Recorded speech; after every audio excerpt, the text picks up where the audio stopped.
Bitch, I'm amped up. Bitch, I'm amped up. Bitch, I'm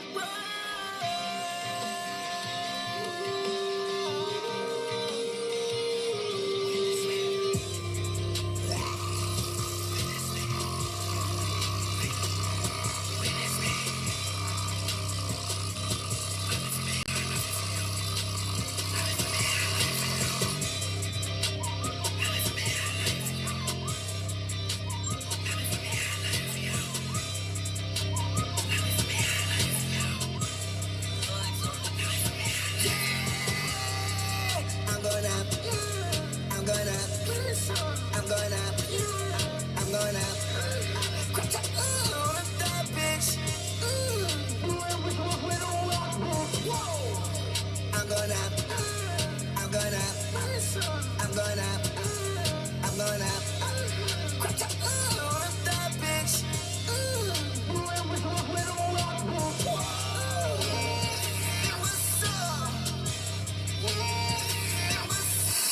What's up with it? Bitch, I'm in. What's up with it? Bitch, I'm in. What's up with it? Bitch, I'm in. What's up with it? Bitch, I'm in. I cannot turn my life in on a little podcast. I cannot wear my no bitch to be fucking Mercedes. Look at my pockets, they think I look like a baby.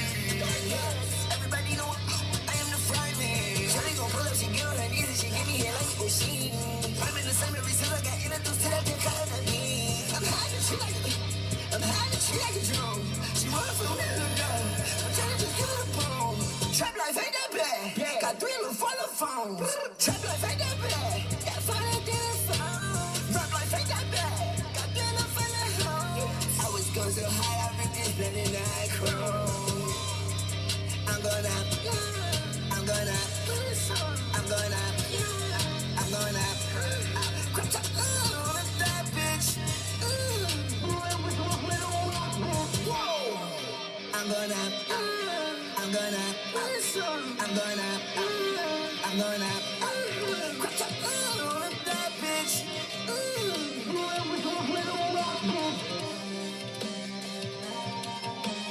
Go ahead, buckle your seatbelts. Tell me if you can hear. Put a 7 in the chat if it's loud and clear. You already know what time it is. Talk your shit Tuesday. Turn the motherfucker up. Runaway Slave Gang in the building. Let's go! What's up with it? Bitch, I'm in.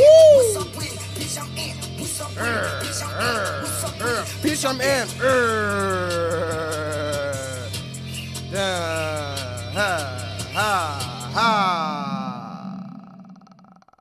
Perfect.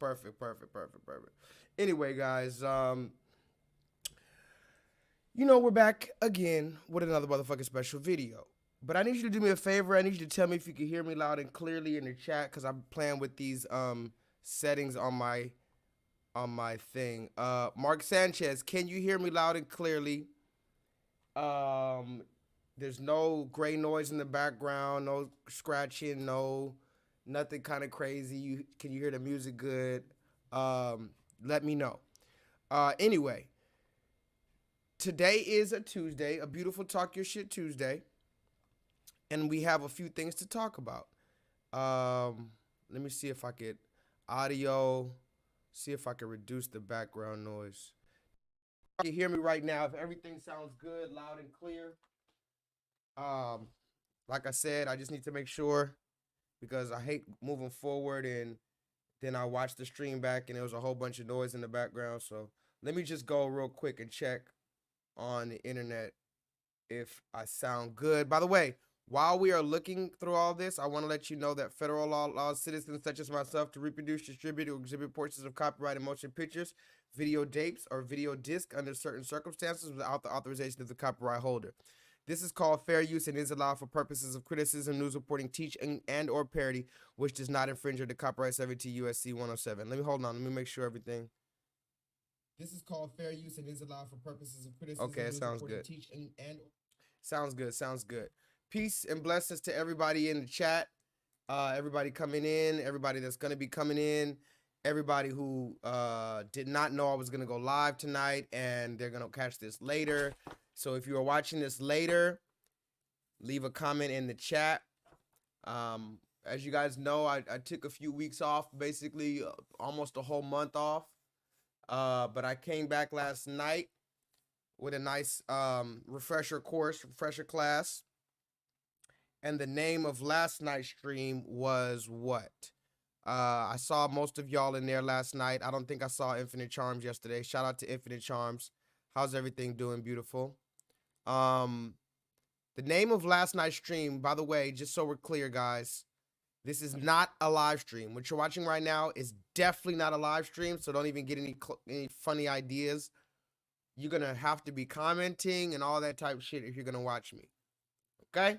Commenting, interacting, because this is not a live stream. This is an interactive learning course. And to be particular, it's an online pro bono interactive learning course in which like-minded and some not so like-minded individuals gather in order to discuss nuanced and sometimes controversial topics so that we may all possibly gain a further level of clarity and understanding moving forward. What I'm going to do is I'm going to put the stream in the chat for anybody who wants to call in for 7 minutes tonight. Talk your shit. We're only going to do 7-minute increments, guys, because I do have a few things that I have to talk about. I want to do a few reaction videos. I think what I'm going to start doing on my Talk My Shit Tuesdays, I'm going to start doing a little bit more reaction videos. So I think on Mondays, I'm gonna have the videos, and then on Tuesdays, I'm gonna have the when I react to the videos. Anyway, let's get straight into our bag. Jay says last night's class was called Still Alive. Jay, I know you said you went to sleep early on that, and I called it out. You were here early, and then I was asking some questions. I said, oh, Jay must have went to sleep, which is perfectly fine, Jay. I know you're usually bright and early in class, and you stay here the whole time. So I said, I figured you must have been not used to the classes. You know, you took some time off the classes. You know, the 5-hour classes are definitely a lot, so I understand. So I said he must be a little sleepy tonight. So do me a favor, go back and watch the last stream from last night. It wasn't nothing super special. We just caught up on some current events and reminded you guys about some of the things that we've been talking about over the years. And the class had got blocked for a quick minute because I had some copyrighted song in there. I knew I was going to get blocked because I was playing a bunch of music and stuff. So I had a quick little, had to edit the thing real quick. So it's back up now. So please do me a favor and go like the last stream, just because the numbers got messed up because of the what's it called? The numbers got messed up last night because of, you know, whatever you want to call it. Hold on. Hold on. Audio. Video.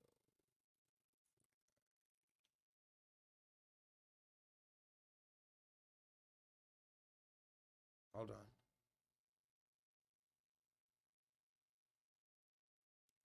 Oh, I see. There's a thin line. Okay, so I think I'm gonna just turn this light off.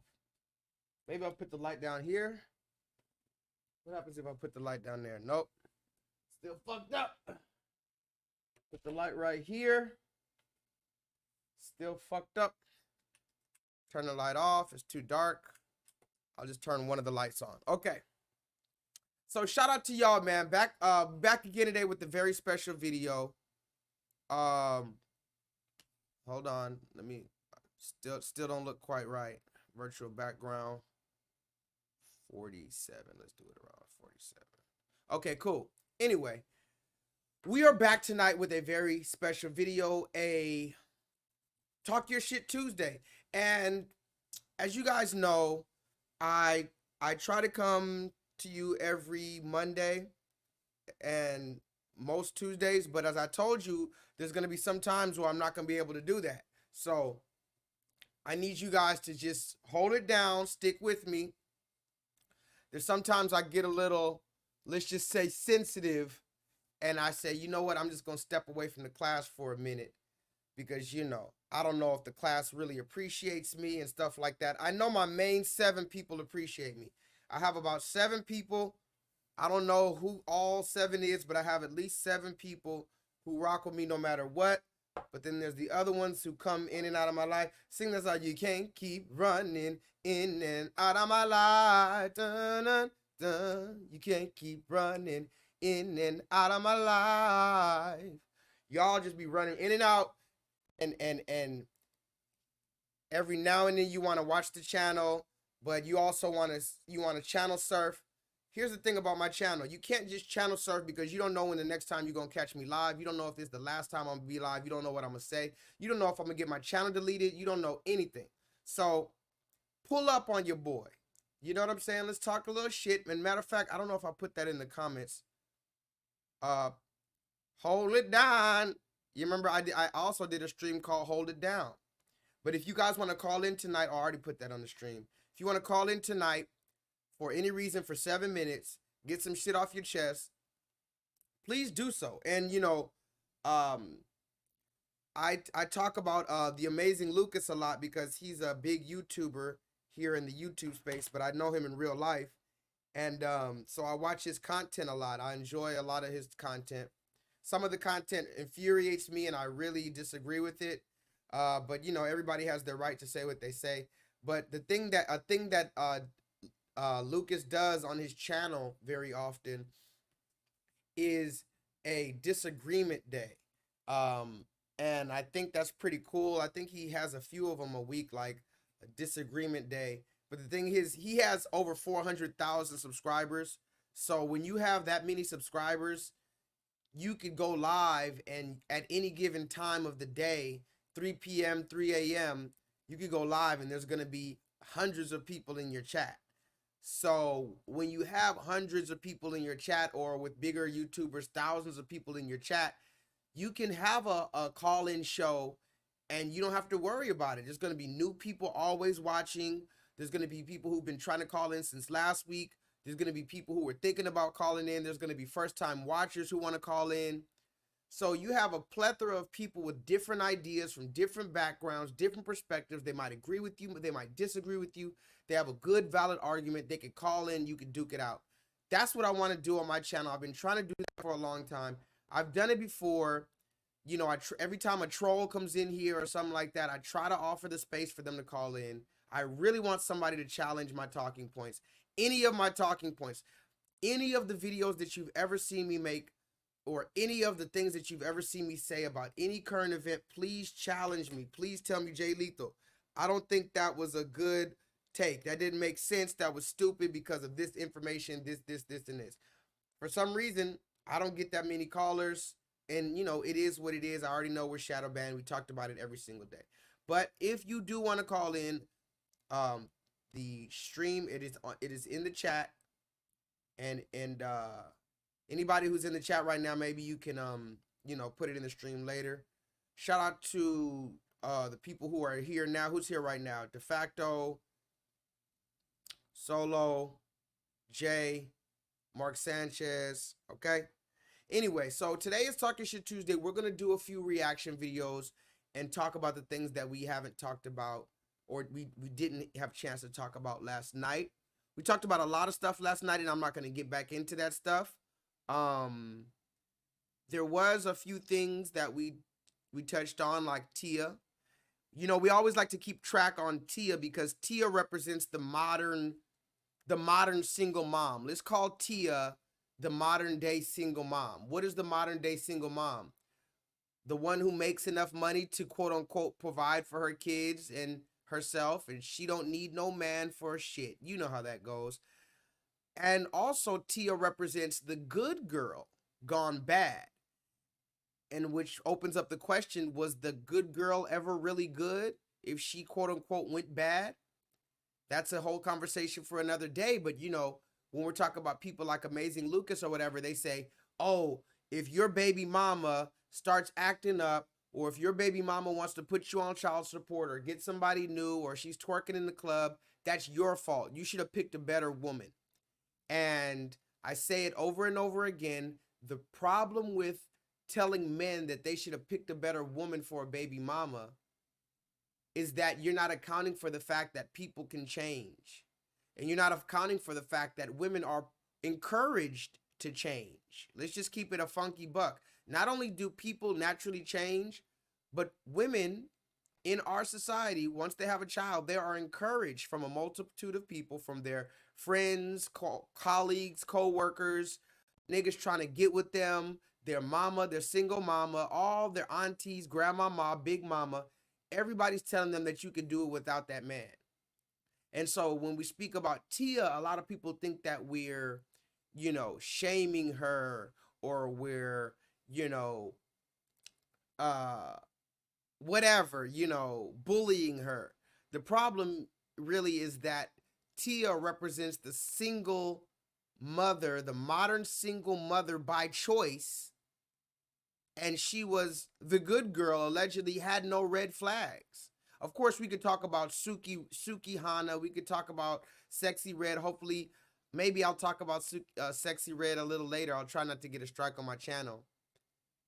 But of course, Suki Hana, Sexy Red, Megan Thee Stallion, Cardi B, of course, those are the red flags that most people are talking about. If you get Cardi B pregnant, yeah, you can't complain when she does some Cardi B shit, right? But what about Tia Mowry?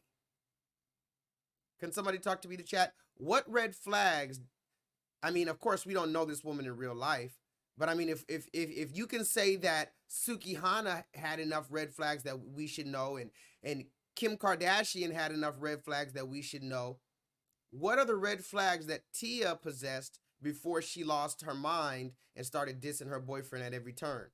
And if you haven't seen this picture, this is her most recent Instagram post where she says, "What one man won't do, another will." And this is another problematic mind frame that a lot of women sadly have adopted from the school of Gloria Steinem, aka the CIA operative, quote unquote feminist.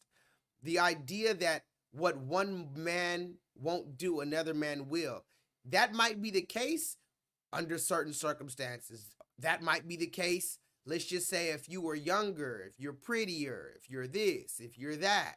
And even then, the more men you have, it's scientifically proven that you have a harder chance building a stable, lasting relationship after that. But we're not here to talk about statistics.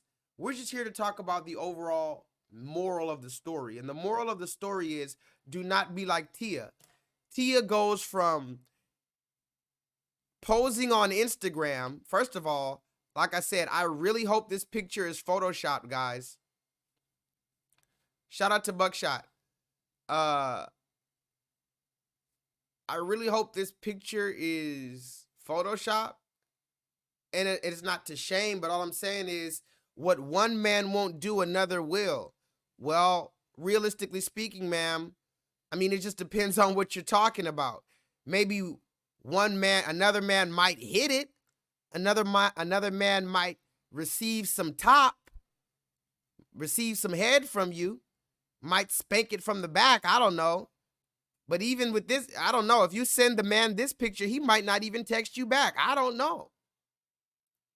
But if we're talking about help feed your children, help clothe your children, help teach your children, protect your children, and put up with you when you're sick and you have the flu, and rub your head, and when you have a headache, bring you your little favorite chocolates and all this shit, bring you flowers, and whatever the case, listen to your stupid nagging. You cannot say that another man is just going to come up and do that. And that's the problem. Tia has a man, and now we don't know their relationship, fair enough, but seemingly she had a man who at least would protect the kids. We know that for sure. We know her man would protect the kids. That's one thing we can be sure of. So let me ask you this, Tia. When you say what one man won't do, another man will, can we say the kids? Let's talk about the kids. What one man won't do, what your husband, I guess, won't do, since he's not in the house, he can't protect the kids. Are you telling me another man is going to do the job that this man would have done with the kids?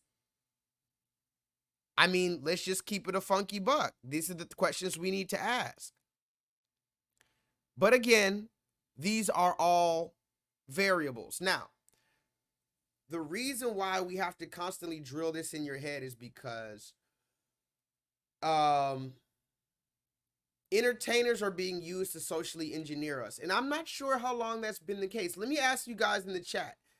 Has it always been that case? I mean, I'm almost willing to go as far as to say it's always been the case that entertainers, quote unquote celebrities, have been used to push agendas, and mostly used. Like, you would think that as entertainers were mostly used to just, entertain. But upon further reflection, it would seem almost as though entertainers have been used at least since the 1990s, for sure. We could go back to the 1970s, and that's another part of the conversation, Solo. The blaxploitation era. Again, I'm just a person trying to plug in, trying to put pieces of the puzzles together. I'm not, a complete historian that could run it all the way from A to Z, but I can tell you around 1970, it started getting real weird. And I played this video last night, and I think it's important to play this video again, just so we're very clear. Look at this woman, and we never figured out what year this is. What year this woman, Millie Jackson, what year is this woman popular from? Because whenever they filmed this, this is when she was popular. So it looks like mid to late 70s to early 80s. What year would you think this is, guys? Why didn't you get married to the fathers? Why? I got enough problems taking care of the kids. I gotta nurse him too. Well, maybe he could have taken care of all of you. No, I'm afraid not. Neither one of them had as much money as me. Well, maybe he could have taken care of all of you. No, I'm afraid not. Neither one of them had as much money as me.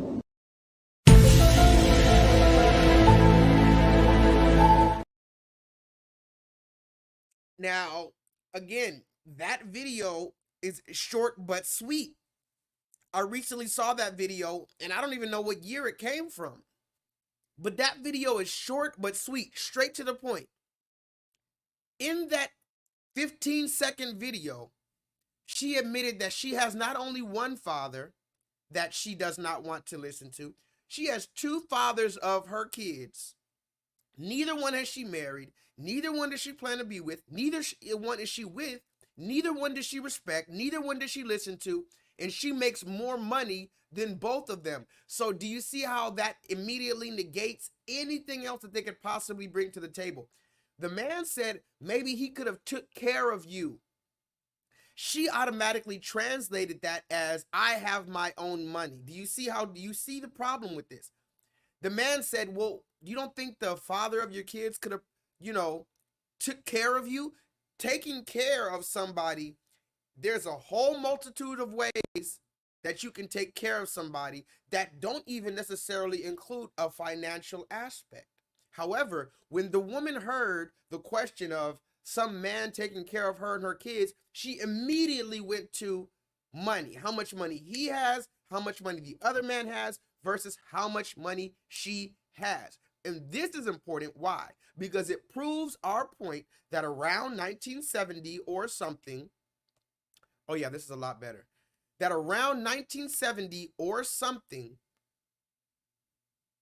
we know what happened. Actually, we'll do this like this. We'll put this right here. We'll put this right here. Yeah. Around 1970, something happened.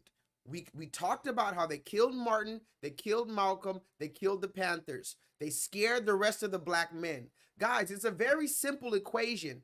Hold on, let me read the comments. Infinite Charms, where you at? Where you at?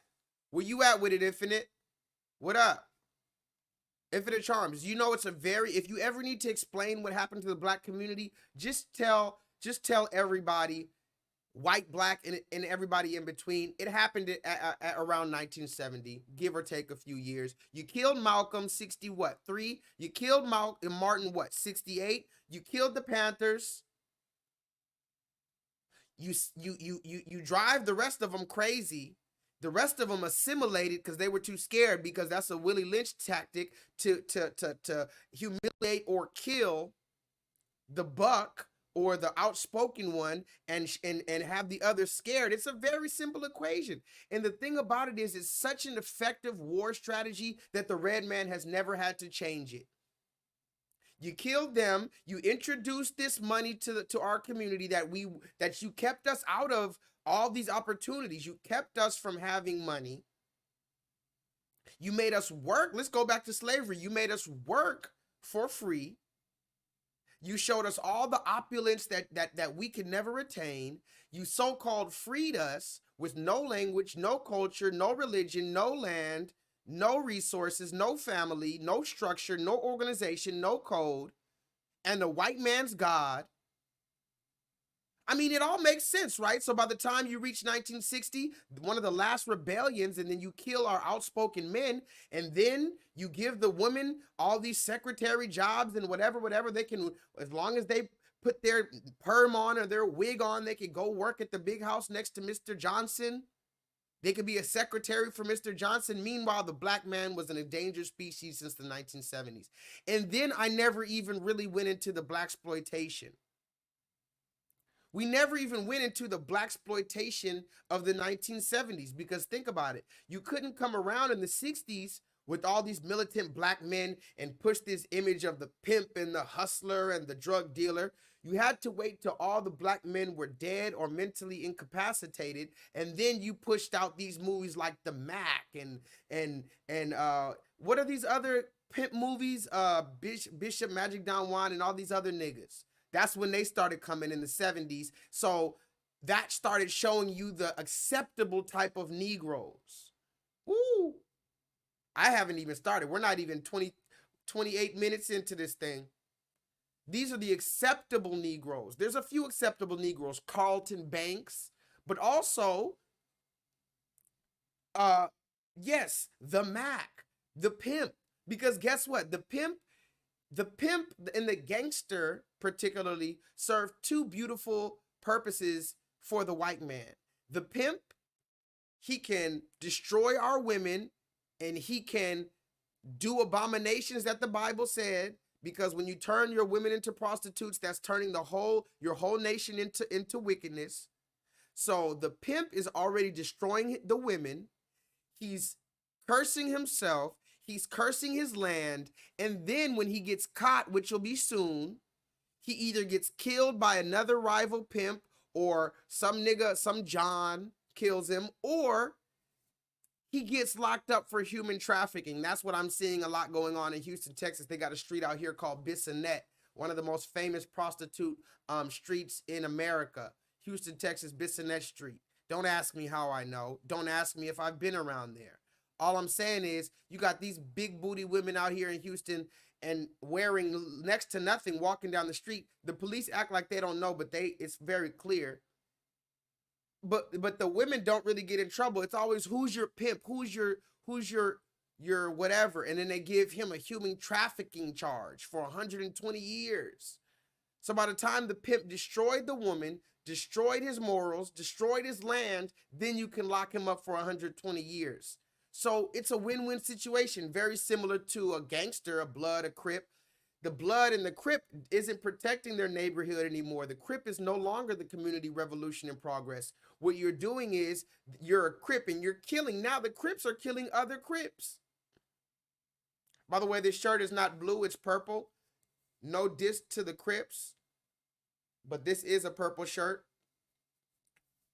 But I do fuck with the Crips. I do fuck with the Bloods for what they could potentially turn into. They could possibly turn into what they were meant to be, which is protectors. Because again, if you know anything about history, this is why the scripture says that we're lost due to a lack of knowledge. The history of it is, these gangs were supposed to take over after they took out Malcolm, Martin, and the Panthers. It becomes so obvious what's going on once you see everything, how it happened. This is why it's a beautiful time to be alive. If we were in 1970, we would just be coming out of that shit. If we were in 1940, we would just be coming out of this shit. If we was in 1600, we would still just be going into the shit. We're in 2024 now, and you're telling me we still don't understand or recognize the systematic enforcement of the ideologies of white supremacy, in particular, the strategies of the red man's warfare. But again, this is Talking Shit Tuesday, and I'm just talking my shit. Now, I have a few videos that I do want to react to. Let's read some comments. How y'all feeling tonight? Superfly, that's the other one that I was thinking about. Names, there was the Mac and Superfly and what? Hold on, let me read it. Yeah, purple is a Crip color, Grape Street. They got Grape Street. I think Grape Street is the Crips. No, Grape Street, I'm tripping. Wait, Grape Street, no, wait. Yeah, Grape Street is a real gang, or am I thinking about San Andreas? That's Grove Street. That's Grove Street. Grove Street was San Andreas. Grape Street is a real street with purple Crips. Coffee with Pam Grier. Infinite Charms. Have you ever seen that movie Alice with Keke Palmer and Common? Dolomite, exactly. All these blaxploitation films. And who was a lot of the time, if I'm not mistaken, the Red Man was producing a lot of these films. Or I have to look into the history on who was, because I don't know. I think the Red Man was producing these films, right? Superfly and the Mac, and hold on. The Mac movie producer.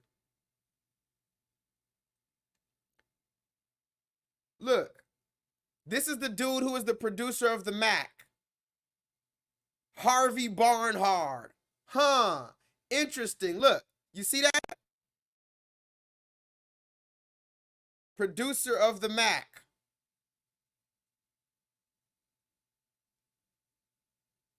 Look, Trouble Man. Trouble Man was produced by Joel D. Freeman, who entered the blaxploitation arena as a producer of Gordon Parks' Shaft.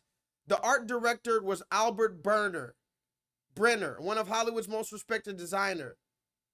Look at Joel Freeman, who produced another blaxploitation. Look, Joel Freeman. Hold on. Joel Freeman, movie producer. Joel Freeman, movie producer. These are the people who, wow, the Mac. What's another one? Superfly. Who made Superfly? Superfly, movie producer. There was a recent Superfly that they remade recently. But that's not the one I'm talking about. I just want to show you guys something real quick. 1972. Hold on, directed by Gordon Parks. Oh, I think, hold on. Because again, some black people be making this shit too. So anyway, my whole point is, after you killed all the black men, then you introduced the gangs in our community, and you introduced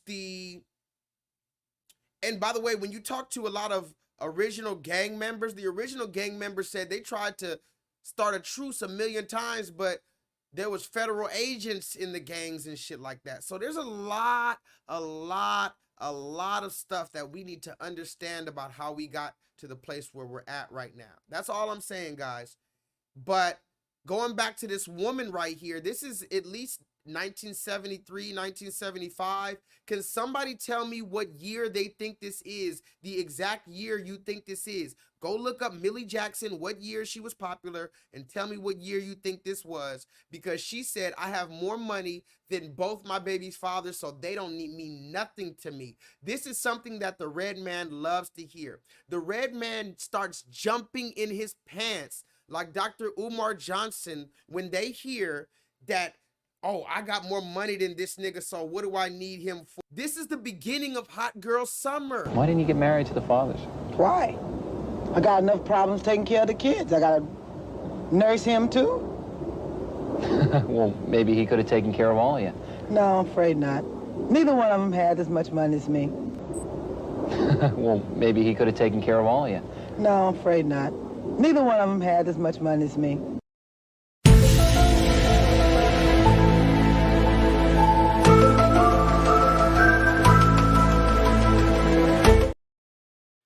Yeah, so anyway, Infinite Charms, if you ever get a chance to go on, I think it was Hulu, I believe it was Hulu or Netflix. The movie's called Alice with what's her name? Keke Palmer, and I'm telling everybody to watch it because it was a really good movie. Despite the little propaganda that was in there. Anyway, there's a scene where Keke Palmer's character goes to the movie theaters and she's watching that movie Coffee with Pam Grier, and she gets some inspiration from that movie and stuff like that, you know. But we have to understand that we were never truly in control. Even if a lot of these directors or whatever the case were black, we were never in control. You have to understand that we were never in control of any of these major industries that produced anything. That's why that very famous scene where Kanye is going off. We might talk about Kanye tonight, just to see what he's up to. But Kanye went off and he's like, "How, Sway? How, Sway? You don't have the answers." Basically, the conversation was he was saying, "I want to do this. I want to start a clothing line, but all the big manufacturers that distribute and stuff like that, they're all owned by, it's like a monopoly with these little few type of people. They don't let black people into these industries." And a lot of people have said that. Akon even admitted that black Americans are kept out of industries. So that's why Kanye told Sway, how do I, because Sway was like, "Well, why don't you just do it yourself?" And Kanye was like, how? That's what he was mad about, because things like the blaxploitation films, you know, how can we, you know, have our own media truly, right? Damn, it's kind of bright. How can we truly have our own media, guys? And I mean, think about it. How can we truly have our own media that can compete with Hollywood? And so, you know, there we have that. We have some more things to talk about. Again, I'm not going to talk about anything in particular. I just wanted to have a nice Talk My Shit Tuesday tonight. Let's see some of the stuff that I forgot to talk about last night. And I'm going to do some reaction videos for sure. As a matter of fact, let's do a reaction video right now. How about that? Since we're talking about the red man doing a number on us, let's talk about that, how the red man has done a number on us. Can we do that? Before I do that, though, I want to bring to you tonight's class, which is brought to you by Mum Napa Brut Rosé. This is some really good stuff for a decent price, guys. You go on and get this for less than $20 if you can shop right. Some of the places might be a little bit more, but you're gonna get this right at about $20, guys. And this thing tastes good. Put it on some ice. Me personally, I like to mix it with a little bit of lemonade. And this is a really good drink. Now, mind you, I am not a drunkard. However, when I'd like to talk my shit, sometimes I do like to pour up a little bit of sparkly.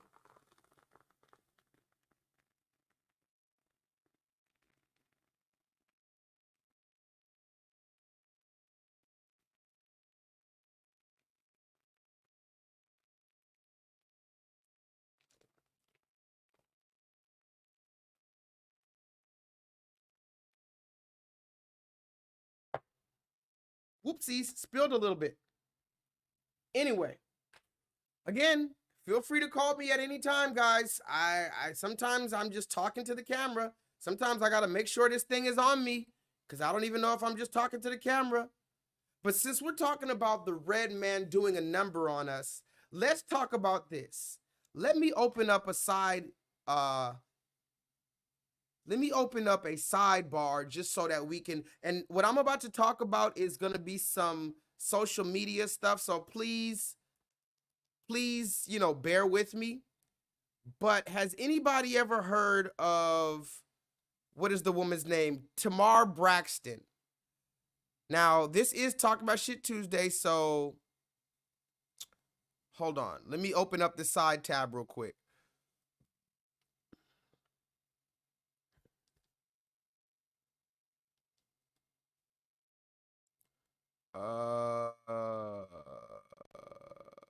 Instagram.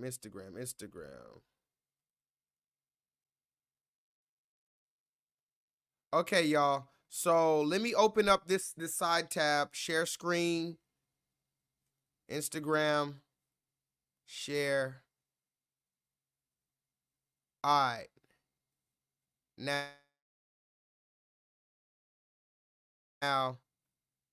more. Hold on. Come on, motherfucker. Saved. Yeah. All right. Now let me show you this screen real quick because what we're gonna do today is we're gonna do a bunch of reaction videos. Today, I just gonna tell you some of the stuff that I've been seeing on my timeline, and I didn't necessarily want to talk about it in class, and I didn't want to load it up and all this other shit. I just want to quickly just talk about some stuff. Okay, so does anybody know who Tamar Braxton is? Hold on, let me see. Saved. So this is the area where I saved some stuff that I might want to show later on or whatever. Anyway, Tamar Braxton is the sister of what's the woman's name? Tamar Braxton is the sister of Toni Braxton. That's her name. Toni Braxton, the sister of Toni Braxton. Now, we're not going to talk about all the drama because really I don't care and I don't even know what's going on. All I know is I've been seeing this woman up and down my timeline making a goddamned fool of herself over this man on the right. And I'll let you go ahead and look at the woman on the left, look at the man on the right, look at the man on the right, look at the woman on the left, and take a deep breath. Because this is going to get a little funny, a little wild. And I'll tell you why I'm talking about this in a minute. Now, anyway, they've been going back and forth. Now, she divorced her husband. If I'm not mistaken, Infinite Charms, tell me if I'm right or wrong. I'm pretty sure you know a little bit more about this social media type love and hip hop stuff than I do. I think she had a black husband that she divorced. Maybe even they had kids. Actually, I'm 90% sure. Actually, I'm like 99.9% sure she was married to a black man. And oh, his name was Vince, huh? Was that the dude? He was kind of big, like kind of chubby. Some years ago, and they have a son. Yes, I do remember they have a son because the son, I don't think he likes this guy. Anyway, this woman is a social media star. She was a singer. She's the sister of the famed Toni Braxton. I don't care about this woman's life, meaning not saying I don't care about her life, but I have no particular investment personally into her life. So I need you to understand that what I'm about to say is not necessarily gossiping. I'm just showing you the type of stuff I've been seeing. And I'm not even going to show you everything. I'm just going to show you some of the stuff. Now, this woman has been going back and forth with this dude, and she got with him, and I showed you when she first got with him and how cringe it was, and he was trying to talk like he's black and, you know, all this weird shit. And she was basically showing him off. And we went into the whole bag. We talked about the Taylor Swift type situation and the Zaddy worship and this and that. Now, again, I'm not Dr. Umar. And Dr. Umar recently, speaking of Dr. Umar, he recently went viral because he was on the Joe Budden podcast. And I have a million things to say, so just follow me. Dr. Umar was on the Joe Budden podcast. Did anybody see that recently? I saw a few clips. I think it's like only on Patreon. They haven't released it on YouTube yet. But first of all, Joe Budden, I do not like him. I mean, I know it sounds crazy because you don't have to like another man, but Joe Budden is lame to me. Joe Budden is out of touch. Joe Budden is completely head up his own ass. He's a complete like what's the word? He's just completely there's one particular word that I'm thinking about.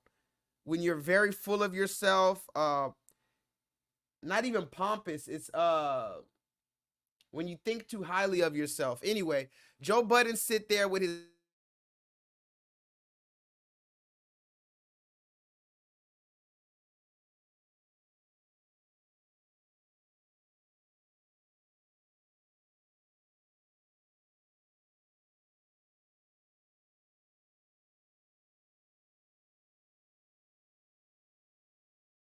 hold on. Whoa, whoa, whoa, whoa, whoa, whoa, whoa, whoa, whoa. Fuck. Hold on, y'all. My internet's kind of choppy right now. Let me I accidentally unplugged my I unplugged my thing. Give me a few seconds. Okay, if y'all can hear me, let me know in the chat. No, it's not really conceited. There's a particular word that I'm thinking about, and I'm probably not even gonna think about it. It starts with a B or a P or something. It's like when you think so highly of yourself. Usually white people are like this. Usually white girls and stuff, they're like very pretentious. Pretentious.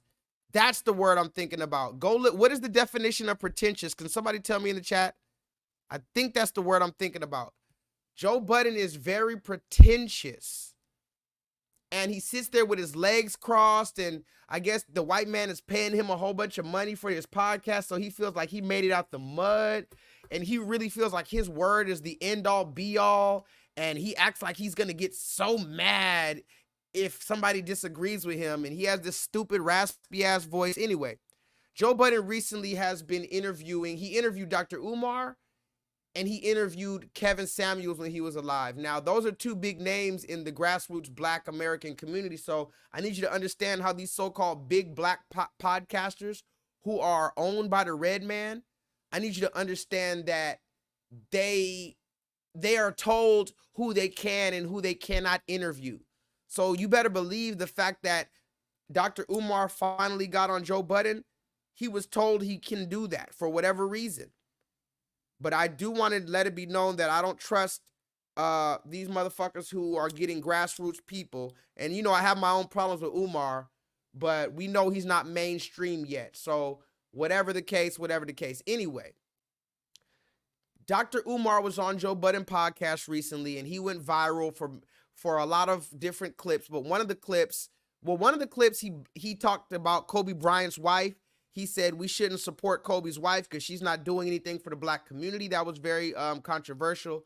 He also said, you know, he also gave his take on dating white women, and he got into it with one of the hosts about the Black host's white girlfriend.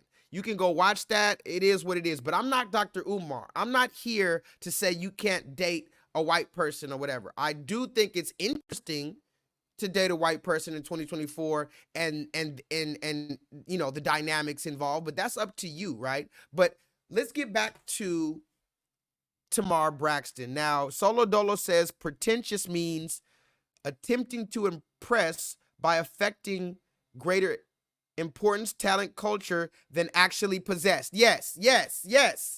Exactly, Joe Budden right there. Joe Budden is exactly pretentious.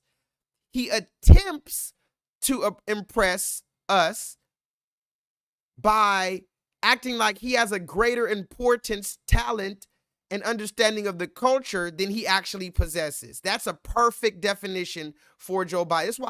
That's why I love language, because that you know, arrogant, conceited, these are good words, but Joe Budden is a particular kind of arrogant, because you can be arrogant like Floyd Mayweather is arrogant because he can whoop your ass, and he can.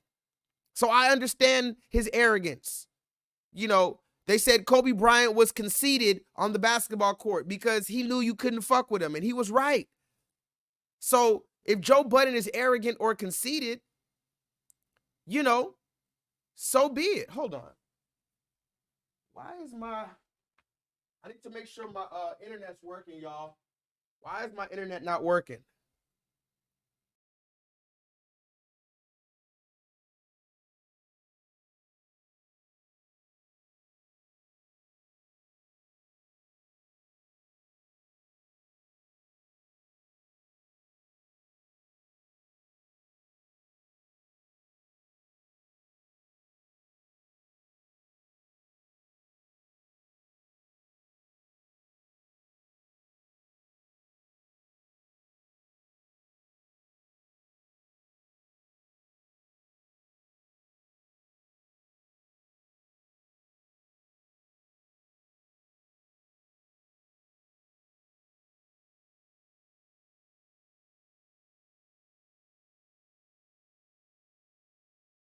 Can y'all see me?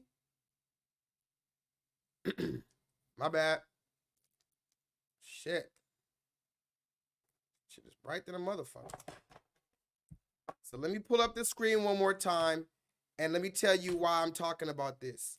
I don't have a problem if you're dating a white person. I'm not Dr. Umar. Damn. But we're going to show you why this is a problem. Okay? Let me open up this other screen again. Share screen. Okay. Okay, so this is Tamar Braxton. She has been dating this white man on and off. When I first talked about it, we were laughing at her. Anyway, they broke up a few times, and this is where it gets interesting, because now you're going to start seeing something very interesting. Recently, they said they got back together after he said he needed to heal from her and all this other goofy shit, right? But I'm going to show you something that I thought was really funny. When they broke up, immediately right when they broke up, and all of this is all over social media, immediately after they broke up, he was spotted with this woman. Now, if you don't know who this woman is right here, this woman, her name, does anybody know who this is? Infinite Charms. You know who this woman is? We've seen her before. I think I might have a video of her on this channel. If not, it was on my other channel, and I can try to find that video and upload it here. It's for sure on my Patreon, I think. I definitely made a video, maybe even two, of this woman, but I made one video for sure. This is the same woman right here. Mind you, this is not Tamar Braxton. This is not the other black woman that was with this white man. Just so we're clear, another black woman was with this white man and showing him off, and then he broke up with her, and he said, I need to heal from you, and he went to a game with this black woman. And now, before I tell you who this black woman is, look how she's showing him off.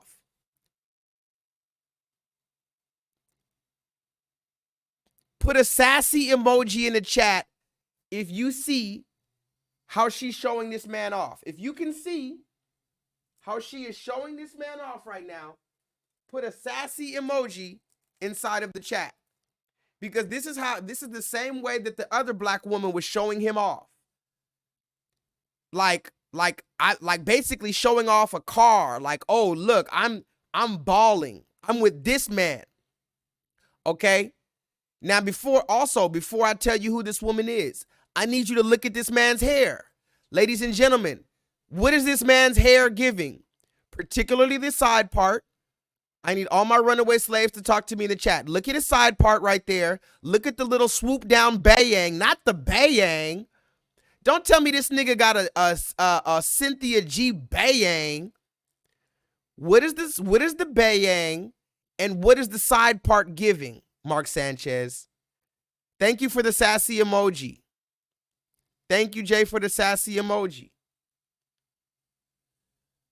What is his side part giving? What is his front bayang giving?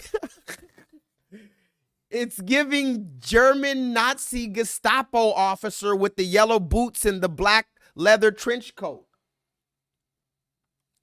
It's giving SS Nazi general. It's giving the Führer. What did they used to call Adolf Hitler? The Führer. It's giving Führer. But that's just me. Now that we're clear on what's going on, guys, the black woman, her name is Tamar Braxton. She was with this white man, showing him off, right? Then they broke up, right? And then he showed up with this woman right here, right? Now she's at the game, front seat, court side or whatever on the field. Look how she puts her hand on him. Look, women do this type of shit. They act like they're just taking a normal video, but they make sure that your ass is in the video. And then you gotta, then look, she puts her hand on his. So just so we're clear on what's going on right here, guys, and this is not gossip. This is for you to understand the depth of this. This woman right here, she's doing two things. One, she's gloating that she's with massa. And number two, she's taking a shit on the other black woman that she took this man from. Can you understand that, guys? Tell me in the chat if you're following me. On one hand, hold on, let's make sure my internet's good, because every time I try to open up these damn internet, it's always some stupid shit. On one hand, she's showing off her red man. On the other hand, she's dissing the black woman that she, I guess, that she got this man from. Right? Tell me if you guys follow me. I tried to get rid of all the stuff on my internet so that, okay, cool. It looked like the internet's moving good again. So if y'all follow me so far, we're clear. So far, you got two black women wanting this same white man, looking like Adolf Hitler's grandson. Okay? Now let's continue. Now that we see that, everybody started calling it out like, damn, it's kind of crazy. You're letting this white man play with you. Now, after he showed up with this white woman, after the white man showed up with this other black woman, the first black woman, listen to this, the first black woman, Tamar Braxton, she says it was my fault. Look at this, guys. The white man is sitting here fucking two black bitches black women at the same time. And he broke up with the first one and backdoored with the second one. And now what you need to understand is these two women already don't like each other. So he's going and fucking with her ops, right? And again, I'm not doing this to do rumors or talk about no goofy ass internet shit. I'm getting you to see about something for our culture. Two black women fighting over this white man. Now, here's the first black woman that he dumped. He said he dumped her. Now, let's see what she has to say after he showed up at the game with another woman. Say that I am the happiest that I have been in a long time. She says she's the happiest she's been in a long time. And if you guys can hear this, please put an ear emoji in the chat. If you can't hear it, just read the shit at the bottom. Right? Read the words at the bottom. I'm so grateful, not just for you, but for an amazing human being that has been assigned to me. So now she says she's grateful for this white man. He's an amazing human being that has been assigned to her. Can we hear this, ladies and gentlemen? This amazing human being has been assigned to her. Okay, let's continue. I get to spend the rest of my life. I'm just as surprised as y'all. Why did we break up? We broke up because of me. Let's stop it right there. Let's stop it right there. Let's stop it right there, ladies and gentlemen. Now, why is this important? This black woman admits it's because of her. She takes accountability on the internet. Wow. I wonder what it is. Can somebody tell me what it is that got this black woman to take accountability on the internet and say, it was my fault that we broke up? And he's fucking with your op online, playing with your ass, smiling in the camera. You don't care about none of that. He's an amazing human being that was assigned to you, and you broke up because it was your fault. Oh, really? Wow. Let's hear some more. And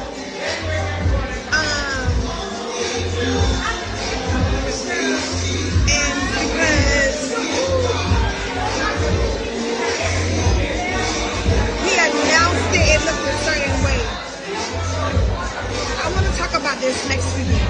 because I can't talk about this with companies.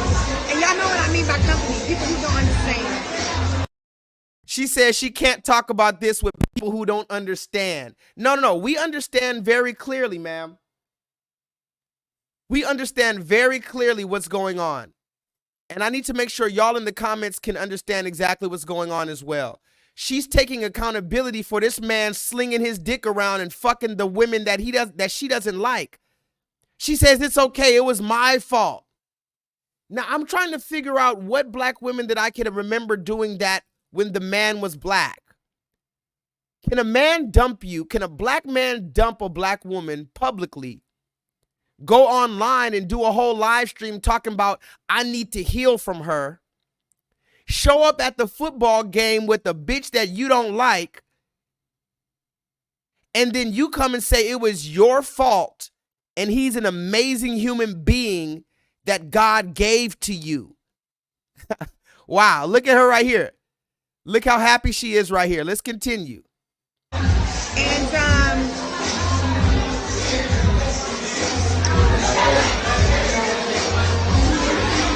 he announced the breakup. The breakup happened because of me. Breakup happened because of me. Yes, he announced the breakup, but the breakup happened because of me. I'm gonna read some comments real quick just to see if I'm keeping your guys' attention or not. Jay says the red man gets special treatment even when they display pookie behavior. Wow. But see, that's the thing, Jay. Only the black man can be a pookie. When you're white, when you're any other race, you have a grace. Oh my God, that's bars. I swear I didn't mean to rhyme. I swear I'm just a rapper. When you're any other race, the black woman gives you grace. Oh my God. Oh my God. I swear I didn't mean for that to be poetic. But it's true. You can remember it just like that. If you're any other race, the black woman gives you grace.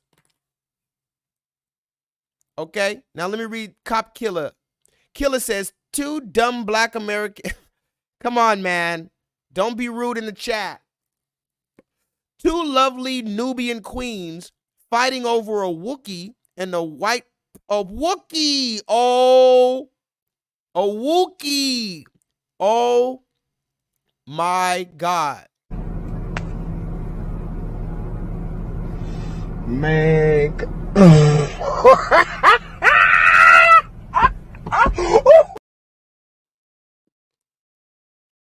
Two black American women fighting over a Wookiee, which is a white Pookie who has multiple he has multiple babies by different women. Wait a minute. Killer. Out of pocket for that shit. Way out of pocket. What do you gain from that? I was rooting for you. We were all rooting for you. How dare you? Learn something from this. Killer, you said this man already has multiple babies by multiple women. Wait a minute. Okay, so now it does make a little bit more sense. So I guess our women just love pookies of all kind, right? Now, again, I have multiple children by multiple women too. The difference is I didn't run off. And I'm not on the internet fucking multiple bitches at once. But let's continue because I haven't even got to the main part yet. Solo Dolo, are you in the chat? I haven't even got to the main part. Let me read some more. Wait, he got like 5 bastards? He has children with black women? No. Stop playing with me, guys. Stop it. I hate it here.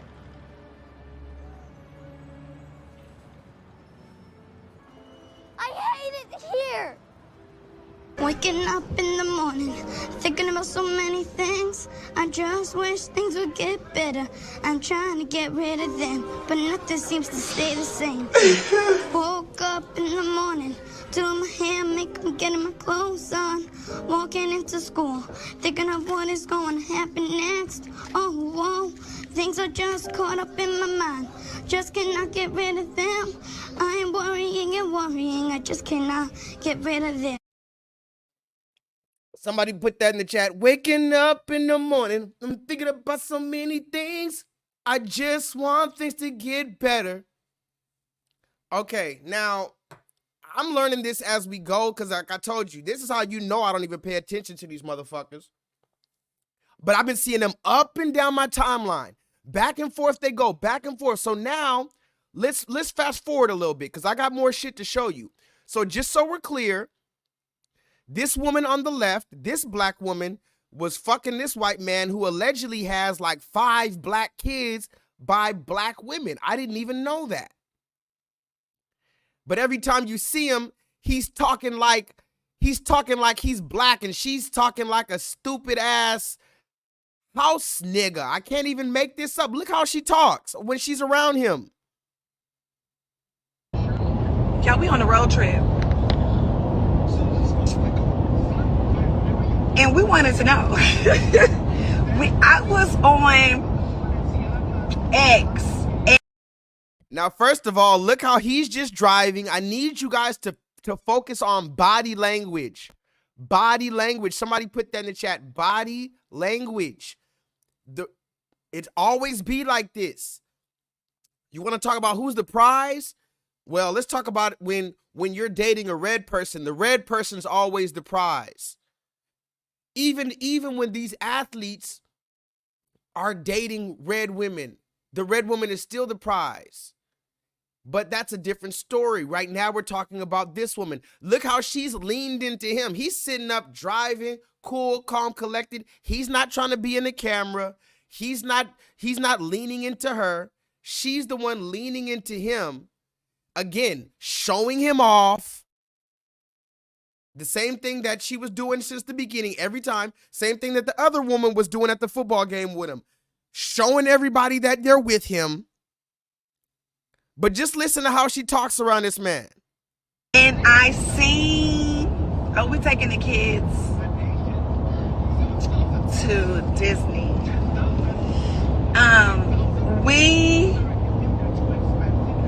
I was on X and I had saw that post and I want to know. First of all, this woman is annoying as a motherfucker already. I've 5 seconds. I've never heard this woman even barely speak. 5 seconds, I'm already motherfucking annoyed. Shut your mouth.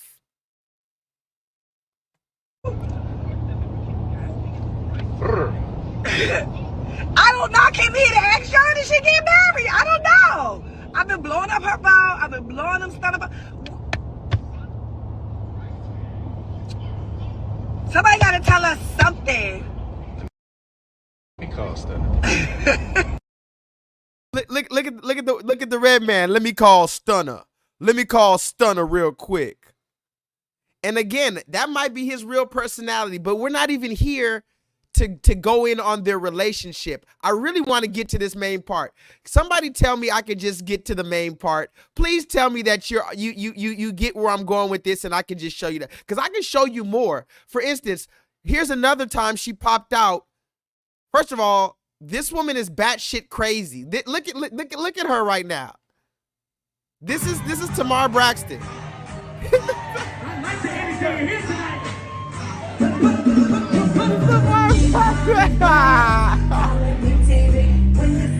What the fuck is going on with this?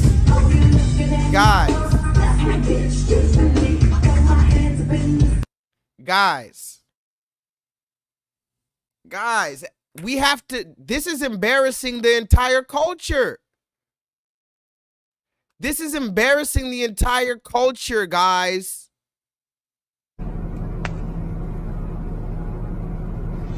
Man.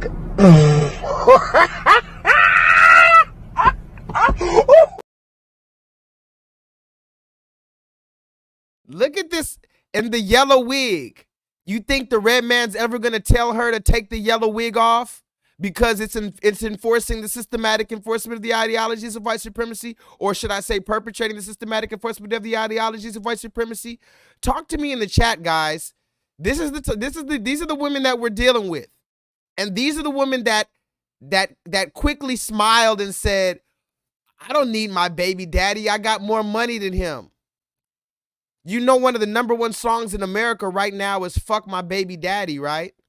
But let's continue because I have more to say. So please tell me that I can just show you the actual video that I'm talking about. Please tell me that I can just show you the actual video that I'm talking about.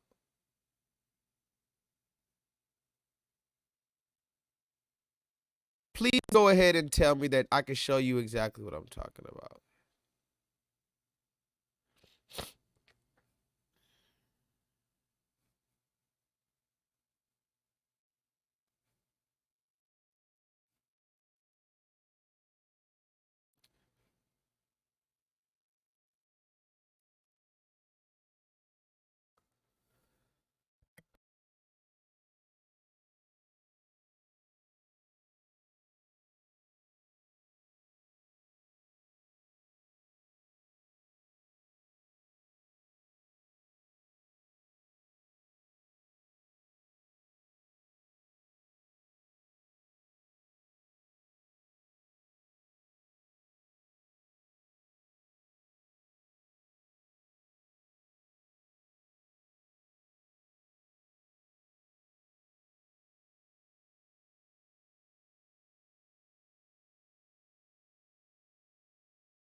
Shit, my bad. I was muted the whole time. I didn't know I was muted. I'm sorry.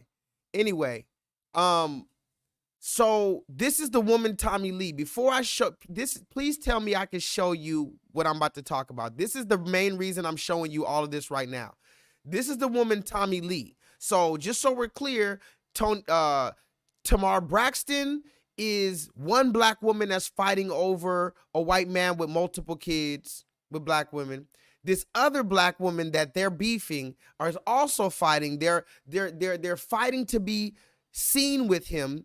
Every time they go out, they can't wait to be seen with him, right? Now, this is the woman Tommy Lee. She was the one who screamed at a black man, a black homeless man. She pulled up with her on live stream in front of her millions of followers. And she pulled up to a black family who was like homeless, like a black man and a black woman who were homeless. And I think she gave money to the black woman or something. And then she starts screaming at the black man for not working.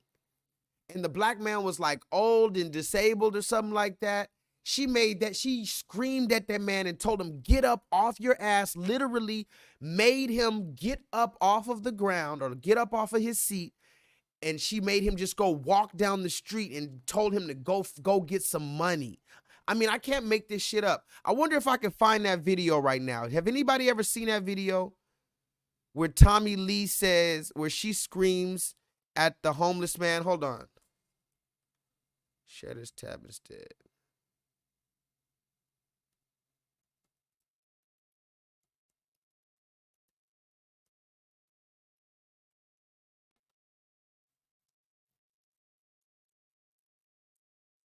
Oh, look. First of all, this is Tommy Lee right here. This is Tommy Lee right here. She recently got into some shit. I forgot about this. I forgot about this. Ever point your camera at me, I'll knock your fucking head off. Don't play. Don't talk to me like that, man. Don't play.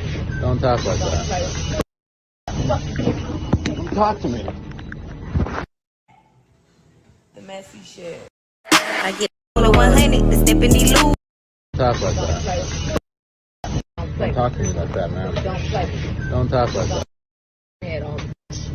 Don't play. Don't talk to me like that. Ever point your camera at me, I'll knock your fucking head off. Don't play. Don't talk to me like that, man. Don't play. Don't talk like Don't that. play. Don't talk to me. So she's assaulting men. Talk to me in the chat. She's assaulting men. I hate this fucking internet. I hate when this shit pauses like this. But she's assaulting men, and I want to show you the other video if I can find it, though. Damn. I had another video that I showed where she was screaming at a black man, and I really wish you could see that because that would really show her character. But I want to show you anyway. You're gonna have to believe me.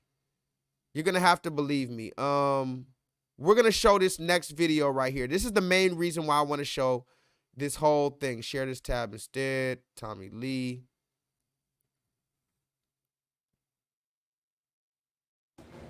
Let's get it. Okay. So, just so we're clear, this is the other woman that the white man has, okay?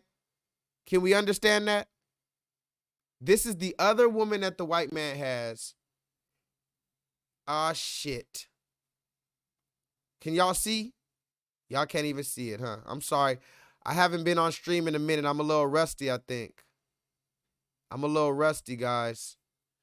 This is the other woman that's fighting over the red man. So now they're at a full-out war, guys. Can somebody put that in the chat? And we're going to watch this. I haven't even seen the full thing. I got about 2 minutes into this shit. I said I had to show my people. I said I'm going to do a whole stream on this shit right here. I got 2 minutes into this. I had to stop it. You will not believe what the fuck this woman says, guys. I promise you. Killer, are you here with me? You are not going to fucking believe what this woman is about to say out of her mouth. I know you've heard a lot of things, but this is the next level. But wait, there's more. Hang on to your seat, baby, cause this one's a screamer. So now they're not doing subtle disses anymore. Now they're going back and forth, her and Toni Braxton's sister, over this white man. It's no longer taking little cute videos and sending little sneak disses and sneak shots. Now they're mentioning each other's name, and it's all messy over the internet. Let's listen to what this woman has to say to another black woman about them fucking the same Pookie or Wookie white man. Let's see. And I'm going to try my best not to talk. Matter of fact, I'm not even going to say a word until the final moment that I actually originally watched this video, around 2 minutes. I'm going to let this video go for 2 minutes. I'm not going to say shit. Let's go. Get into it. So all I said was, hi. All I said was, he had a nice suit. And from there, he was thirsty. He wanted to fly me out. What's wrong with me going to a game? What is wrong with the situation is that is your man, as you call it. That is your man. He knew it was a situation with me and you. And he was down. He was down to play op games.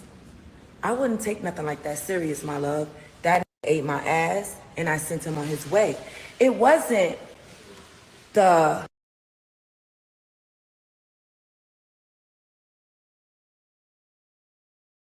He was down. He was down to play op games.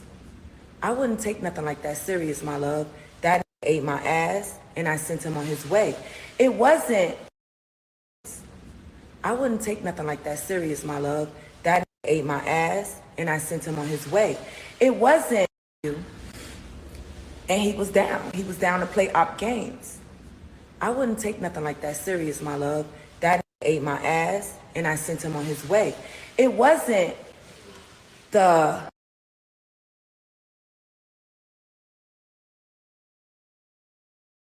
I don't know, middle-class house that he lives in Atlanta. It wasn't the Bentleys, because I drive a Rolls Royce, that got me. It wasn't, I don't know, the slick part thing he got going on. It wasn't none of that.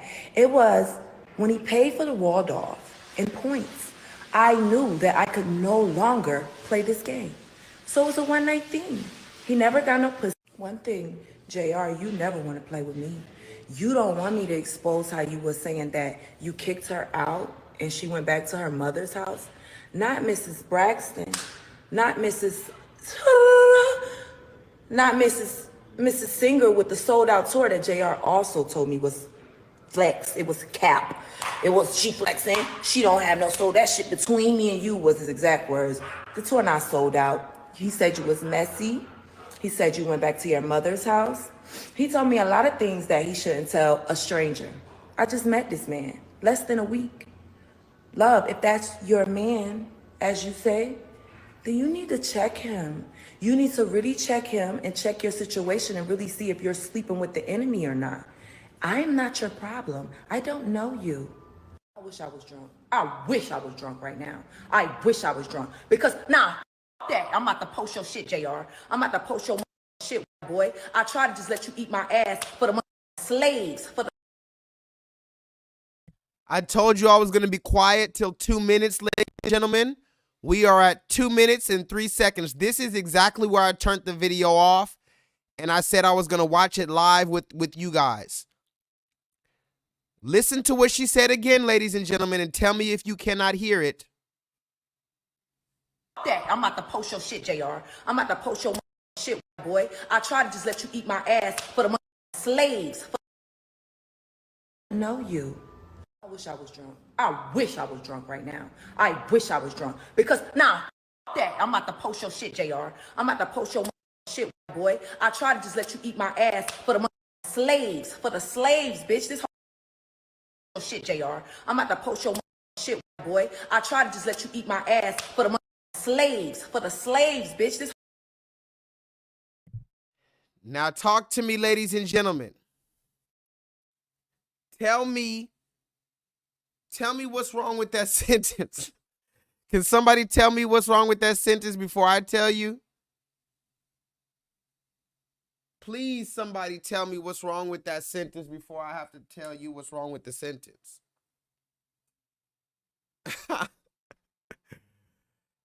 Every time I go back and forth, my internet. Jay, tell me what's wrong with that sentence right there. I need everybody participating. What is wrong with what she just said? I'll let you hear it again. I wish I was drunk. Because, that. I'm about to post your shit, JR. I'm about to post your shit, boy. I try to just let you eat my ass for the slaves. For the slaves, bitch. This whole out here calling me a crackhead. Now, again, we're not going to spend too much time on her babble. But she says, Jay, now again, this goes into the delusion. She believes, wow, I don't even know how to break this down, to be honest. I thought it would be easier to break this down. She says, I let you eat my ass for the slaves. Wow. How do I break that down, guys? Can somebody, I tried to let you eat my ass for the slave. How do I break that down? I mean, it's so mind-boggling. So you believe that, let me try to go into your babble mind. You believe what? That it's a flex, or you're getting over on this white man in some type of way? You believe that what? You're doing a service because you mentioned the slaves, for the slaves. So you believe that you're somehow representing or doing something that gives honor or glory or anything to our ancestors, to the slaves. You believe by letting this white man so-called eat your ass, and I'm pretty sure that's not all he did, but even if it is, whatever, you think that, and this is, but it goes back to the Ice Spice song. Remember that song, Ice Spice? The girl Ice Spice, she came out, her first song, she said something about, what did she say in her first song about, he ate my pussy, he ate my, that boy is a munch. Oh, you thought I was feeling you? You remember that? She said, oh, you thought I was feeling you? That nigga a munch, he ate my pussy, he ate it for lunch. Meaning, he ate my pussy, but what? You thought I was actually feeling you? You thought I actually like you? Okay, so You're out here as a woman letting random niggas eat your pussy. You don't even like them. Again, moving like a nigga. I mean, you could say it was wrong when niggas did it, but damn, that's like a nigga shit. Just suck my dick, bitch. Oh, forgive me.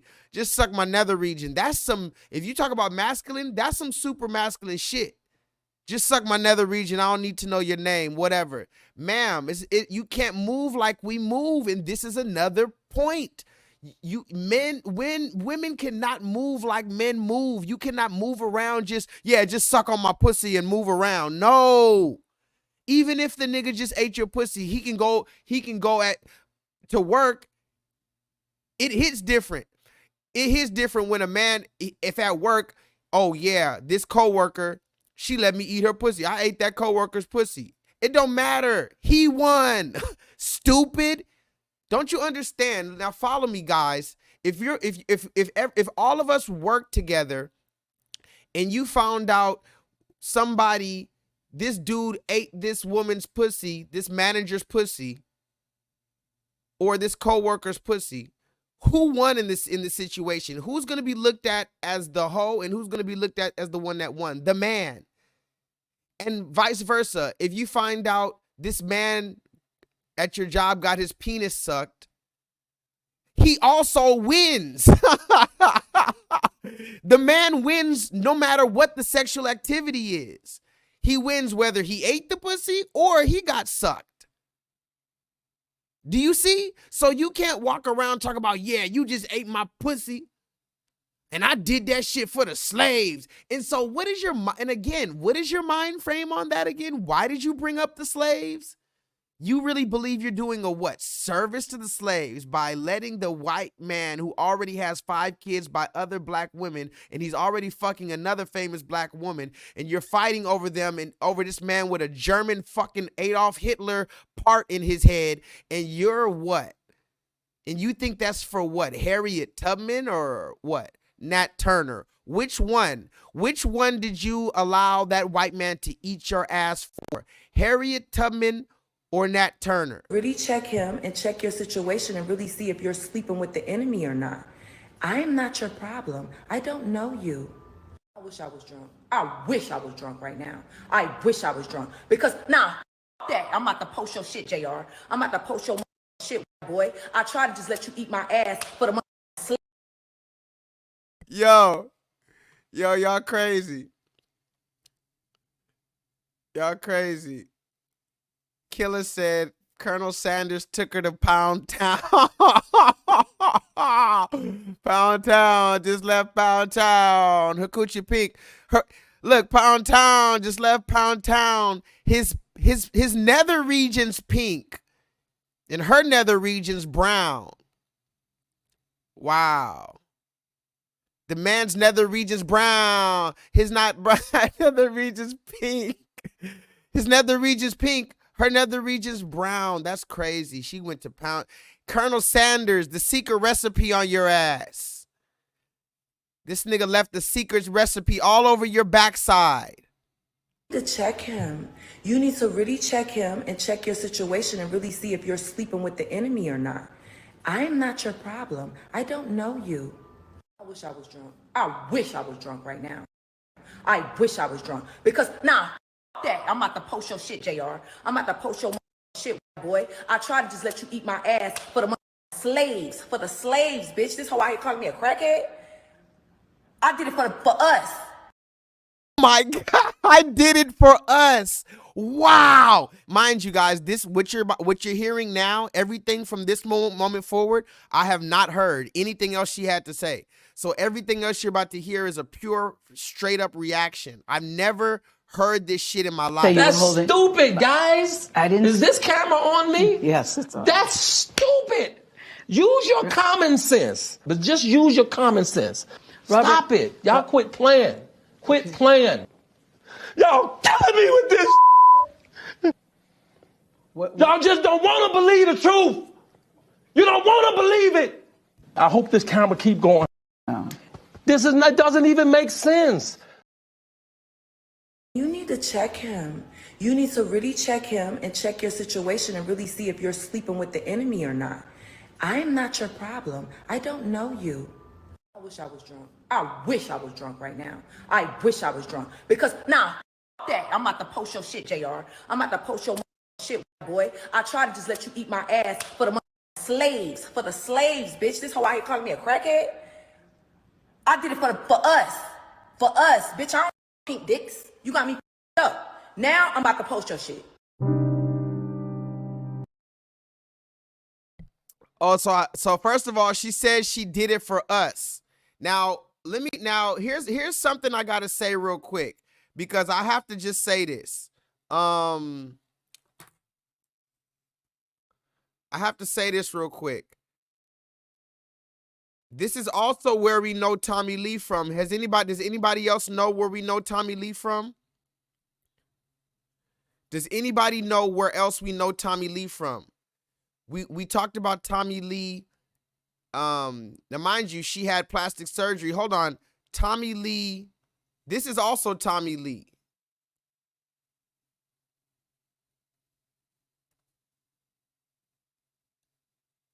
This is also Tommy Lee. Hold on.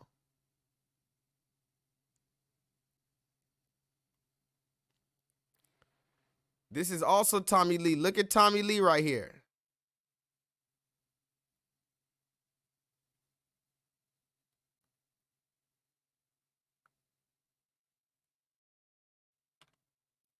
This is the woman. She says she did it for us. Can y'all believe that? She says she did it for us. She let this white man eat her ass for us. Hold on, let me see. Where we at with it? Yeah. She let look at her. Now, some other YouTubers would really go in on this woman right now. But I'm not going to really go in on her like that. But yeah, look, 2003. 2003, she had the stiff, that's a stiff Cynthia G right there. Look at 2003, Cynthia G. 2006, she looked like she was a Walmart cashier. Also 2006, she looked like she just got out the shelter, which is not, hey, shout out to the people at the shelter, because I told you I'm in my situation, but she looked like she's living the shelter life, though. You could be in the shelter, but not of the shelter. She was of the shelter. 2006, she was just happy she had a place to sleep. Actually, 2006, you woke her up out of her sleep. 2008, that's when she was just, yeah, I have a place to sleep tonight. 2009, she thought she was doing some shit. She got that fake ass wig on her head. She started living her best life. 2010, she was bitter. And that's another possessed hair hat. Look at 2010 right there at the purple. Look at the purple look at the purple shirt. 2010. 2010 also. Completely just out of it. Just look, oh my God. This one here, I don't know if that's artificial intelligence. Maybe somebody, I'm gonna go out of my way and say that somebody was playing and that's not her. But 2011, look, this year right here, she got caught sucking dick in under the bleachers. 2012, 2013. Look, this is when she was trying to tell people she was Puerto Rican. 2016. Look at her right here. Just look at her. 2014, 2015. This is the same woman that we're talking about. But that's not even what I wanted to talk about. Where else do we know Tommy Lee from? Where else do we know Tommy Lee from? And this is another problem I had with this. Tommy Lee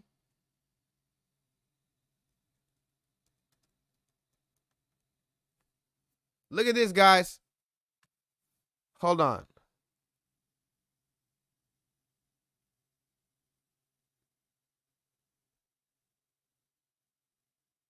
Damn, I wish I had the picture. Oh, no, he took a picture with Brittany Renner. I don't think he ever took a picture with Tommy. That's what it was. Okay, hold on. Hold on 1 second, y'all.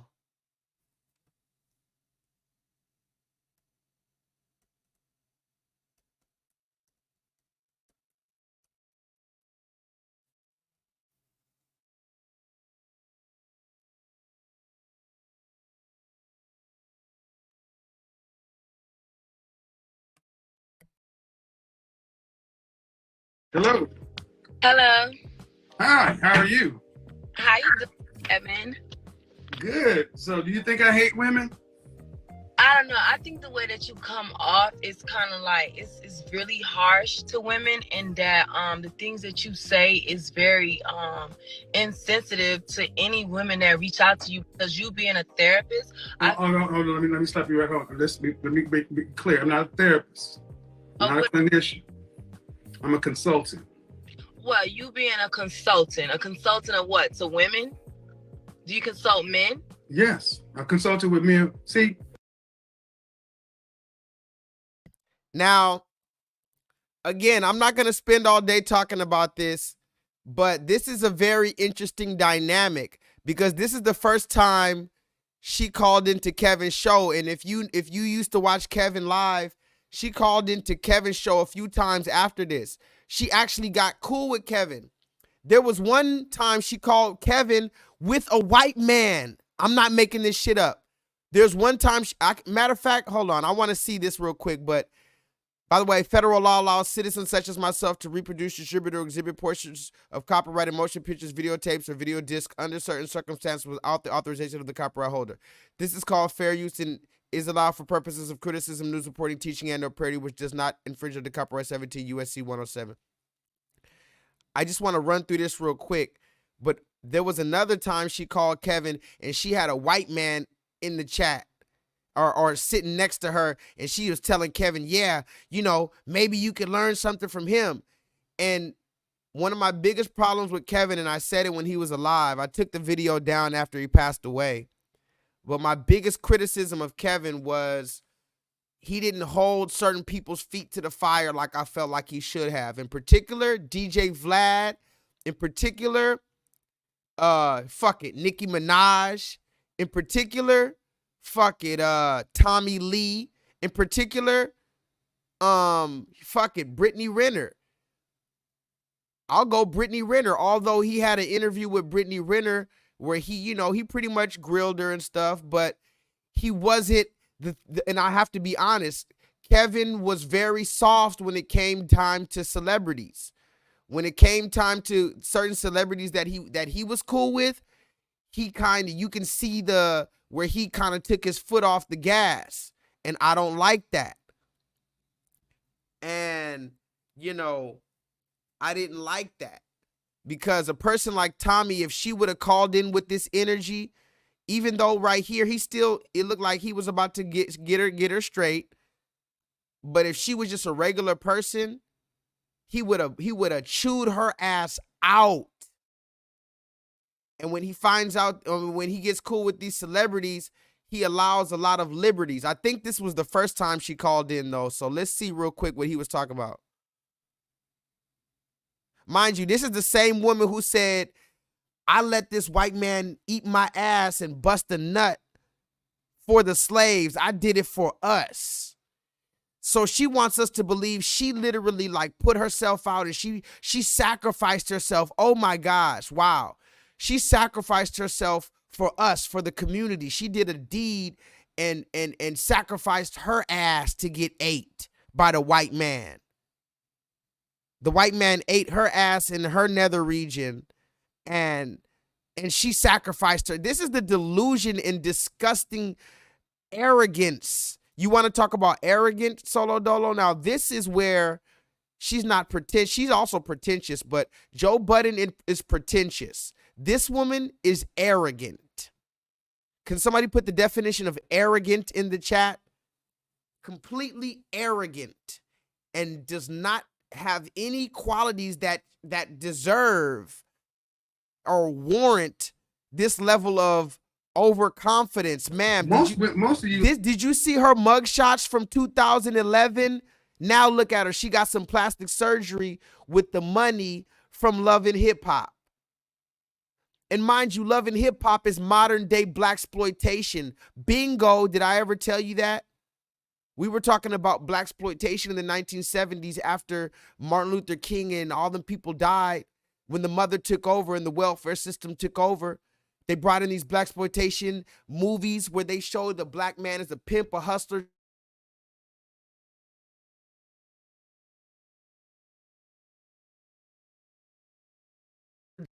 What? Love and Hip Hop Miami and all this other goofy shit. Hello. Hi, how are you? How you doing, Evan? Good. So do you think I hate women? I don't know. I think the way that you come off is kind of like it's really harsh to women, and that the things that you say is very insensitive to any women that reach out to you, because you being a therapist. Hold on. Let me stop you right home. Let me be clear. I'm not a therapist. I'm not a clinician. I'm a consultant. Well, you being a consultant of what? To women? Do you consult men? Yes, I consulted with men. See, most of you ladies have no idea who you're talking to. You assume that I just got to YouTube and I spent 3 years talking to men. 3, and it's all on YouTube. Matter of fact, on World Star, probably the most harsh response I have was to a man. See, is it that I'm harsh or I'm direct? Either way, like, you're insensitive, and It's not insensitive. 2 + 2 is 4. Behind your skull, going on in your mental, that you probably would break. No. So you haven't had nobody. Hold on. We can't talk over one another. So I will say this. Shut up. Okay. You will say. Okay, huh? Go ahead. Let me turn off. Let me do this because you're coming across. You're saying I'm insensitive, ma'am. In less than 6 months, in my Facebook group, there have been 8 black couples that have gotten together. Anyway, you guys can go watch the whole video of his interactions with her. But the reason why I didn't like with her interactions with Kevin is Kevin never really held her feet to the fire. But let's get back to what she was saying, because we're talking about her delusion. Let's get back to what she was saying, guys. She says she let the red man eat her ass for us, for black people. And this is why we have to understand not everybody's invited to the cookout, guys. Even certain black people. How about this? Certain black people are not invited to the cookout. You worried about inviting Adele and all these other, you motherfuckers trying to invite Taylor Swift to the cookout. Some black people are not invited to the cookout. Like this woman right here. You bring up the slaves only when it's time to embarrass us. Then you need to check him. You need to really check him and check your situation and really see if you're sleeping with the enemy or not. I am not your problem. I don't know you. I wish I was drunk. I wish I was drunk right now. I wish I was drunk. Because, that. I'm about to post your shit, JR. I'm about to post your shit, boy. I try to just let you eat my ass for the slaves. For the slaves, bitch. This whole look at the caption right here, guys. I never even noticed that. Look at the caption she has right here. I sat on his head for the culture. And she thinks that's funny, or she thinks that's clever, that she got her pussy ate and her ass ate by the white man for the culture, when he already has like allegedly five babies by a bunch of black women all over the city, allegedly, and he's fucking another famous black woman, and they're all fighting over him, and she thinks it's a flex to say that he got some pussy from her for the culture. Wow. Why you calling me a crackhead? I did it for us. For us, bitch. I don't pink dicks. You got me up. Now I'm about to post your shit. She says, I don't fuck pink dicks. I did that for us. And now I guess she's showing the receipts. Whatever that is.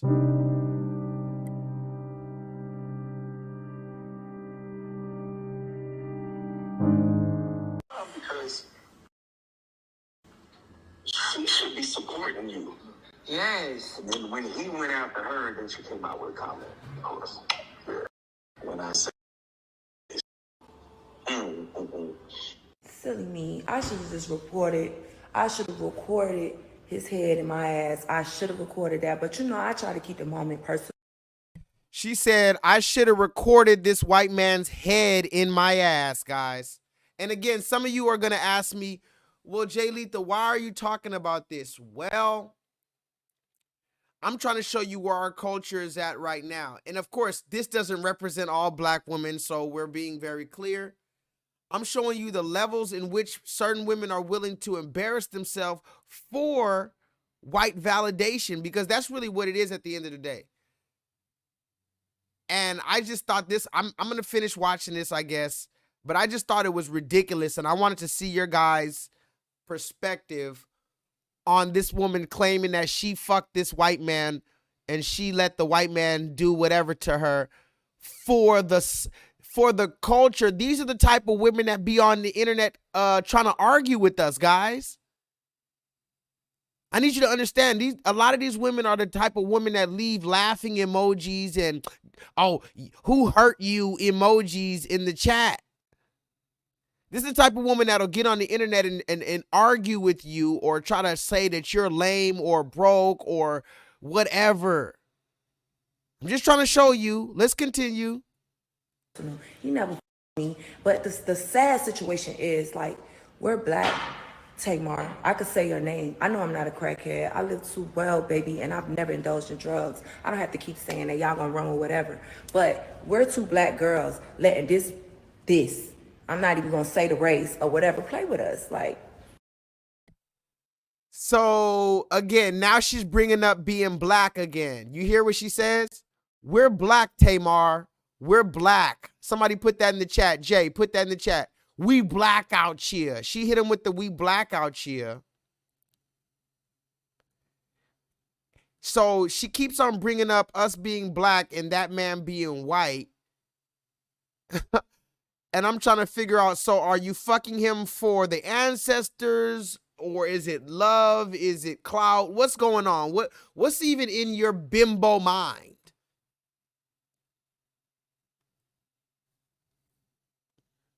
Tighten up, my girl. I'm not your issue. That is your issue. And sleeping with people like that and trusting them, this be the problem. Y'all be sold for the and then wanna, yeah, we had an issue. Yes, I'm gonna play with you. And Solo Dolo, she's calling the white man a nigga. She said, I didn't, this nigga, that nigga, you letting that nigga play with you. It's a white, Caucasian, German, blue-eyed man. I'm gonna play with you. But once I seen the severity of the situation, I was like, damn, this is kind of fucked up, actually. Because I'm at home right now with my man, and we laugh together. We don't give a fuck about this internet shit. And he would never talk to you. She says she's at home with her man right now. How do you have a man right now, but you just let the white man eat your ass? Killer. She says, I'm at home with my man right now. And see, that's another problem. I bet you she does have an actual man right there. But he's not giving her no leadership for real. He doesn't give a fuck about her. She says she's with her man right now, but you just let this white man eat your ass, what, 1 month ago? Not even a month ago? You could never get that to look your way. Now go kiss him in the mouth, ho. And he would never talk to you. You could never get that to look your way. Now go kiss him in the mouth, ho. She says, now go kiss him in the mouth, ho. She tells another black woman to go kiss the white man in his mouth after the white man ate her ass. Are we clear? Can I move on to the next topic? Are we clear? Protect black women, are we clear? The sisterhood, are we clear? The beehive, are we clear? Black girl magic, are we clear? She says, yeah, now kiss him in his mouth after he ate my ass for the ancestors. And we laugh together. We don't give a fuck about this internet shit. And he would never talk to you. You could never get that nigga to look your way or now go kiss him in the mouth, ho. JR, I know you trying to sell that book. And another thing, you don't wear the suits well. You look like Jiminy Cricket. I lied, bitch. I lied. Now we see why she wanted Krishan to be at her sold out tour. Now we see. Nobody was checking. Nobody knew, which was my exact. Keep little shit like this before. Word from the.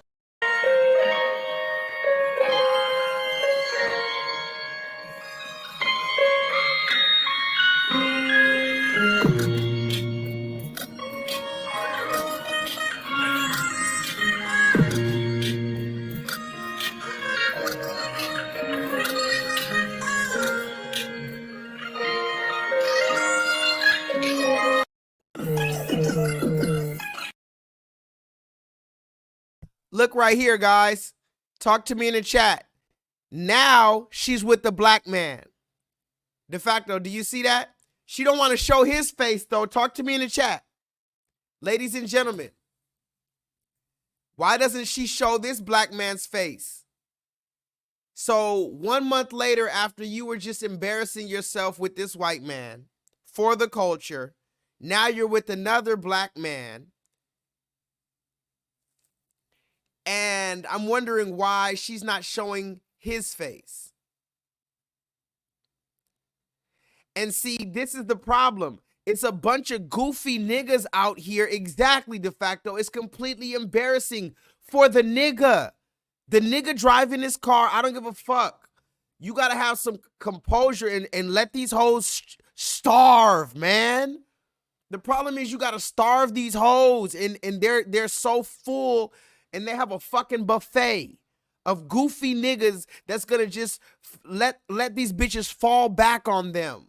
Don't you ever be a fall back ass nigga when you see that hoe is unstable. She's completely clout chasing. She's fucking white men for the ancestors. And 2 weeks later, you're the nigga that she's talking about. Yeah, I already got a new nigga. So she's hopping from race to race, whoever accepts her fucking bullshit. And I would say he probably is a dope dealer or whatever the fuck, but she already got the money from the blaxploitation. Don't you understand? She's on Love and Hip Hop. That's the new 2023 blaxploitation. That's why she's paid. You ever heard about Step and Fetch It? Can somebody put that in the chat? I've talked about him before. Somebody go look up Step and Fetch It. Tell me his real name. They said that man in real life was educated, well-spoken. He was making a whole lot of money. And most importantly, he was fucking white bitches. Go look up Step and Fetch It. One of the first, blaxploitations. One of the first minstrel black people who were on the camera acting like a dumbass. Yes, I surely is, boss. Or I don't know what I was gonna do, boss. I was real sleepy. I can't even go to work. I just want to sleep all day, boss. This was Step and Fetch It, a black man who in real life, he made a lot of money from that fake ass character. So they've been doing this blaxploitation shit. So this woman has all these watches and diamonds and gold and Mercedes Benz from portraying a fucking caricature on television for the red man. She comes back and she's perpetrating all this bullshit in our community. It's going all on social media. Our people are eating it all up. And to put the cherry on the top, she says she's doing all of this for the ancestors. She's fucking the white man for the ancestors. Wow. But remember, they got money at the end of the day. You see what I'm saying? At the end of the day, they're driving a Mercedes. So you can make the argument that, hell, you can make the argument that she's living well. Why wouldn't you be? Look, if she's sitting with her feet up on the Mercedes in the new 2023 Mercedes truck, she's going to this store. She's going to that store. She's shopping for designer with the Asian woman. She's shopping with the Arab. She's shopping with the white man. So really, she's doing something right. Talk to me in the chat. Look at her. Look at her. She's got her nails. She's going to buy whatever her little heart desires. So this is why when you ask, how did we get here, or why is it like this, these type of people are being incentivized to be like this, guys. So anyway, that was my whole spiel on that. Talk to me in the chat. How you guys feeling, man? How do you feel about that story? Do you think that it's just a social media story, or do you think that it speaks to something deeper in our community? Are we going to talk about the type of men that get praised and the type of men that our women are willing to fight over? Let's talk about an NBA young boy. NBA young boy, black man, and I fuck with NBA young boy. But at the end of the day, he fits a certain type of archetype, wouldn't you say? Wouldn't you say NBA young boy fits the archetype of the gangster, I don't give a fuck? NBA young boy has about at least 6, 7, 8 baby mamas and counting. I think he just had 2 babies from every week. NBA young boy has a new baby by another woman, and they all know about it.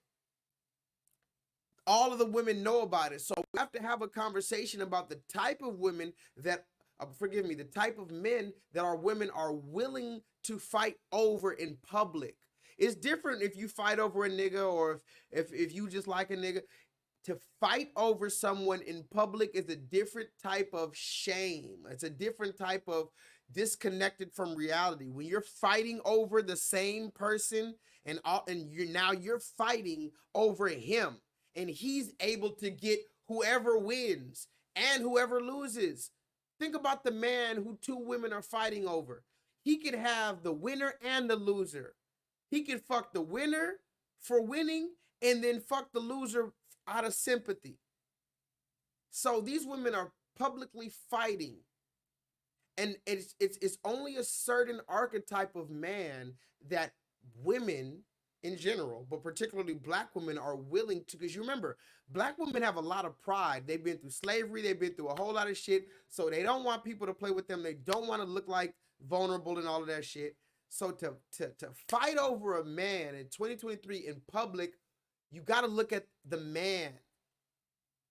The man, if he's black, he's Future, he's NBA young boy, or he's in the NBA. Somebody put that in the chat. He's NBA young boy, or he's a young boy in the NBA. Do you hear me? That's the only way they're going to fight over you in public. You NBA young boy, or you a young boy in the NBA. And if you're white, you could just be white. A whitey, in search for the white man. Have you ever heard that song? In the world where white is white and black is wrong.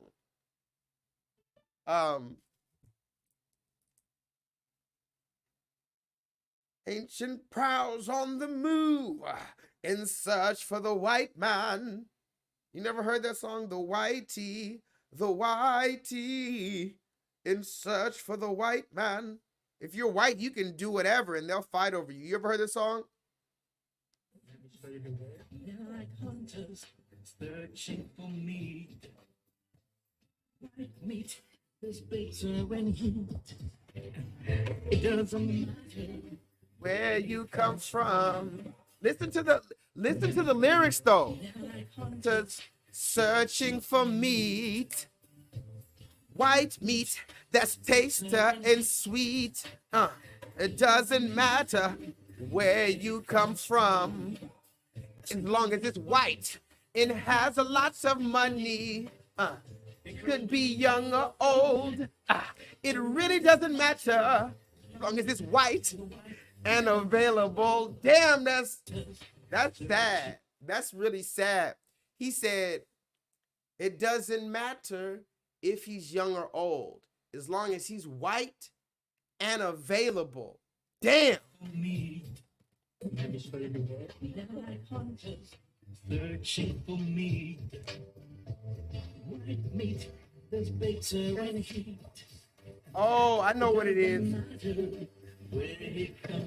Hold on. What was the song called? White Hunter. It really doesn't matter as long as it's a white and a belly. Hold on.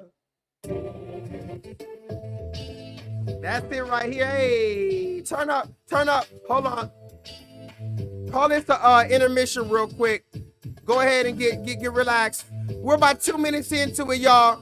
Don't even worry. It's Talk Your Shit Tuesday. I know I've been missing, but I'm still here. I'm not a clone. Hey, hey, hey, hey, hey, hey, hey. You know, I got a little rosé in my cup, a little weed in my blunt. You know, the weed don't really hit the same, but maybe I'm just high, too high, sitting on too high of a frequency. You feel me? Look,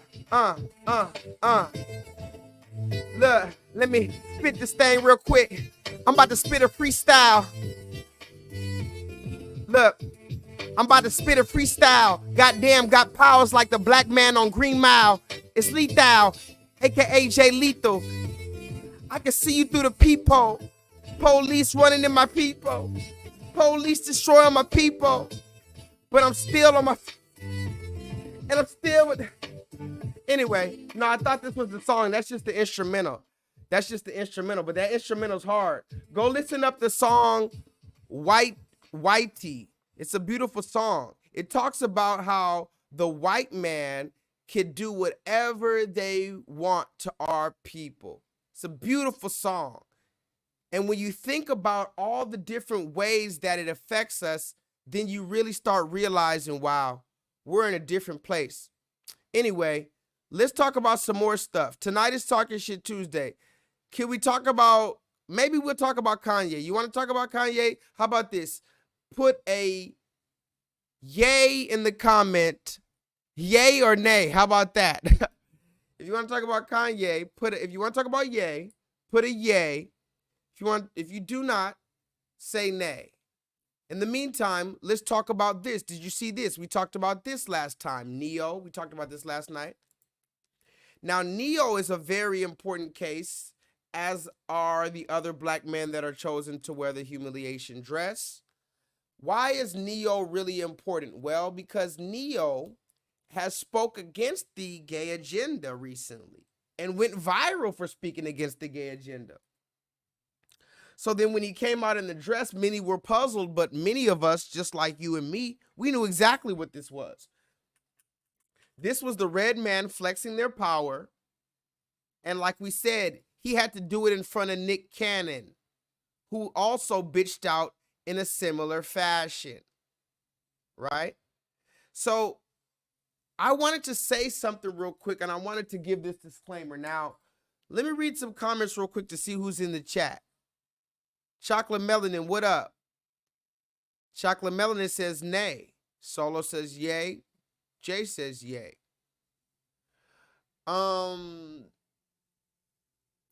First of all, Chocolate Melanin, have you seen this picture of Neo? We talked about it yesterday. If you didn't see the stream, please go back and watch it. And I expect to have 20 likes on that stream from yesterday. I know I got taken down and the numbers are going to be low, but I expect 20 likes on that. So go ahead and like that stream. Even pull up a side tab right now and go like my last stream. We talked about this and I showed the whole video. I'm surprised I didn't get a strike for that, but I showed a good amount of this footage where he was dancing like a bitch in this outfit, right?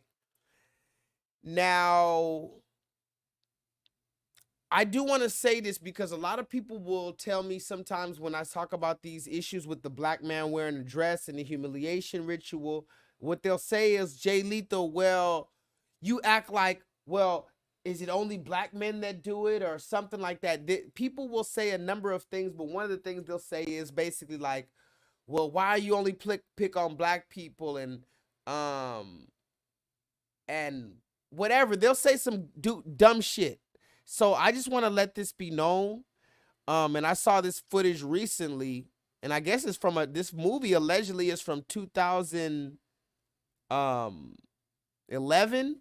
But does anybody know who this is right here? And I guess this is a pretty obvious picture. I guess I could have chosen a less obvious picture. But this is a pretty obvious picture, guys, and this is not doctored. This is not artificial intelligence. This is a real picture. This is from a movie called Jack and Jill in 2011. So this has been going on for a while, and I wanted to let it be known because we talk about the humiliation ritual among black men, but we rarely talk about the humiliation rituals among non-black men that go on in Hollywood. And I think it's mainly because, well, I know it's mainly because black men traditionally do not engage in this behavior. And to see a black man who is supposed to be allegedly the original man, the epitome of masculinity, to see him, and also remember, our history is very important too. Now, I need you to tell me who this is in the chat because I'm going to talk to you real quick. You got to understand our history is very important. A black man's history as a slave, possibly buck broken, trying to uphold his masculinity and protect his family in the midst of, you know, a harsh servitude, a harsh slavery. That hits different when you see a black man in a dress versus any other man. Maybe an Asian man, an Arab man wearing a dress and a makeup and a skirt, it can be funny. It can just be comedy. Because remember, they tried to, and Dave Chappelle talked about this, they tried to convince us that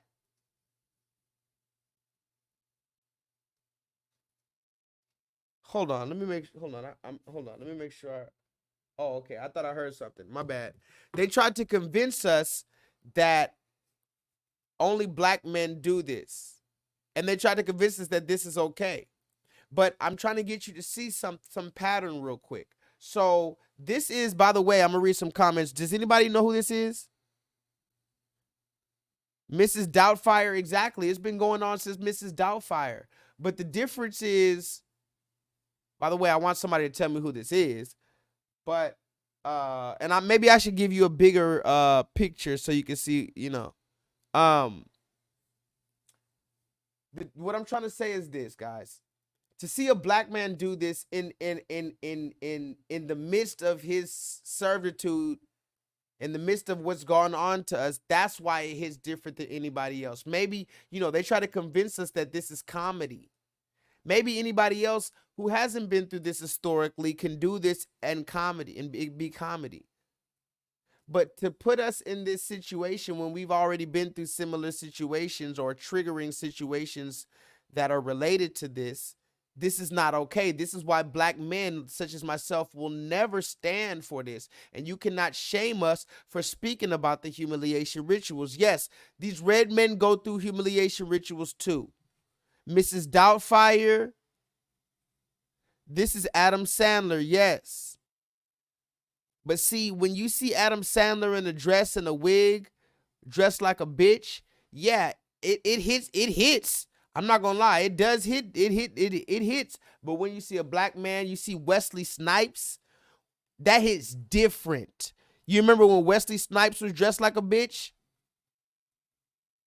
Anybody remember that? What was that song? What was that movie called? Wesley Snipes dressed like a bitch.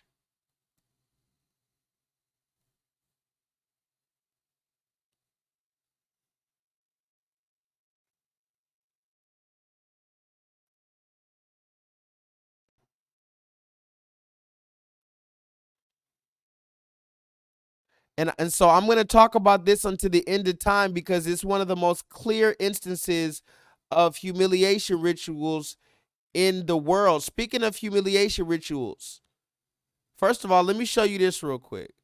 This is one of our most powerful black men in Hollywood. One of the most Negro looking. Look at this Negro right here. He has one of the most strongest Negro features. This could be the first black man ever. Now talk to me, guys. What year did New Jack City come out? Let's break this shit down to a T. Infinite Charms. What year? Holiday Heart, Ving Rhames, another big, strong black man. But what year? Because I think I'm about to figure something out real quick. What year did New Jack City come out?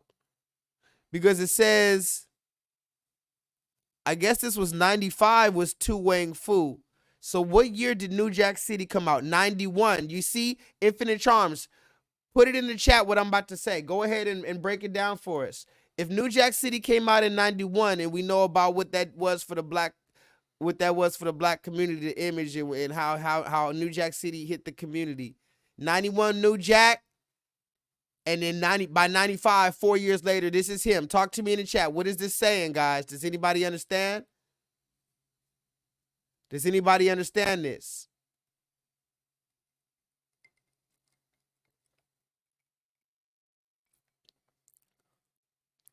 Because that's saying something. Now let me show you. Let me bring up New Jack City.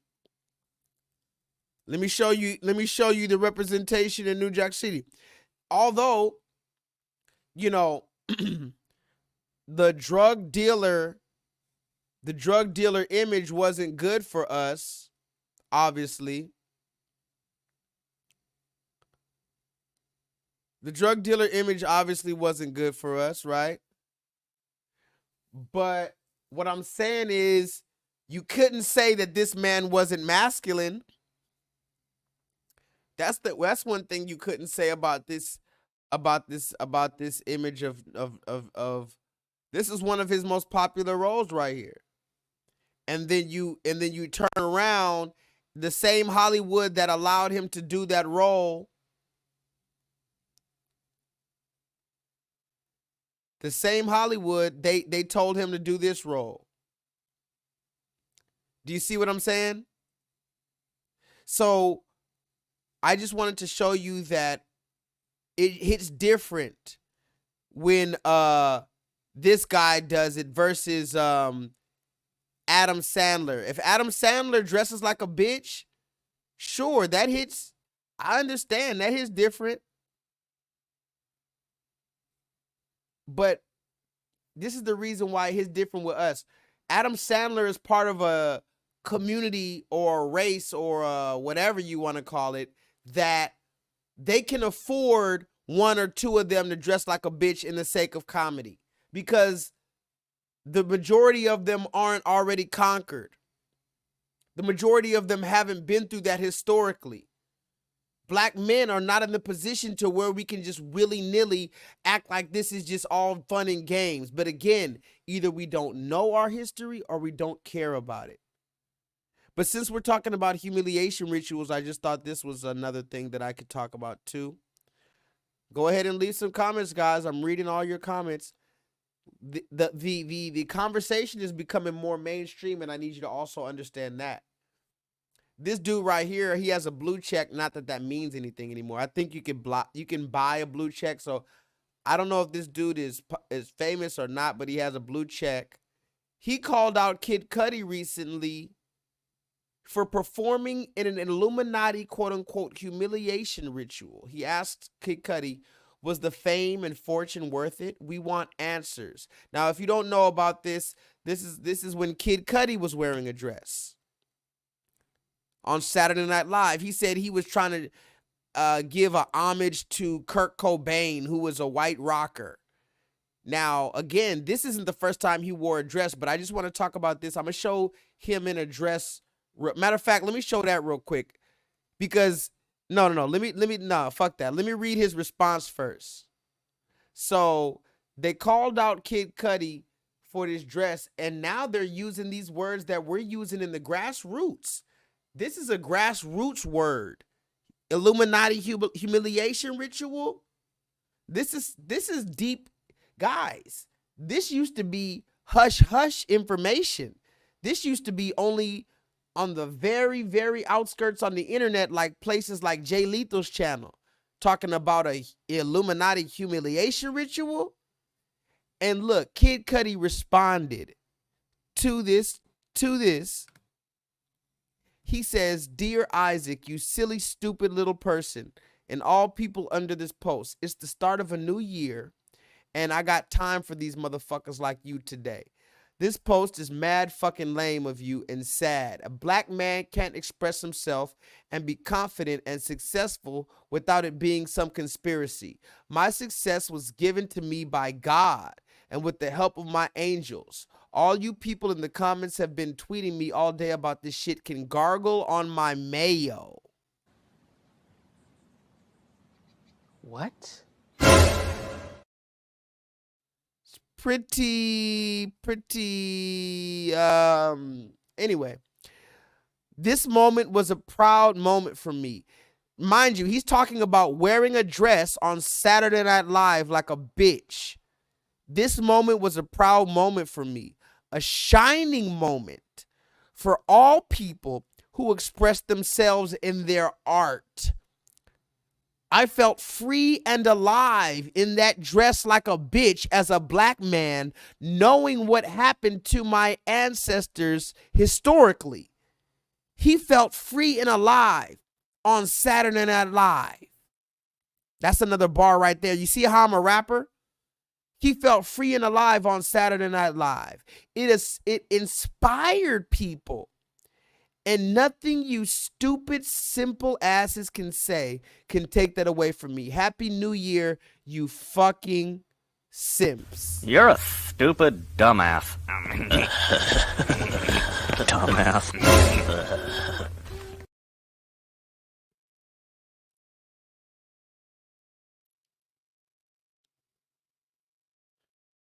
So they called him out on his Illuminati humiliation ritual, and he said it was just me expressing my art. This is him on Saturday Night Live, guys, just so we're clear. Look at him. Look. It's the same thing. Usher. Can somebody put, at this point, you can just start putting the names of the black men that have appeared in dresses. I'll start. Martin Lawrence, Eddie Murphy. Go ahead. Most recently, Odell Beckham, Russell Wilson. Come on. I mean, not Russell Wilson, Russell Westbrook, Usher Raymond. I'm just going to say those 5. Usher Raymond, Odell Beckham Jr., Eddie Murphy, Martin Lawrence, Russell Westbrook. Name other black men that have been put in a dress just for no apparent, logical, God-fearing reason. Oh, but you didn't even see the worst one. He tried to say I was alive and free.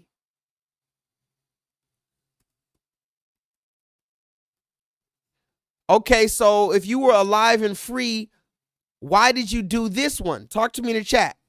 You were alive and free on Saturday Night Live. Okay, so why did you do this one? This was not Saturday Night Live. Ladies and gentlemen, you saw the other dress he was wearing. This is a whole nother event.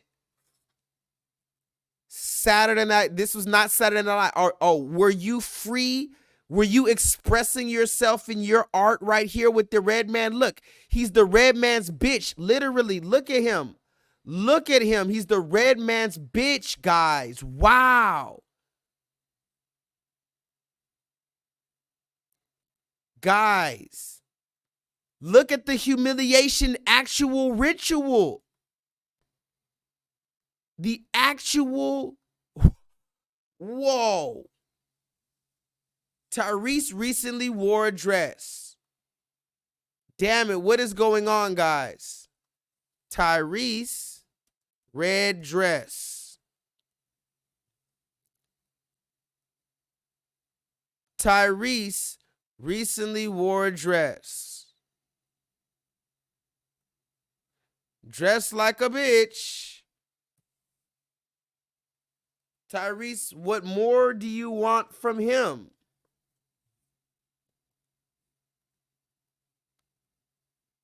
Do you see? Are you starting to see what I'm talking about, ladies and gentlemen, or no?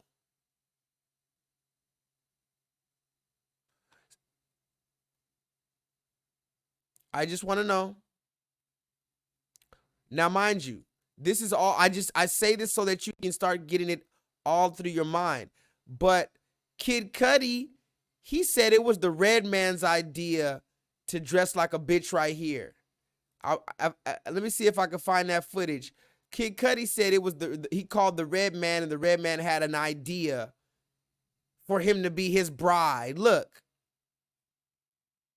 Is he going to convince us here that, yes, I wanted to do this one too? Look at him behind the veil right here. Look, the red man's taking off his veil. The red man's literally, who knows what that red man has done to Kid Cudi behind the scenes. And he's flaunting him in front of the red carpet now. This is what I mean by humiliation ritual. He's probably, now mind you, I don't know this to be fact, so don't call this bullying. I am assuming that this red man has fucked this man in his butt. And forgive my vulgarity, but I need you to understand what I'm saying. Imagine he's fucking this guy in the butt on some ritual Illuminati shit. You're a celebrity, I own you. And he went as far as to, he can't even keep it in the closet no more. He has to drag this man around. Let me see something real quick. Because this is Talk Your Shit Tuesday. If I'm not going to ever talk about this stuff, it's going to be on Tuesday. Kid Cudi talks about dress. I have all this shit on my Instagram somewhere. But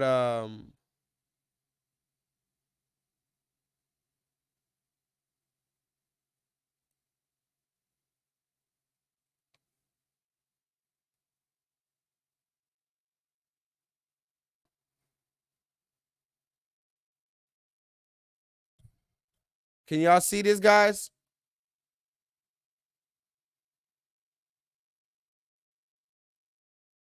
First of all, look at Tyrese right here. Look at Tyrese wearing a dress recently. But more importantly, look at this right here. Look at him wearing a dress. Listen to his reason. Listen to his reason why he wore this dress, guys. The first time, hold on. The first time he wore the dress and somebody called him out and they said it's a humiliation ritual, he said, I was just expressing my art. I'm trying to dress like Kurt Cobain or whatever. Let's listen to his reason why he dressed like this white man's bride. He's dressed like a white man's bride, guys. How is this funny? How is this creative? How is this artistic? Look at his face. He's dead in his face, guys. I need you to wake the fuck up. Black people, we show our emotions on our face. His face is dead. Listen to this man. Let's try one to the left here. And then all straight ahead. How's it going? Hi, I'm Blake. Good. Nice to meet you. Nice to meet you too, man. Good. Tell me about this. Well, this is Eli's vision. He sent me a This is Eli's vision. This is what I was talking about. This is what I was talking about right here. This is the video. This is Eli's vision. Can somebody go ahead and define that for us in regular terms? Chocolate Melanin, can you define that for us in non-serpent vocabulary? They said, oh my God, I see you dressed like the red man's bitch. What's this about? Well, this was Eli's vision.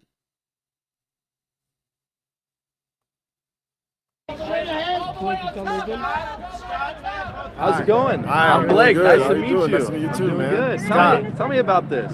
Well, this is Eli's vision.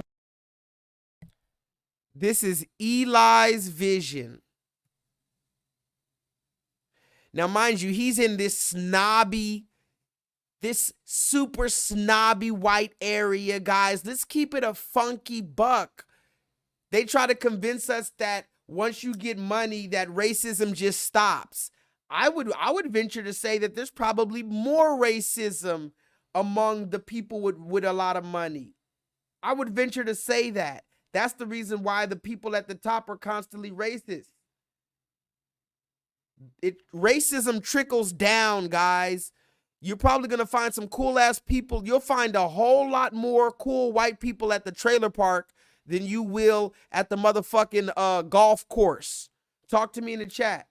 If you have 100 motherfucking white people at a trailer park and 100 motherfucking white people at the country club, I guarantee you niggas will get along with the people at the trailer park more. So he's among all these snobby white people drinking Cabernet Sauvignon and all this other shit. And they ask him, oh, what are you wearing? Oh, this is Eli's vision.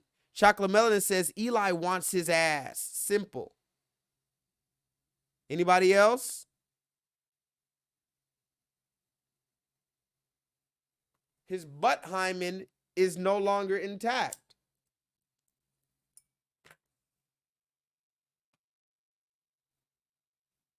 Let's listen to why he wore the dress. And then all the way ahead. How's it going? Hi, I'm Blake. Good. Nice to meet you. Nice to meet you too, Doing man. good. Tell me about this. Well, this is Eli's vision. He sent me a text and said he wanted to do this, and I said, let's go. That's amazing. Yeah. I love it, man. The white man, look at the red man's face. Guys, how old is that red man? He doesn't look like he's no older than 28, 30 years old. Whose son is he? Who is he? They're going to try to convince you he's somebody important or he's a designer or he's somebody's son that was passed power through nepotism of ill-gotten gains. Now he's in control of these black male celebrities who are in charge of socially engineering the rest of black society. Look at the red man's face. I'm not talking about the red man that's interviewing him. I'm talking about the husband. He doesn't even have to say a motherfucking word. He said, you heard him. I told him, let's do this. It's my idea to dress you like my bitch, and he did it immediately. Look at his face, guys. I'm not gonna move forward till I read some comments. Cause I'm honestly tired of talking. I need to hear what y'all gotta say. Cause I've been talking about this shit enough. I need to hear some backlash now. Go ahead, call.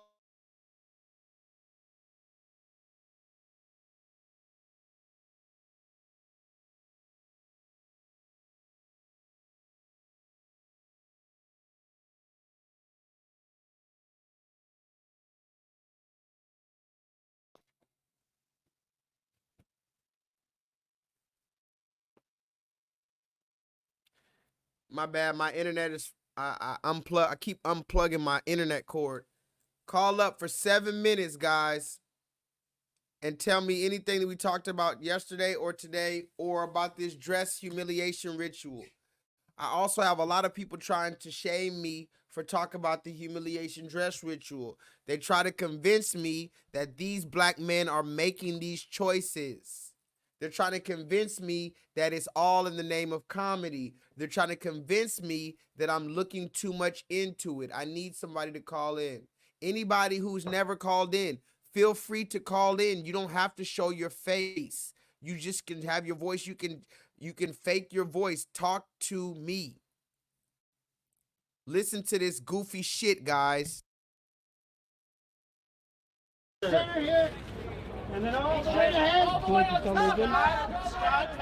How's it going? Hi, I'm Blake. Good. Nice How to you meet doing? you. Nice to meet you too, Doing man. good. Tell me about this. Well, this is Eli's vision. He sent me a text and said he wanted to do this, and I said, let's go. That's amazing. Yeah. I love it, man. Yeah. Super cool. Yeah, we haven't seen each other in a while. I haven't seen you in forever. That's amazing, man. Yeah, You been good to see you. Yeah, awesome. That's great. So you're nominated tonight? Yeah, for Emerging New Designer. Yeah. How are you feeling? Super excited. Anyway, I feel like we won just being here with Scott. So this is great.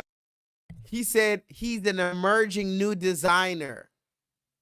Oh, so he's an emerging new designer.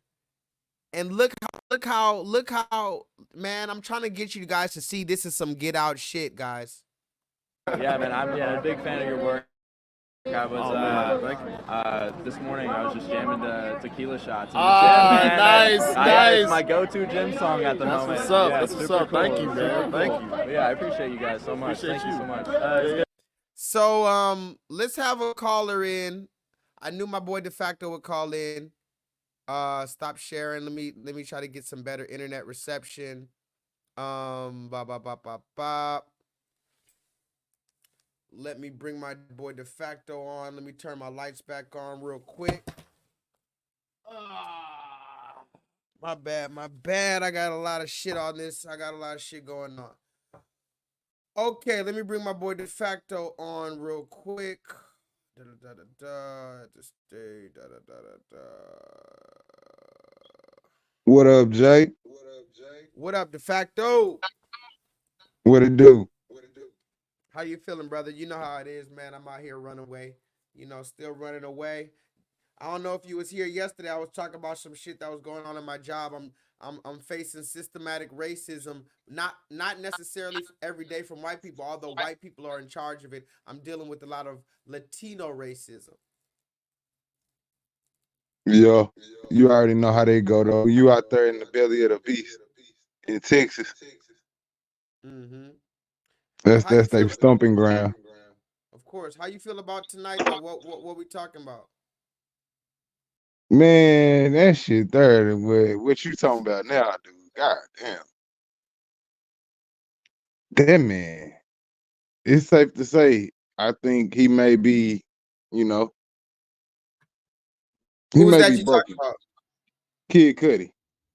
Oh, Kid Cudi. Yeah, he's out of there. Kid Cudi for sure. He's out of there. Let me see if I can bring this up. Hold on. Share screen. Yeah, Kid Cudi's definitely out of there. But I really want to talk about the humiliation dress ritual, because what do you think about that? What do you think Oh, about the it's a actual real dress ritual? thing. It's a real thing. It's a couple more rituals they can have you do. What is the purpose of the humiliation ritual? Is it like we believe, modern day bug breaking? Well, it's another way to put you on. It's a couple ways to put you on though. They can do a blood sacrifice, or they can do a bloodletting sacrifice, A blood what? or a bloodletting sacrifice where they like cut you or almost kill you. Yeah, they can do a couple. It's multiple ways that they can go about it. But it Hey, just seems like the book breaking one, that's the way they usually try to do it. Interesting. Hey, I have another video I want to react to. Solo, are you in the chat? Guys, Chocolate Melanin, are you still here? I know it's kind of early for Chocolate Melanin. I have another video I want to react to, and I kind of wanted somebody to be with me while I talk about it. I don't know if I want to talk about it though, because it's kind of a long video, and he kind of drains me sometimes. I love him, but he kind of drains me sometimes. I have this video on Kanye that I wanted to show, because he went on a recent rant, and I didn't listen to it, but I guess it was making a lot of noise for a minute, and I wanted to talk to you guys about it. I figured I'd take some time today to possibly talk about it. I have some other videos that I could show. You see, he apologized. Oh yeah, let's talk about that real quick. Yeah. So if we're just talking about Kanye real quick, because I don't know if I'm gonna show you the whole video, because it was kind of a long video. By the way, yes, Adam Sandler dresses like a bitch too.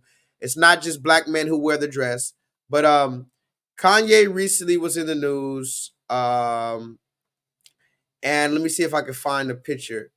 He posted this cryptic message. It seemed like it was cryptic on his page, but allegedly it was actually Hebrew. And he posted this on his page, and people found out what it meant or translated it. And it basically said, I sincerely apologize to the so-called Jewish community for any unintended outbursts caused by my words or actions. It was not my intention to hurt or demean, and I deeply regret any pain I might have caused. I'm committed to starting with myself and learning from this experience to ensure greater sensitivity and understanding in the future. Your forgiveness is important to me, and I'm committed to making amends and promoting unity. And, some people were, like, wow, he apologized. At this point, it's like all this back and forth shit. I'm over all that. But I did want to mention this. Two things about this. One thing, allegedly, he made this apology. But this is after he went on all these rants. Now, mind you, this is after he made this song right here. Have you guys heard this song where he talks about fucking a Jewish bitch?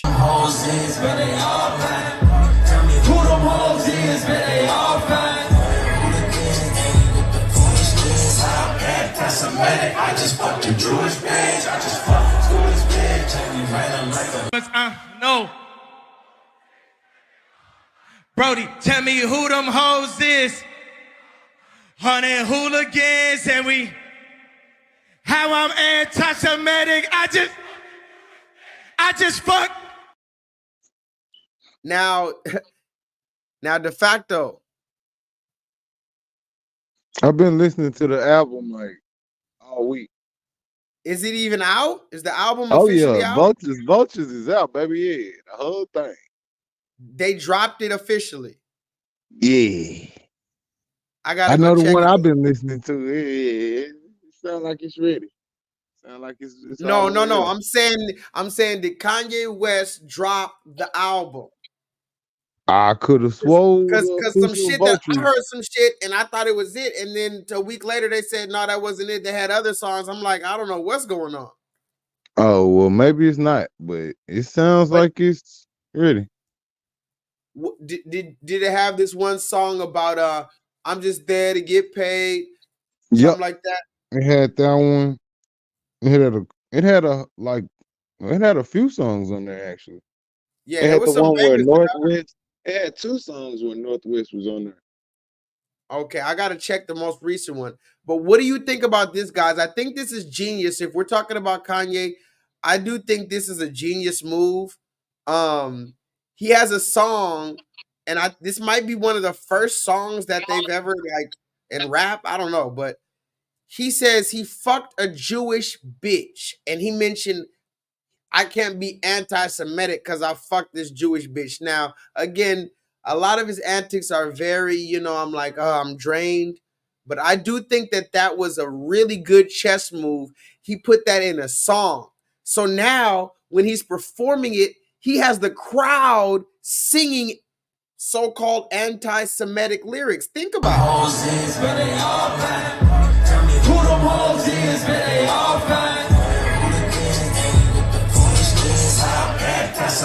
I just fucked a Jewish bitch. I just fucked a Jewish bitch. And you ran like a... And he's dressed with the black KKK hood on. It's just the craziness. But I do think that's an amazing chess move to put that bar in a song and to say I can't be anti-Semitic because I'm fucking a Jewish bitch and have everybody singing it. That was a crazy one. But I want to show you this de facto. So he put out a apology, allegedly. It was on his Instagram. He didn't say it from his mouth, but he put it out allegedly in Hebrew. Now, some people were saying that it looked like it was generated by like ChatGPT or artificial intelligence. You can do that now. I talked about ChatGPT where you can go to certain websites or certain software and you can tell them to write you a song about, ice cream, or you can tell them to write you I'm sorry note to the Jewish community, allegedly. And this they have some artificial intelligence software that'll write you an apology. So people, this is from TMZ. TMZ said his apology might be fake. And then the Jewish community, the ADL, they came out. And now listen to this one. This is why I wanted to bring it up anyway. The ADL, who is the so-called Jewish Defense League and all that,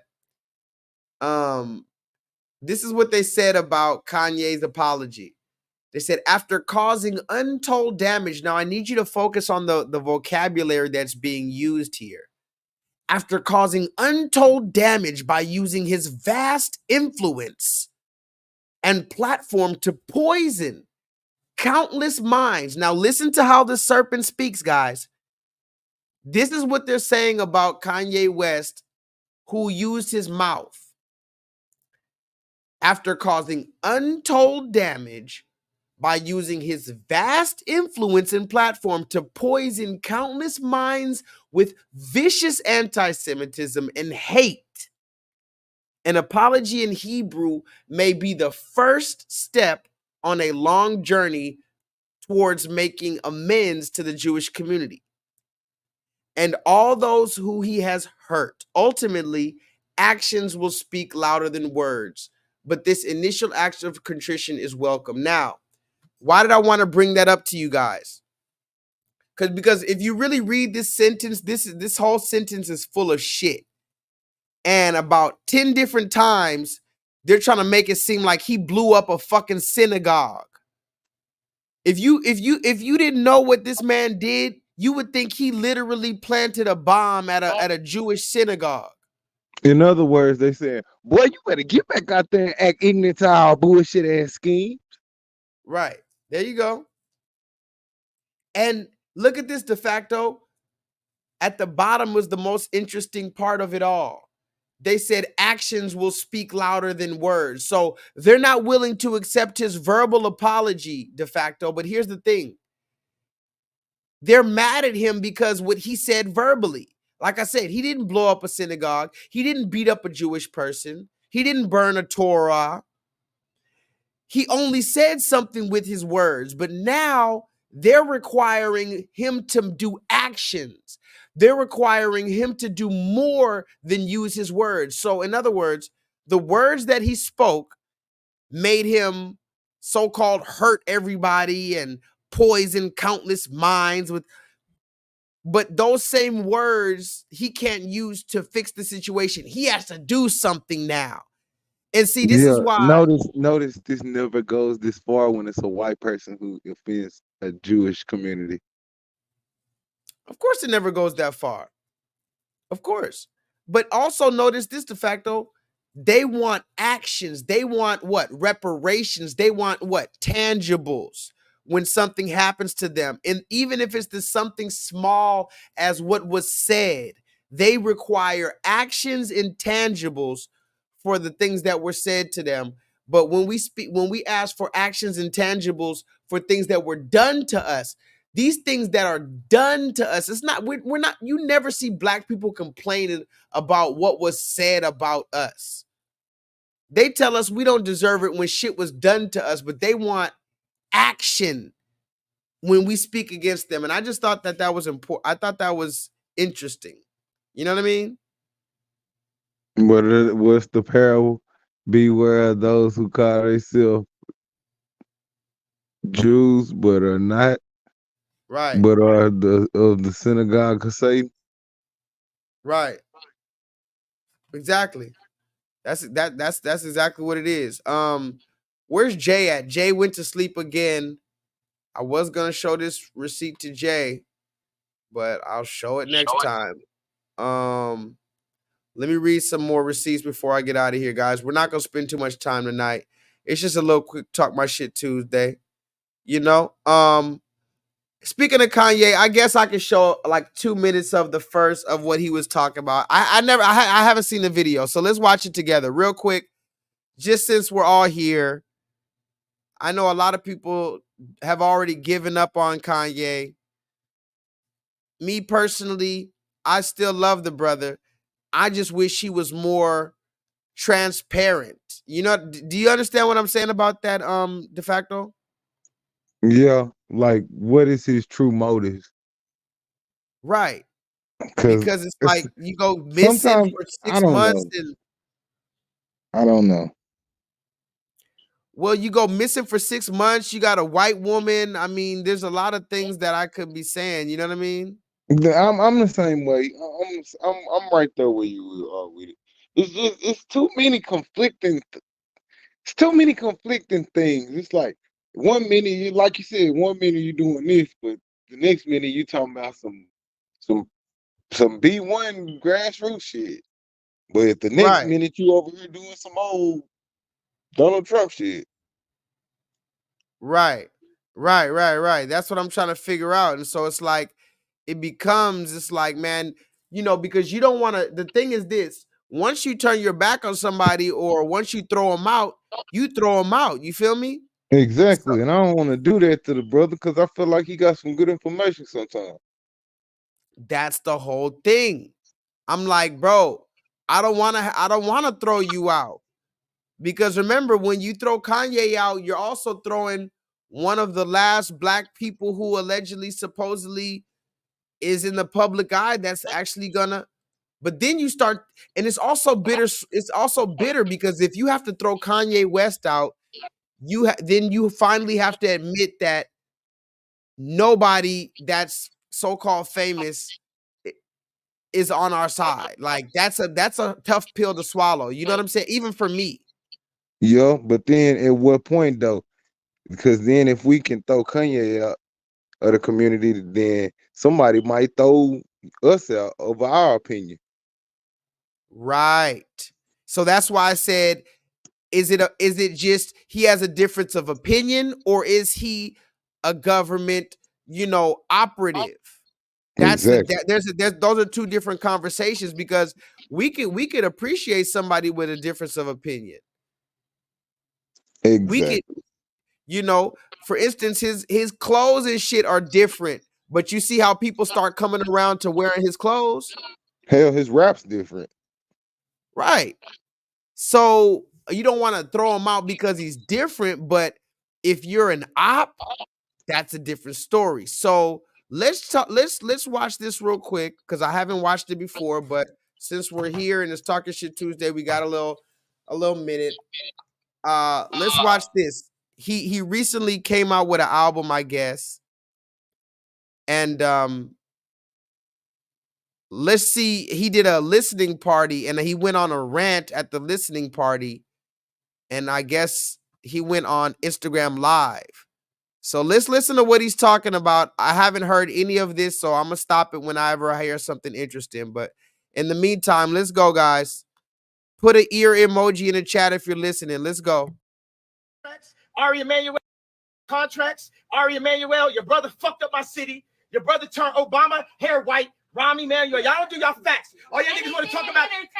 Let me tell you, anybody ever talk to my red hat? Y'all put me in a fucking hospital. Fucking Chinese water torture. Oh, million questions. Everybody around me telling me I can't wear it. Nigga, you can't tell me the color of my hat. Y'all can't tell me shit, nigga. Now, the first question is Kanye West crazy, ladies and gentlemen? De facto, I'll ask you and I'll ask the people in the chat. Were you able to hear him so far? Yeah, I can hear him. But yeah, he crazy. Have you seen this whole rant? Yeah, he crazy. But nah, yeah, I seen the rant, but yeah, he crazy. Cause he remind me of schizophrenic people. Like they can't carry on a thought that they haven't, so they go on to the next thought. Right. Before they And finish see, with the first. right.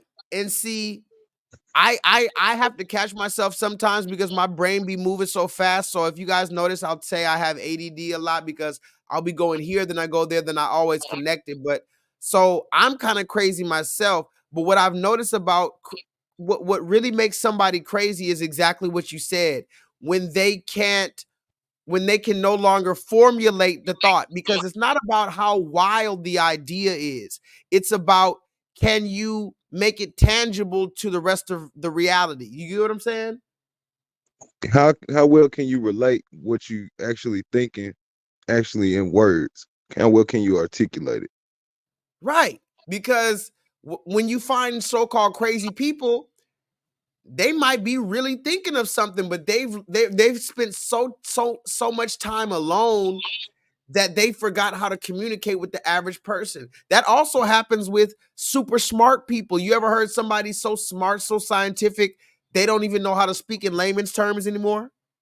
Yeah, I got an uncle. He had like swelling on his brain, and like he was developed schizophrenia, and he was Right. like he would like talk to himself. And that was one thing he had. Like he would have conversations with the conversations they didn't relate to nothing tangible. Say it again. He used to have conversations, but what? The conversation didn't relate to anything tangible. What do you mean by that? Like he would say something like, well, like like you could do something or say like you would pick up a stick or something, and he'll be like, oh, you picked up a stick. That must mean it's gonna rain today. You'll be like, huh? Oh, okay. Yeah. See, and so the thing about Kanye though is he's not so crazy that he doesn't make points though. You get what I mean? He's not on the full spectrum where he's like one of these crazy guys on the corner. You know what we're talking about. The crazy guy screaming on the corner. Yeah. He ain't With, all the way there. See, this is just one. See, this is what we saying. This is just one aspect of crazy. This just like schizophrenic. You got delusions of grandeur. You got all kinds. so what you're saying is there's a spectrum of crazy. Oh, yes. Yes. Would you agree that I'm on one of the spectrums of crazy? Maybe. Okay, let me Maybe. ask you a better question. No. Let me ask you a better question. Would you agree that you, sir, are on one of the spectrums of crazy? I know. Most definitely, I am. Well, that's what I mean. That's exactly what I but mean. that's how I know. That's how I know. Ladies and gentlemen, in the chat, are any of you raise your hand if you're willing to admit that you are possibly on one of the spectrums of crazy in some aspect? Let's watch this man and see if he's crazy or not. Contracts, Ari Emanuel, your brother fucked up my city. Your brother turned Obama hair white. Rahm Emanuel, y'all don't do y'all facts. All y'all niggas want to talk about. Let me tell you, anybody ever talk to my red hat? Y'all put me in a fucking hospital. Fucking Chinese water torture. Oh, million questions. Everybody around me telling me I can't wear. Nigga, you can't tell me the color of my hat. Y'all can't tell me shit, nigga. No, none of y'all motherfuckers here with no Instagram, nobody living, nobody at, and I don't want to hear shit from none of these Jewish niggas talking about, oh, he's in an episode. Harley Pasnick follow me to the fucker, kill Aaron Carter, and now they acting like they won't clear the Backstreet Boy sample. You get what I'm saying? Wow. First of all, he said that the same Jewish man that was trying to follow him around and threaten him, they killed Aaron Carter. Now, if you don't know who Aaron Carter is, this is a pop singer who recently died after he was recently exposed in the Illuminati as well. He said he feared for his life and he wound up dead of a so-called overdose. Kanye just said they killed him. I mean, so when you hear stuff like that, de facto, is he just making up stuff for views, or is he just really leaking information? He may not be. He may be like on to some cutting edge information. But at the same time, it make you wonder. Maybe is that a stream of information he tapped into, knowing with who he's affiliated with, being the other side of the aisle? I'm trying to be vague. Oh, I know. I think I feel you. Like, did he get this information from being tapped in over there? You know what I mean? Right. Oh, wow. Okay. Huh. And see, that's how I know I'm crazy. But see, check it. I'm crazy in the sense I'm not so crazy. Because I'm crazy where I think like him. But at the same time, I'm crazy, but I'm not so crazy because I can convey my fucking point. He has a hard time with conveying his point. It's like, bro, like, he like need to take like speaking classes, I guess, or like debate. He should have took debate or something. That would have been probably good for him. Yeah, no, he needs to calm down when he speaks. Exactly. Because it's like me, like I can get real amped up, but at the same time, that's why sometimes I'll be like, smooth jazz the wave. Let me calm down and let me explain this exactly how anybody can hear it, so they cannot talk about my tone, or because I get real amped up too.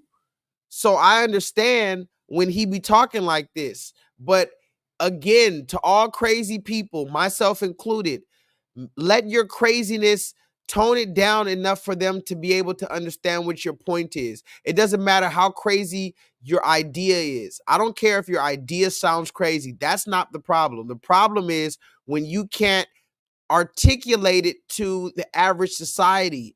Because if you're so out of the box with your ideas, you must understand that at least 85% of the population is still dumb and blind, and they go off of what they see. So you need to, as the person with the idea that's outside the box, you need to be able to what? Explain that shit to these common people out here.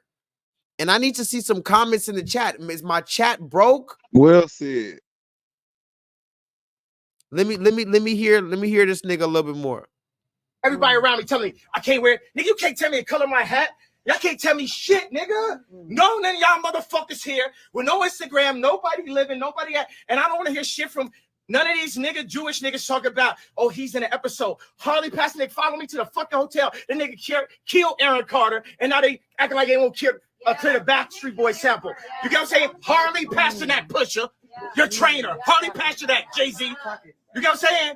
And then niggas be hanging around these niggas just for the money or some Mike Rubin shit. Slap the shit out of Mike Rubin. I see that nigga. You know what I'm saying? It's like de facto, he said he'll slap the shit out of Mike Rubin. You know who Mike Rubin is, right? That's little baby new side piece. I mean investor. Meek Mill's investor. Hold on, let me refresh the page because I don't think I'm seeing no comments. Hold on, let me refresh this. Hold on. Matter of fact, I'll go on my phone because I must not be having no comments because I see some people in the chat. That's another thing that I'll be tripping on. I'll be seeing people in the chat, but I don't be seeing comments for like 10 minutes. So it must be my comment section is broke. Okay, so y'all are really just listening and not saying nothing. All right. Anyway, he said he's going to slap Mike Rubin, who, by the way, that's Meek Mill's boyfriend. Hold on, let me see if I can find Meek Mill. Where Meek Millie at? That's Meek Mill's boyfriend. He said, I'll slap the shit out of Mike Rubin. Now, again, he might be crazy, but out of 10, he's at a 4. Out of all the crazy niggas I've seen, he's probably at 4.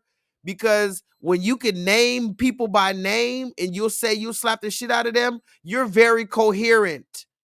But let's just be real. Is that crazy what he's saying? Because it's basically what we talk about. I mean, he's having a conversation that we have about these same people. Right. This is my point. De facto, I have How like is it 3 crazy? videos. It's more relevant than relevant.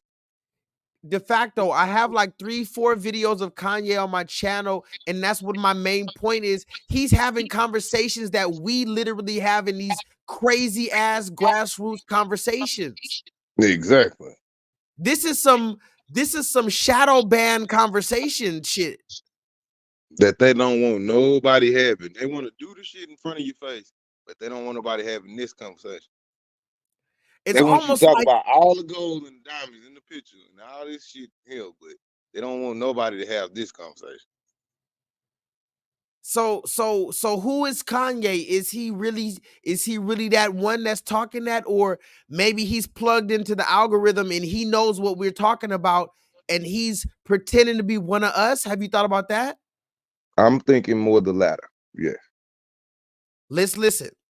Talk about, oh, he's in an episode. Harley Pasternak follow me to the fucking hotel. The nigga killed Aaron Carter, and now they acting like they won't clear the Backstreet Boy sample. You get what I'm saying? Harley Pasternak pusher, your trainer. Harley Pasternak, Jay-Z. You get what I'm saying?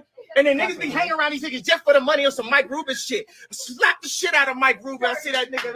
You know what I'm saying? It's like, yo, fuck these niggas, bro. Fuck these niggas, nigga. You know what I'm saying? I'm on my Farrakhan Don shit right now, bro. Because guess what? These Yeezys gonna sell. They sabotaged the show today. They sabotaged the Instagram. They cut off the fucking Adidas contract. They did all the shit. Then they want to go get Light Skin Ye. You gotta understand. That's Jerry. His real name is Light Skin Ye, bro. Deadass, he told me that was his name. It's Light Skin Ye. They want the light skin version. They want a George Floyd. They want a Virgil. They don't let me speak at the funeral. I saw 2, 3, 4, 5 white people not let me speak at funeral. None of y'all niggas and Drake, nigga. Hold on. Hold on, be quiet while I'm talking, baby. Drake. Oh yeah. Also, I'm getting a whole lot of how do I say mammy energy in the back, a whole lot of amen, yes Lord energy in the back. And this is another problem with I feel like black people. It's like when real shit be being said or whatever, motherfuckers get too hyped up and they start hooping and hollering. You know what I'm talking about? Did that nigga just say they want another George Floyd? They want a George Floyd. I don't know what his stream of consciousness is. Oh, that sound like, well, all right. I think he tried to blend that shit in and he didn't think nobody caught it. Wait, what Come is he on, saying Candace. about George Floyd?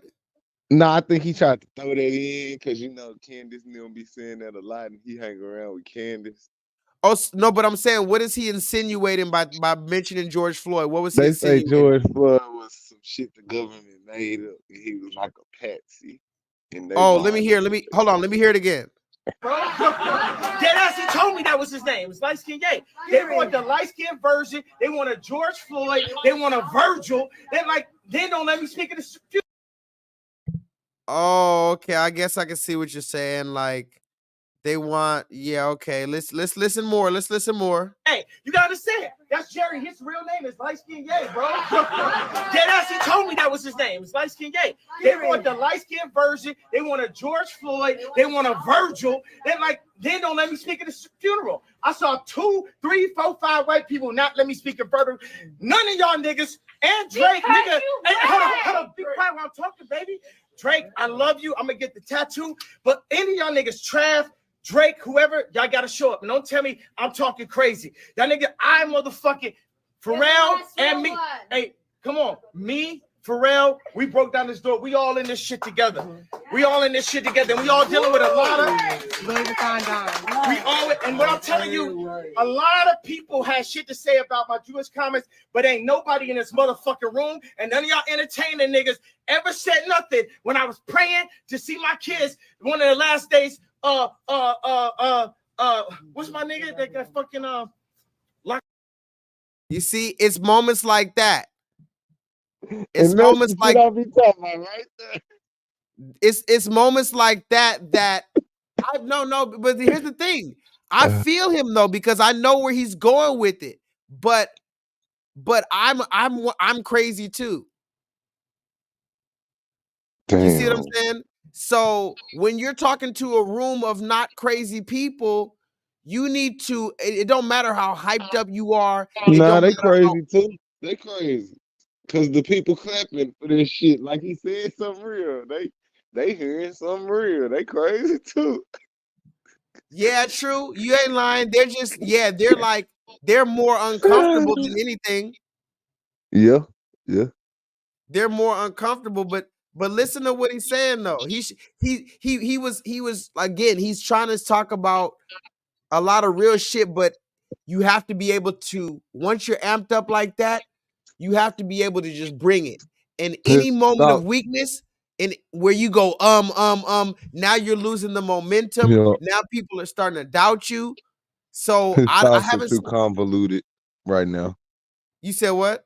His thoughts are too convoluted. They all running into one thought. Right. He has so many. He has so many thoughts, and he's so ramped up, he can't finish one sentence. And I'm saying this is why we look crazy. This is more a video on why people look crazy even if they have something real to say. Because that's another phenomenon. You can still be crazy and have something real to say, but not know how to say it. Hence, you're crazy. Hence, you're seen as crazy. Because if only you could understand you better understand that you're crazy. Nuts. Let's go. And then we all dealing with a lot of and what I'm telling you, a lot of people had shit to say about my Jewish comments, but ain't nobody in this motherfucking room, and none of y'all entertaining niggas ever said nothing when I was praying to see my kids one of the last days. What's my nigga that got fucking locked up for the Megan Salad shit? Oh, Okay, look. So Tory Lanez called me. We were saying prayers. We were saying prayers on the phone together. And I prayed that day. And y'all saw that shit. And y'all saw when I couldn't see my kids, when I couldn't see Chicago too. All y'all niggas on Instagram got some shit to say. Y'all niggas saw this shit. Don't tell me about my fucking political opinion. I made more money to show you that money ain't nothing. It's our money, nigga. It's our country, nigga. It's how they stole it from us. It's pyramids, nigga. Okay, so that's a real point though that he said. He said, "Don't tell me about my fucking political opinion when you had nothing to say about what was going on, the injustice in the family courts." And I can feel that point. But again, you have to be able to bring the conversation. It has to be I'm not going to say digestible because really, I'll be popping my shit. I don't give a fuck what people think either. But this is the reason why they call him crazy. These type of outbursts right here. I don't have a problem with it. But sometimes I just, I don't know. What you think, de facto? He running on a stream of consciousness right now. I say let him cook. Say it again. I say let him cook. Okay, let's let him cook. It's pyramids in St. Louis and again Missouri. They stole it. All the shit. America just the latest bitch that been ran through so many times. The Greeks hit her. Mansa Musa hit her. We had her. The Indians and shit. The motherfucking pilgrims. It's the Jewish niggas. They dress the same, nigga. It's the same shit. That's the story. They put us in the school. The Rothschilds. I know Jay-Z back here like, oh, this nigga gonna die now. I've been here for a year, my nigga. Yeah. They can't fucking touch me. Why? Because God. He said Jay-Z probably thinks he's gonna die. Jay-Z probably thinks Kanye's gonna die. Again, is he just doing this for views? I mean, this is a pretty crazy way to get some attention, right? Does Kanye West even really need attention? That's another question. If people say he's doing this for attention, does he really need attention? People are wearing bootleg Kanye shoes. He doesn't need attention. So what do you think? But he is trying to signal something wrong. He is trying to signal the Crawford. Basically like a Crawford hill. Because with the apology thing and what he just now said, with what you just played, that part right there, Jay-Z probably think I'm dead or finna die. That sound like somebody might be, telling him some shit. Well, he's been saying that on a lot of interviews, particularly the Drink Champs interviews. He's been talking about that, hey, if they're going to come kill him, come do what you're going to do. I'm here. He's been saying that a lot. So I don't know if he's just playing with the idea, but we do know there's a lot of characters who have physically died. So that's not really a joke. Well, so I mean, he ain't like he kowtowing. He opposing him. And we ain't never really seen no rapper do this. He's mentioning names. Let's be honest. Exactly. He's opposing him. He's not kowtowing. He's not scared of him. He's not taking the land down either. He took it fighting. So whatever they do, just know that was probably who did it. He said, "I slapped the shit out this Jewish man." Exactly. That's what he said. We ain't never seen no rapper say no shit like that. And he mentioned his name. He said, "All you niggas running around them because I got money, I'll slap the shit out of them when I see them." Wow, that's one rapper said that. I mean, that's kind of wild. That's damn near some Tupac shit, if I'm being honest. Exactly. You can't name one rapper. No, that sounds like something Tupac would say, like just like fuck, like wow. You know what I mean? Exactly. Let's listen. We had her. The Indians and shit. The motherfucking pilgrims. It's the Jewish niggas. They dress the same, nigga. It's the same shit. That's the story. They put us in the school. The Rothschilds. I know Jay-Z back here like, oh, this nigga gonna die now. I've been here for a year, my nigga. Yeah. They can't fucking touch me. Why? Because God covered me. He covered me. And guess what, Trump? We ain't giving you support unless you get Larry out.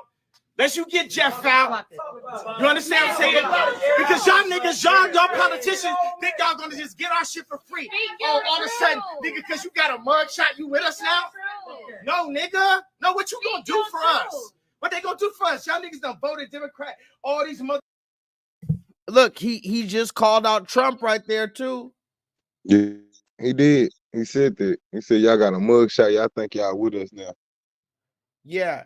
He called out Donald Trump, just so we're clear, guys. And Well, he again, probably got a call. Hey, Kanye, I heard what you said in the interview. I didn't like it. I didn't like it.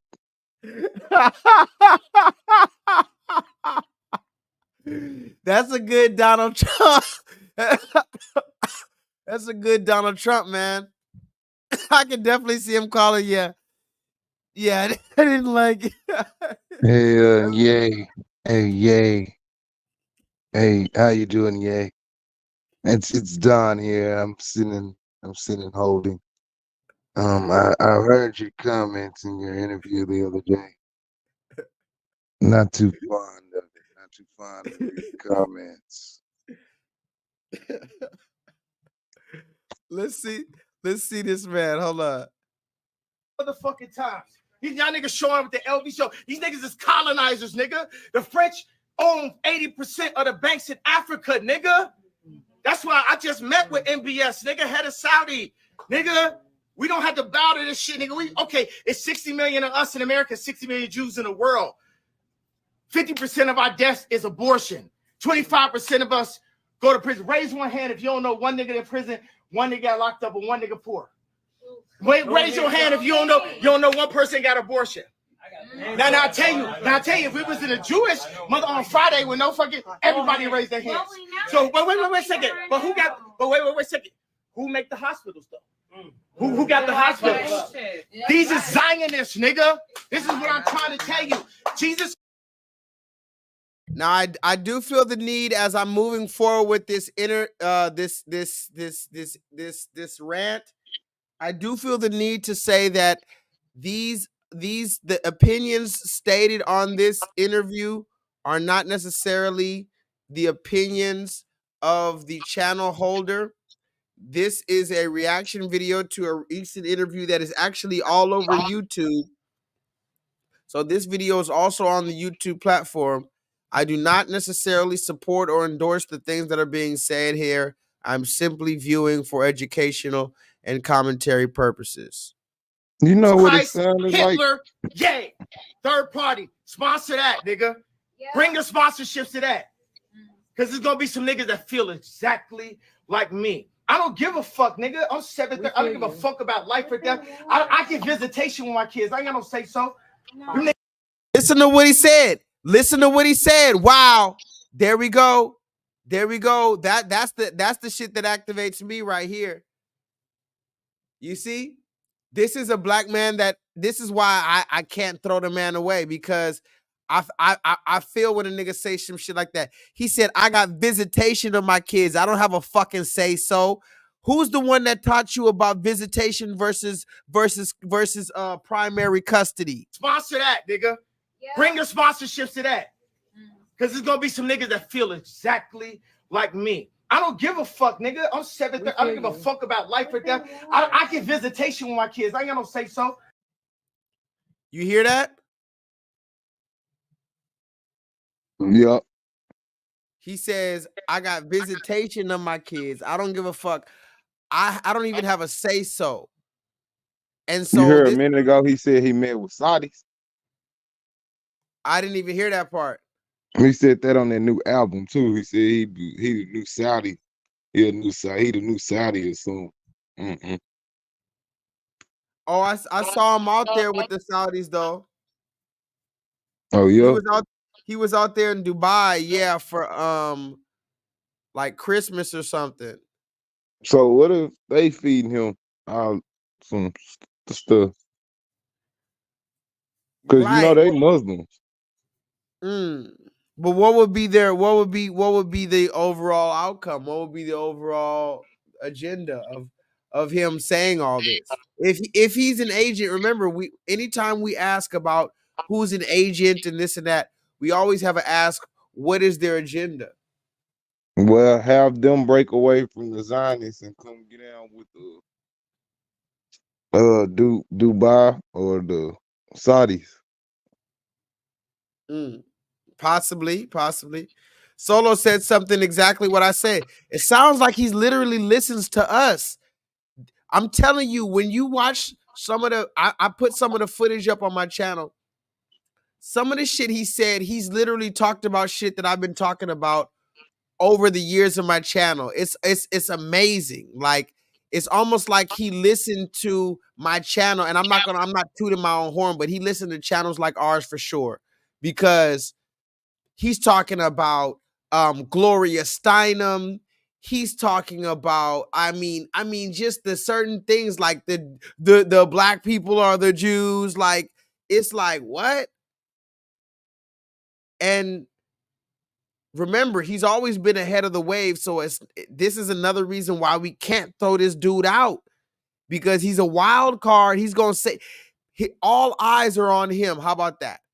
Even if you don't like the man, you can't deny that all eyes are going to be on him. So when he gets out here and he says some shit, I don't know. But then again, the problem is you have to make sure everything you say really hits, because then they're going to try to make it seem like you're not credible if you slip at any moment. Even if you say 10 minutes of some powerful shit, if you say 30 seconds of some slipping up shit or some wrong information, they're going to use that to discredit everything you said. Precisely. So let's see what the fuck else he had to say before we get out of here. Who got the hospitals? These are Zionists, nigga. This is what I'm trying to tell you. Jesus Christ, Hitler, yay. Third party, sponsor that, nigga. Bring your sponsorships to that. Because there's going to be some niggas that feel exactly like me. I don't give a fuck, nigga. I'm 7. I don't give a fuck about life or death. I get visitation with my kids. I ain't got no say so. Them niggas walk around like, look like soccer players. They don't even fucking know. They don't even know they dad, the kid. They see me come play one on nobody. They still feel me. They'll feel me, but they trying to program them. The head of Louis Vuitton, Bernard Arnault, fuck you. Alexander Arnault, fuck you. Francois Pinault, fuck you. Dimna, fuck you. Fuck Balenciaga. Fuck Cedric. Now, this woman, I seen her once or twice when I first started watching it. She's pissing me off. This is another reason why I don't 100% understand where Kanye be going, because when a black man is really popping off, a white woman is not going to be smiling. I'm sorry to say, guys. I'm sorry to tell you. And what the fuck did Cedric and Yeezy and Balenciaga, what the fuck did they do anyway? Why is it fuck them? I don't know what they did. Tell us what they did, yay. Right. It's like, don't bring personal matters into a cultural conversation. Exactly. I can understand that. Let's play a few more minutes and see what else, where he goes with this. Hopefully he brings some shit out. I haven't seen this before. Fuck Gap and fuck Adidas, nigga. All you niggas is like fucking still wearing Adidas. Nigga, don't say me shit. Nigga, I'm by myself in this motherfucking room, nigga. Everybody shut the fuck up. Hey, shut the fuck up. Let me tell you something right now. Just the fact that you ain't listening to me, it's it. Ain't none of y'all niggas with me. I'm by my fucking self, because ain't none of y'all niggas stand up for me. Now, this is kind of powerful right here, Jay. He just said it. He said, none of y'all really listening to me. He said, the fact that y'all are talking and shit over what I'm saying, y'all not really with me. I feel that. And so this is another reason why I feel like he might be genuinely going off. Like, he told people, turn on your Instagram. We're going to go live. Fuck the corporate sponsors. I'm going to say what I got to say. All the people that they're at a listening party for his album, and these motherfuckers don't really fuck with him for real. This is something I'd probably say if I was really going off, like, man, shut the fuck up. Y'all just talking. Y'all just want to be here to say you were at the Kanye West album party. I'm talking about visitation of my kids. Y'all don't have the motherfucking answers. Yourself in this motherfucking room, nigga. Everybody shut the fuck up. Hey, shut the fuck up. Let me tell you something right now. Just the fact that you ain't listening to me, it's ain't none of y'all niggas with me. I'm by my fucking self. Because ain't none of y'all niggas stand up for me. Ain't nobody stop. Shut up. Be quiet before you get exiled. Like so I'm saying is, nobody with me. Everybody here, half the motherfuckers on a check. Half the motherfuckers just here like, ha ha, laughing at jokes, laughing at the raps and shit. That's what I'm saying. Like, this is what I'm talking about, man.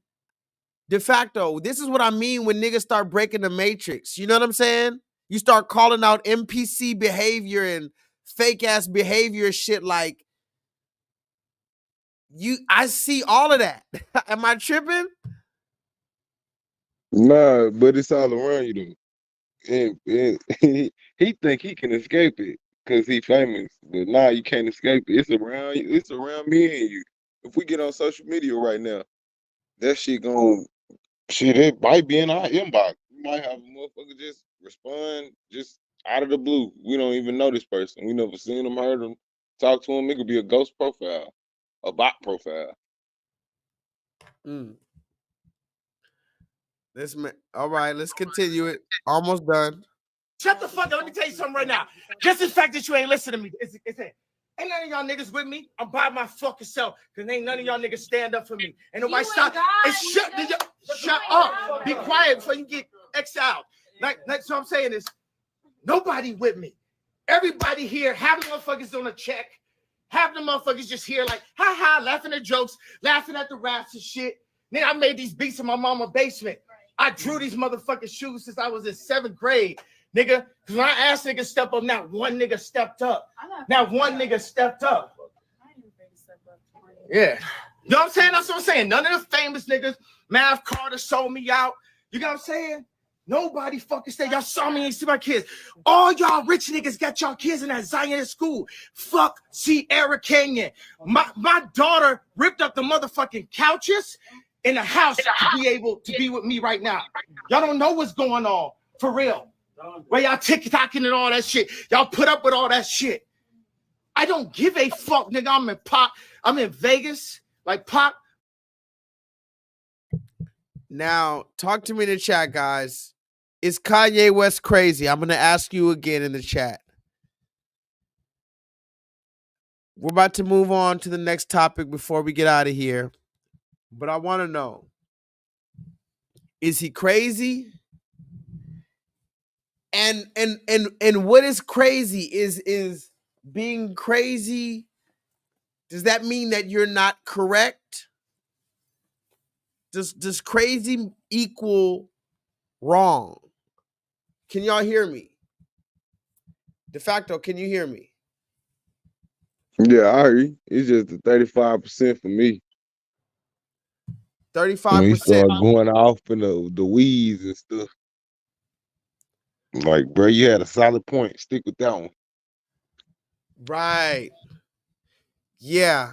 It's almost like, yeah, we can't, we have to spoon feed people these revolutionary ideas, because if you start throwing 50 million revolutionary ideas in one conversation, now people can't grasp it. Now you look crazy. You sound crazy to them, even though you're not. Because, like you said, you can still be right with what you're saying. It's just you seem crazy to them because they're not used to it. Right. And what I notice about Kanye is he does this a lot, and I do this a lot too. He speaks in absolutes. Like it's almost like he speaks like he already thought about the final answer, and he doesn't really walk you through you remember this. Okay, if anybody remembers this in school, let me know. You remember when maybe around 7th grade and stuff, we used to do math, and let's just say you were doing algebra or you were doing like whatever variables. And then what did they start telling you? Show your work. You remember that de facto? The teacher, the math teacher said, show your work. In other words, if I gave you this equation, I want you to show me how you got to the answer. Don't just put the answer. You know what I'm talking about? And that's what make him brilliant. Because once he shows you how he got to the answer, then you like, even like when he make music, it's the same way. It's the same way. Like once he shows you how he got to the answer, it's like, wow, that was brilliant. That was brilliant. But if you just jump straight to the answer, a lot of people might get lost, you know, and not know what they're looking at. Because he's assuming that everybody's like him and they know the answer. That's and there you go, de facto. That's my problem because I do that a lot. Because I'm constantly assessing situations. I'm constantly thinking in the future. So I'm thinking everybody's looking like me and thinking and behaving and assessing situations like me. So I get let down or upset or whatever the case when they don't, or I end up looking like the crazy one because I say fuck the feelings and everything else. I just get straight to the point. I've already did this equation. You feel me? Yeah, I used to be like that, but I'm learning to, dumb it down a little bit for the laymen. Then people that can't understand, I might, give them the advanced classes. Right. Let's hear a little bit more before we get out of here. My daughter had the Tupac fucking t-shirt. So I'm saying, witness this shit.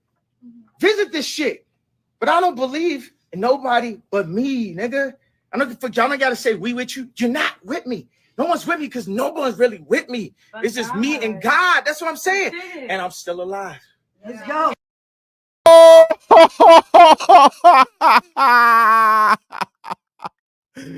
Solo, you hear them? That's how the work. That's how the thing works, guys. That's exactly how it works. You heard him? I never saw this. That's how it works. Listen. For y'all, I gotta say we with you. You're not with me. No one's with me because no one's really with me. It's just me and God. That's what I'm saying. And I'm still alive. For y'all, I gotta say we with you. You're not with me. No one's with me because no one's really with me. It's just me and God. That's what I'm saying. And I'm still alive. Let's go. And I'm still alive. And I'm still alive. And I'm still alive. And I'm still alive.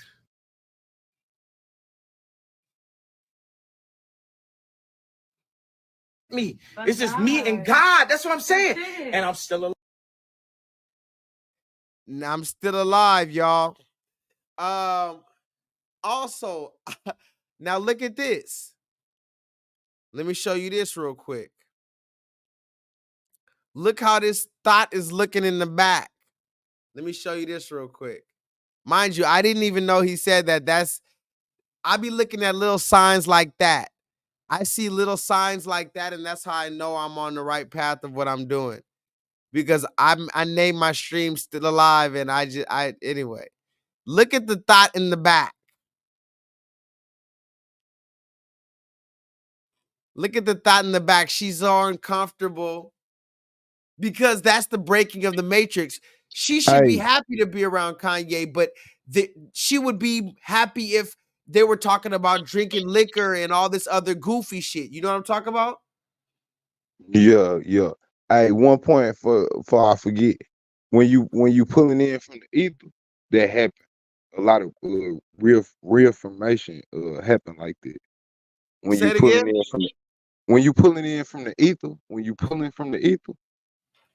that happens. A lot of reaffirmation gonna happen. It happens all the time. That usually happens every single week when I do my stream. Anytime I do my stream, this shit and I especially when I focus on what the stream is gonna be about, all the it's fucking been happening to me a lot lately too. Yeah, it's amazing. Like a big ass deja vu. Right, like it's and it's just like a certain feeling, like it's almost like it's a very calming and reassuring feeling, like yeah. But it's almost too random. Yeah, it's like it's impossible to be random. Yeah, it's too random.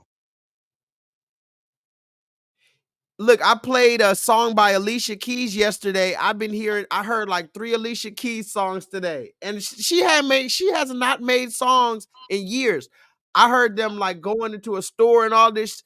They playing Alicia Keys songs. And like, I just be saying little stuff like that because it's like, that's why I started doing this channel. And that's why I started like making it, because I wanted to put this out because it's a vibration that needs to be out. You get what I mean?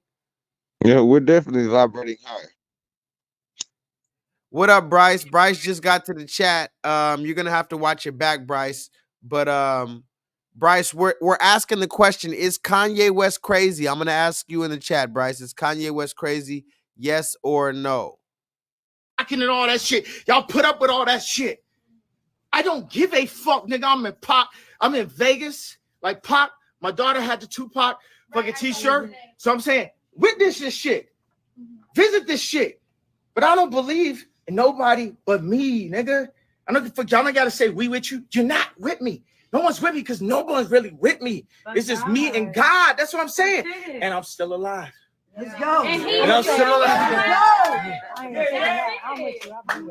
You ain't post. You ain't with me. You ain't post. When I couldn't see my kids, y'all ain't post. Y'all ain't stopped the Adidas shit. No, but see, that's real shit. Listen to what he said. He said, okay, y'all want to clap and y'all want to give me a pat on the back. But the truth of the truth is when we need answers, that's the reason why I love that one clip. That's still one of the best clips of all time to me, because it's like all y'all want to come around and da-da-da, but y'all don't have the answers when we really need it. He said, when I needed help with my kids, you weren't there. When that Adidas shit was going on, everybody calling me anti-Semitic because I said black people are the Jews. You weren't there. Now you're at my album release party because the heat died down. He said, I need answers. I am Shakespeare in the flesh. Walt Disney, Nike, Google. Now, who's going to be the Medici family and stand up and let me create more? Or do you want to marginalize me till I'm out of my moment? Or why don't you empower yourself and don't need them and do it yourself? How, Sway? Take a few steps back to go. You ain't got the answers, man. You ain't got the answers. You ain't got the answers. You ain't got the answers, Sway. Kanye. I've been doing this more than you. Doing what you ain't got. Me? Come on, chill out. You bro. ain't got the answers. Kanye, you ain't got the answers. I'm asking you. You a ain't question. been doing the education, bro. You ain't been doing the education. Kanye, calm down. You don't have the answers though. Be with me right now. Y'all don't know what's going on for real. Where y'all TikToking and all that shit. Y'all put up with all that shit. I don't give a fuck, nigga. I'm in Vegas. Like Pac, my daughter had the Tupac fucking t-shirt. So I'm saying, witness this shit. Visit this shit. But I don't believe in nobody but me, nigga. I don't fuck y'all. I gotta say we with you. You're not with me. No one's with me because no one's really with me. It's just me and God. That's what I'm saying. And I'm still alive. Let's go. And I'm still alive. You ain't post. You ain't with me. You ain't post. When I couldn't see my kids, y'all ain't post. Y'all ain't stopped the Adidas shit. Y'all niggas let Adidas crash the richest nigga of all time. Y'all know I did. Wait a second. I put up one tweet, and then Ari Emanuel put, "Oh, we got to drop this nigga," and all niggas just watch. The only nigga that had the Trump hat, the only nigga that went and got them billions, the only nigga that's breaking through all kinds of ideas in fashion. I've been called a faggot so many times for tight jeans. You know what I'm saying? I got niggas from Chicago that I take care of that still trying to sell me. Trying to say I can't go to motherfucking GD. Nigga, I've been way bigger folks than you, nigga. You niggas don't take care of me. Right now, nigga. your thing is between you and God. Who you, shut up. Who you think, no, hold on. Who you think the old man called? When we put Drake on stage, who the old man called? You. You know what I'm saying? Does God put you in position? Nigga, just because I had a car, nigga, fuck everybody, nigga. You the biggest vessel. That's what I'm trying to say to you niggas right fucking now, nigga. But you see, you got a whole bunch of yes men around him, and that's the problem, de facto. He's a man without a country. Look at the woman in the back. Oh, yeah, you're the best, Kanye. This woman right here will literally charge a rape case on that man in 6 months from now. Yep. This woman, if he came inside her, she will literally say she secured the bag. I understand why he mad, but I don't get why he's mad. Cause it's like, bro, you've been alienated from the industry for so long now. Like you was alienated from the industry when you was supporting Trump.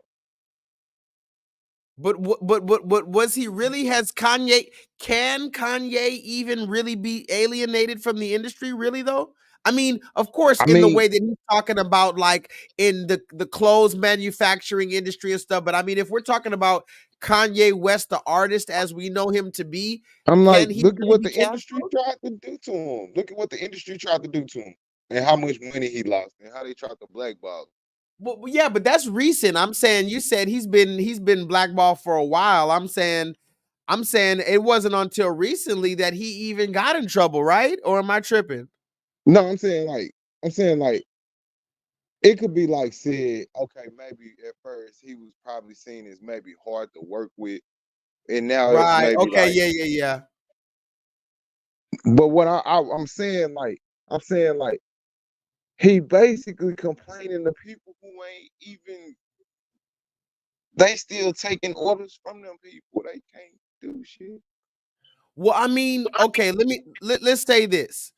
What more could Kanye do? This is a good question to ask too, because we can criticize him a lot, but what more could we do?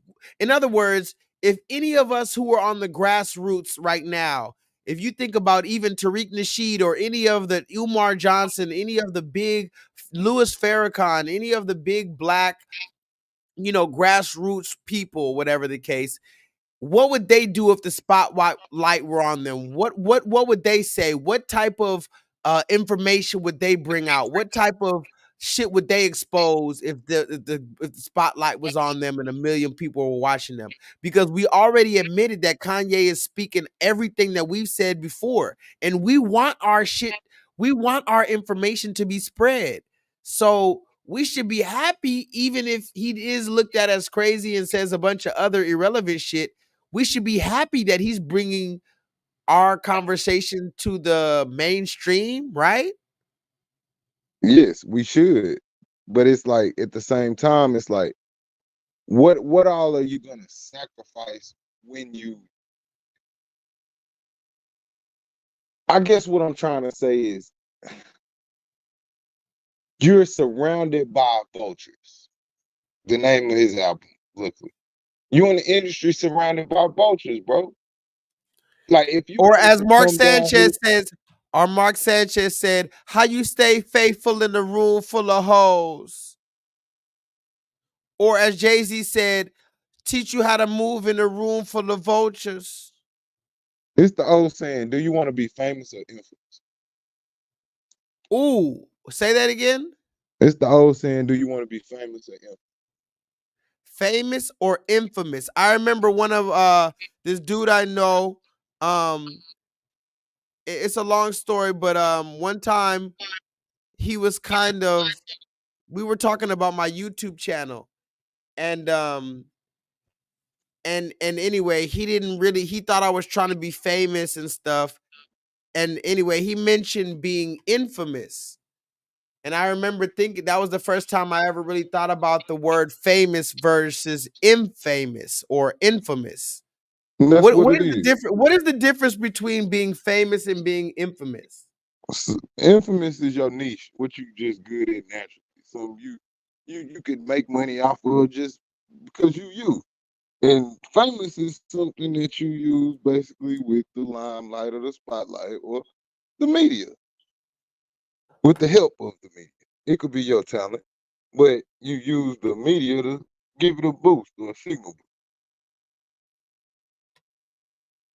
So basically, infamous is something they come to you because you have, and famous is something that you come to them for because they have. Okay. Now, again, my question is this: a Kanye West, what more could he say? Or is there any person who has a perfect delivery outside of fake ass Barack Obama, who had the CIA write his fucking script? No, Is there there's any nothing type of wrong. black man? Because we could call Kanye crazy. We could say Kevin Samuels was a disrespectful shock jock. But then at some point we have to There's ask nothing wrong ourselves, with what he's saying. It's nothing wrong. It's just the fact that he's having to say it. what do you mean? Like, you surrounded by vultures. You know these people don't give a like, bro. Like, he literally knows this. He's telling them this. He knows they just there. They just in the room with him because he's like, Oh, okay, so I get it. It's almost like these are real NPC characters. yes, you're surrounded by vultures. Your album, you know it. You rap subconsciously. You know this. You rap about it. You made a whole damn album after it. Huh. Because listen, look at the woman behind him. She's like, "Oh, you're the best, Kanye." Yeah. First of all, she's looking completely startled That's that why it's he's gimmicky. It's kind of gimmicky when you look at it like that, because it's like, nigga, you made a whole album about this. You complaining about vultures? They're literally vultures. You know what I'm saying? I got niggas from Chicago that I take care of that still trying to sell me. Trying to say I can't go to motherfucking GD. Nigga, I'm with way bigger folks than you, nigga. You niggas don't take care of me. Right now, nigga. your thing is Wait, between you and God. Who you shut up. Who you think? No, hold on. Who you think the old man called? You. When we put Drake on stage, who the old man called? You. You know what I'm saying? Because God put you in position. Nigga, just because I had a car, nigga, fuck everybody, nigga. look at the one in the back. Look at the one in the back. The one in the back. Straight vulture. Nigga, just because I had a car, nigga, fuck everybody, nigga. You the biggest vessel. That's what I'm trying. You the biggest vessel. You the biggest vessel. You the biggest. None of the, and I feel them though. None of y'all are with me. Like, this is, and again, that's why sometimes I say I must be dreaming, because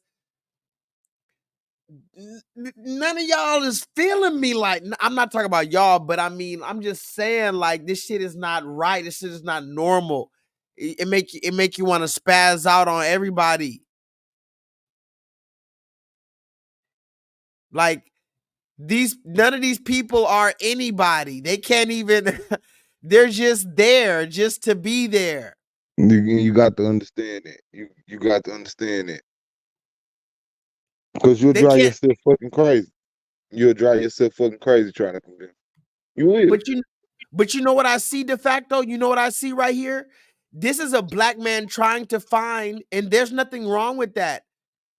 This black man is trying to, because that's a normal human reaction, is to try to find somebody to fix it. Like, wait a minute, you're telling me like no, you're supposed to be able to, like, shit is supposed to be normal.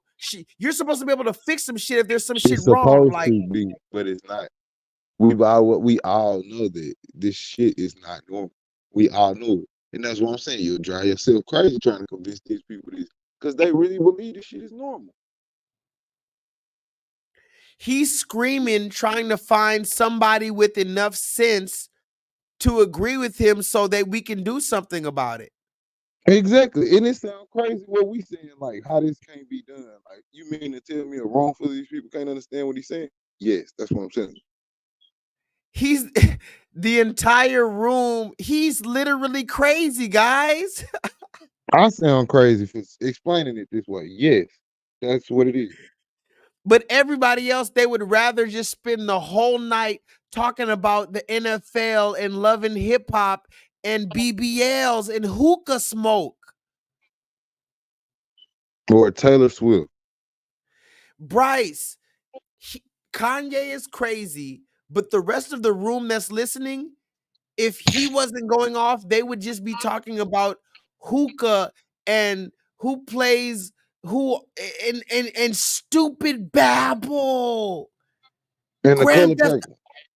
Color Purple, Grand Theft Auto Babble. Somebody put that in the chat. You know when you play the game Grand Theft Auto and you just walk up to a random people, they're just babbling about nothing. De facto, Grand Theft Auto Babble. De facto, I'm scared, man. I'm scared. I be seeing people in real life just having Grand Theft Auto Babble in real life. They AI niggas.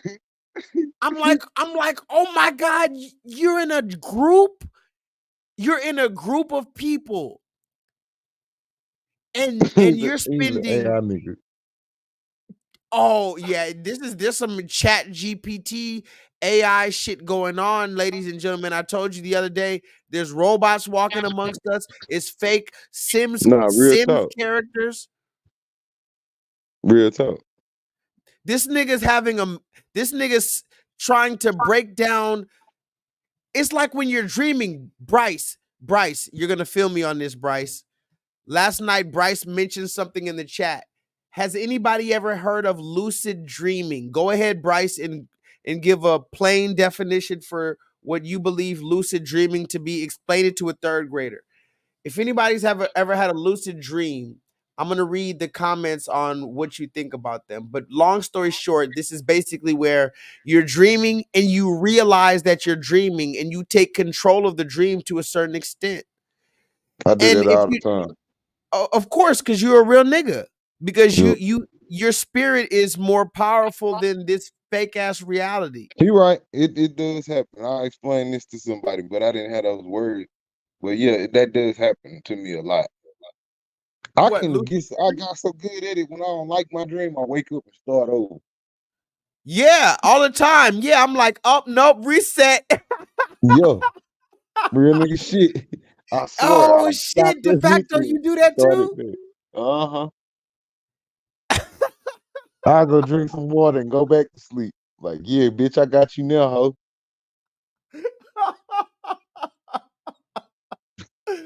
Only crazy. You're crazy, de facto. You're fucking crazy, bro. Yeah, I know. Wow, you're literally crazy, man. That's some crazy shit. That's insane. Like Joker, Arkham Asylum. Freddy not gonna get me. Oh, Freddy better run. Freddy better run from me. He better. 1, 2, 1, 2. I'm coming for you, motherfucker. See, this is only next level talk. If you don't understand this, for the people with the eyes to see and the ears to hear. But if you've ever had a dream where you realized you're dreaming and you decided to keep on dreaming just so you could see where the fuck you can go, this is for you. Yeah, I do that too. I do that too. Depending on what the dream gonna turn out to be, stop it or start it back. Well, I said this before and I told you guys this many times, but I have nightmares every night, de facto.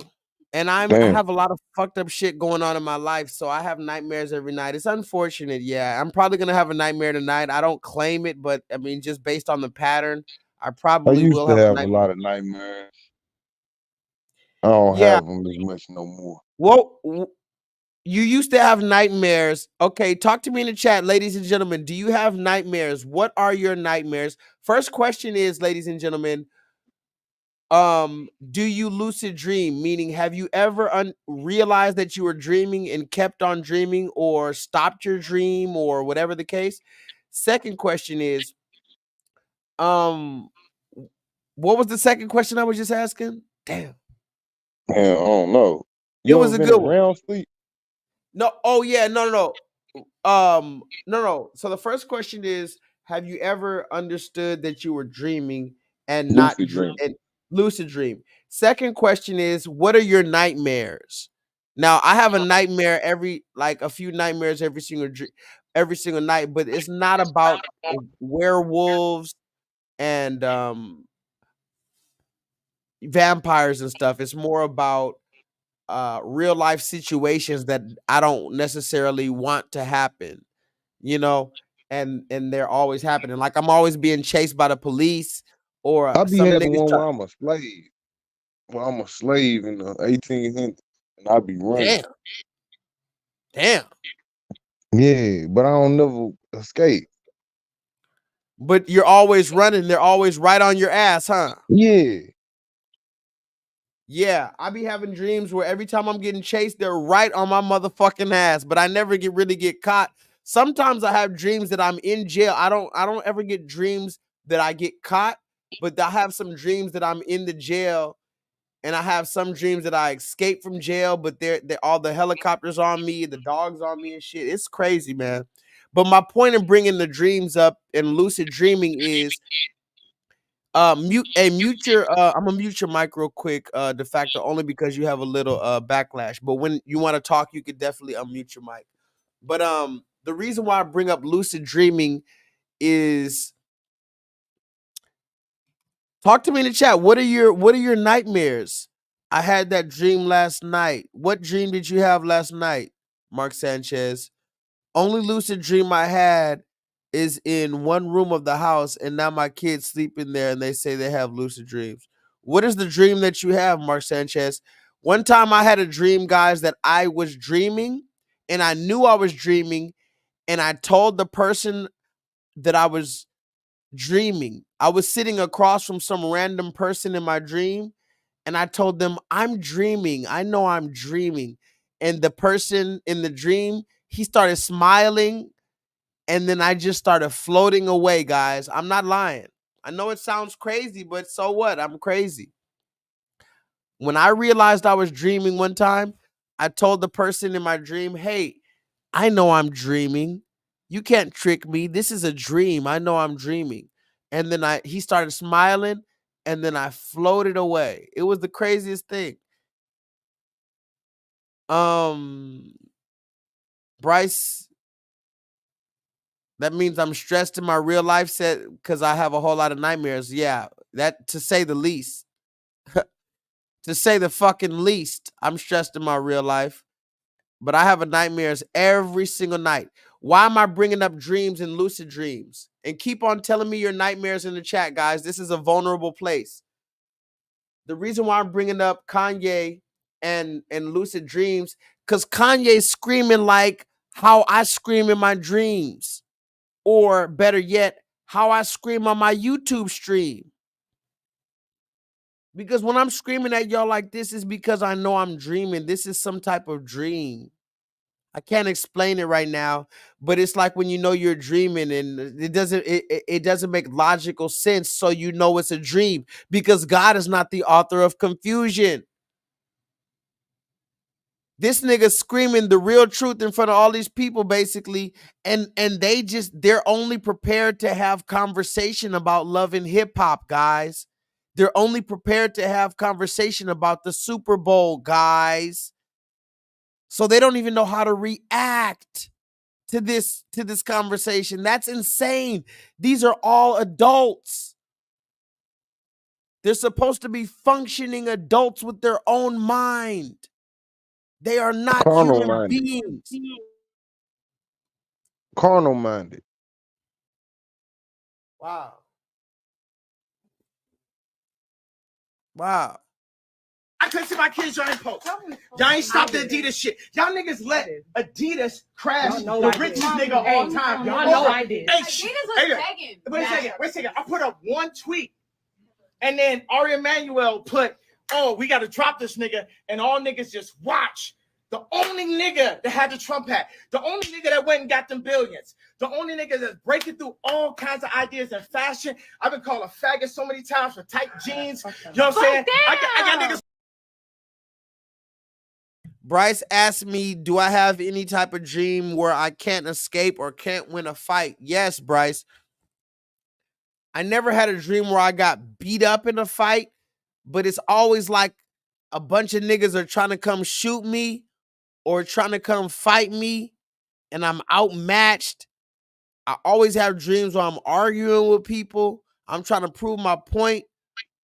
I always have dreams where I'm being chased by the police. I'm being chased by somebody trying to kill me. I'm jumping over fences, helicopters. It's nighttime. I'm climbing this big ass tower. I have dreams. I'm in an abandoned house. I have dreams that I'm in my old house, but all the furniture is gone. It's like it's like, think about the house you used to stay in, but it's all empty and there's no furniture there no more. Like Will Smith when at the last episode of Fresh Prince of Bel-Air. So I recognize the house, but there's no furniture and it's nighttime and the house and the windows are broken and people are coming for me, guys. That's what I have a dream every single fucking night. Multiple dreams. 5, 6 dreams a night. That's amazing. It's I'll be amazing. having one while I'm in the cemetery. Mm. Then I have one too where I'll be like, it change up. It'll be like from one night, it'll be like I'll be about to fight a whole bunch of dudes. And then the next night it could be like a whole bunch of dudes we about to have a shootout or something. Right. But I never die though. I never died, but it's like you know that death is right around the corner. Yeah, to be even having a dream. Well, not necessarily in real life, but in the dream, it's like you feel the impending danger from whatever's coming to you. Oh, You yeah, feel it. most definitely. My mom used to tell me that I should keep a dream journal. My mom told me that all the time. I never listened to her. I got the journal, but I never wrote it down. Because when I was young, I used to tell my mom about my dreams. When I was young, before I started smoking weed, my dreams were even more crazy. And when I stopped smoking weed for like a little minute, my dreams got so scary. I Mine woke up too. The one only night. reason my dreams ain't bad now because I smoke weed.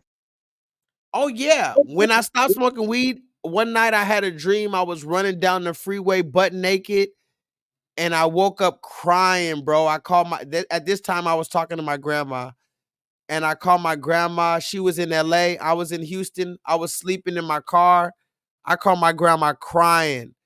I told her I stopped smoking weed and my dreams started getting crazy. I told her I had a dream I was naked running down the freeway at nighttime and all the headlights were on me. Everybody was mad at me. I'm trying to escape. The dream was so fucking real, guys. I was crying when I woke up, scared. And for the next couple of nights, I was scared to go to sleep because I wasn't even smoking weed. I was sober. So every night I was having very vivid dreams. That's crazy. So exactly, vivid. Exactly. That's the exact word, vivid dreams. They were very vivid, Bryce. And you Exactly. can remember 'em. You can remember all of them. Right, because when you're high, what's happening? It's basically like clouds in your head. It's like foggy. So yeah, I still dream when I'm high, but it's foggy, or I get up and I smoke it off. But when I was sober, those dreams were so fucking scary. I remember I had a dream I jumped into a pool.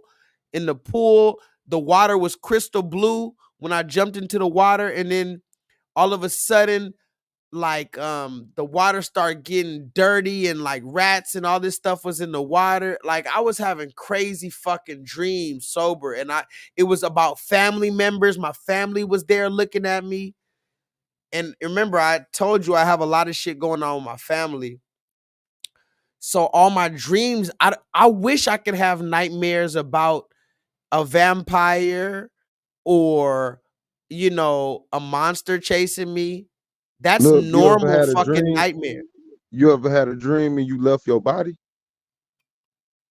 I've had flying type dreams, but I don't know if I've been in like the third person. I've heard people talk about they can see themselves or they're floating over Oh themselves. I no, don't know that's if I've when ever like done you that. did. That's when almost like you so like sleep. You so like in another dimension of sleep. You damn near like sleep paralysis when you like flying. I done been there. I know exactly what you talking about. But Bryce says that's astral projection. yeah. I must be able to do that then, cause yeah, you can do that. You can leave your body and start flying. But I'm talking about like REM sleep, to where you leave your body and you can see yourself, like you literally can see yourself. And not only that, you're fully functional. So your body that you looking at, you can move in your sleep and you can look at yourself moving. The you that's staring at you can see yourself moving. Yeah. That's next level. And see, there's many times where, like you said, I've started my dream over. Like I got in jail and I told myself, okay, go back to bed. Like take me back to bed. And I woke up in the bed. I was like, nah, Yep. I don't like this reality. I was like, nah, this is I don't like this one. Let me start over. And I literally woke up in bed. I'm not even joking. And but there was one time I told you I got arrested recently at the Galleria, and I tried to go back to bed, and I was still in jail. Listen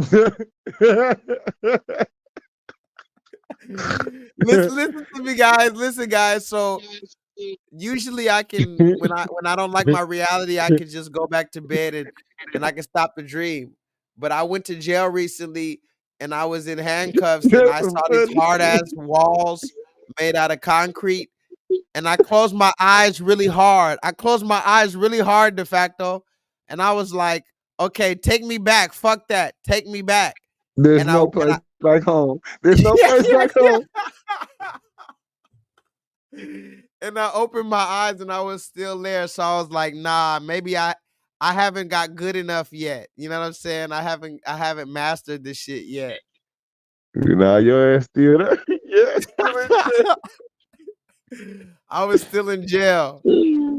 But the reason why I brought that up is because Kanye's yelling like he's in a dream, and he just wants people to wake up, and they're in a dream. They're like literally there to deceive you. You know, your dreams sometimes are like meant to deceive you. That's why you can have a dream and the house looks like your house, but there's something off. If you notice, this is for the people who know how to go into their dreams. Next time you have a dream and it seems real, and the place seems real, look around for real. You're gonna notice this picture is not there. Something's off. The room looks familiar, like it's your living room, but it's not your fucking living room. That's a dream.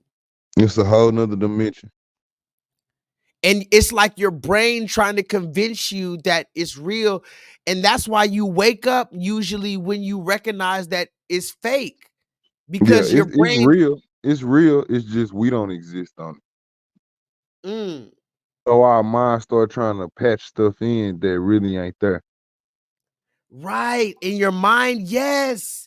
That's why I told Solo go watch that movie Inception. They talk about when you're dreaming, this dude, he used to keep a quarter and he would spin the quarter, and that's how he knew he was dreaming or not, because when he spin the quarter, if the quarter finally falls down with gravity, he knows he's not dreaming. But if he spins the corner and it keeps on spinning, he knows he's dreaming. So there's certain things to make you have to make sure you're not dreaming. You remember that old saying, they say, pinch me to let me know I'm not dreaming. Yep. When something's too good to be true, it's like, pinch me. Like if you pinch me and it hurts, that means I'm not dreaming. But if you pinch me and it doesn't hurt, then that means I'm dreaming. So Kanye's screaming like he's in a dream, and these people are reacting just like he's in a dream. Mm-hmm. That's why people say? be like, you nodded off, or you slipped off. Where you think you slipping off to? Let's listen to the last little part of them.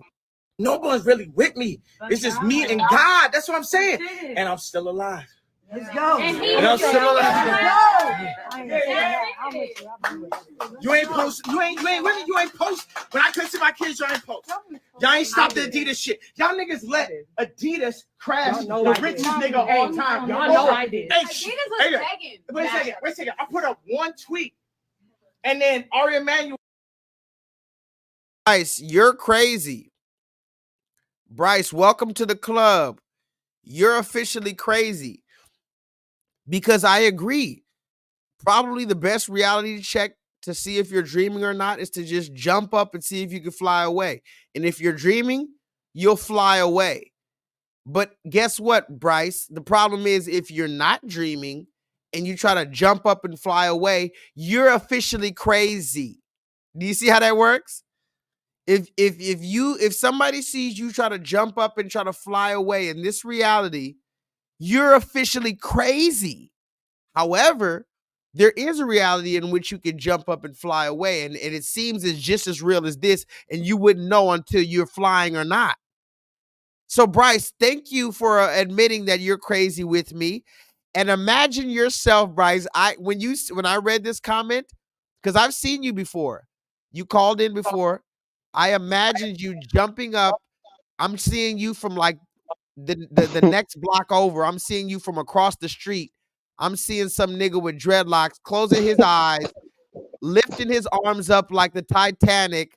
Here, far, wherever you are, and you try to Hey, I do fucking that shit fly. too. I do that shit. I do that shit. I take off running out of my sleep. I jump over sleep and I just take off running. My mom, she be like, "What the fuck wrong with you?" This nigga de facto start running off like Naruto, thinking he about to just fly into the atmosphere. No, nigga, you're in this bitch ass reality. You ain't about to fly off like the last airbender, nigga.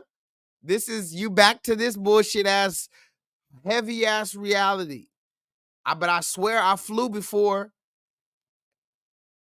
Put an airplane emoji if you flew before in your dream because you realized that you were dreaming and you said, I'm going to do whatever the fuck I want to do.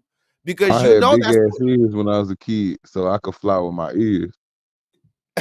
well, you know that's the reason why the dream stops you, right? The dream Yep. stops you because once you realize you're dreaming, you're in control.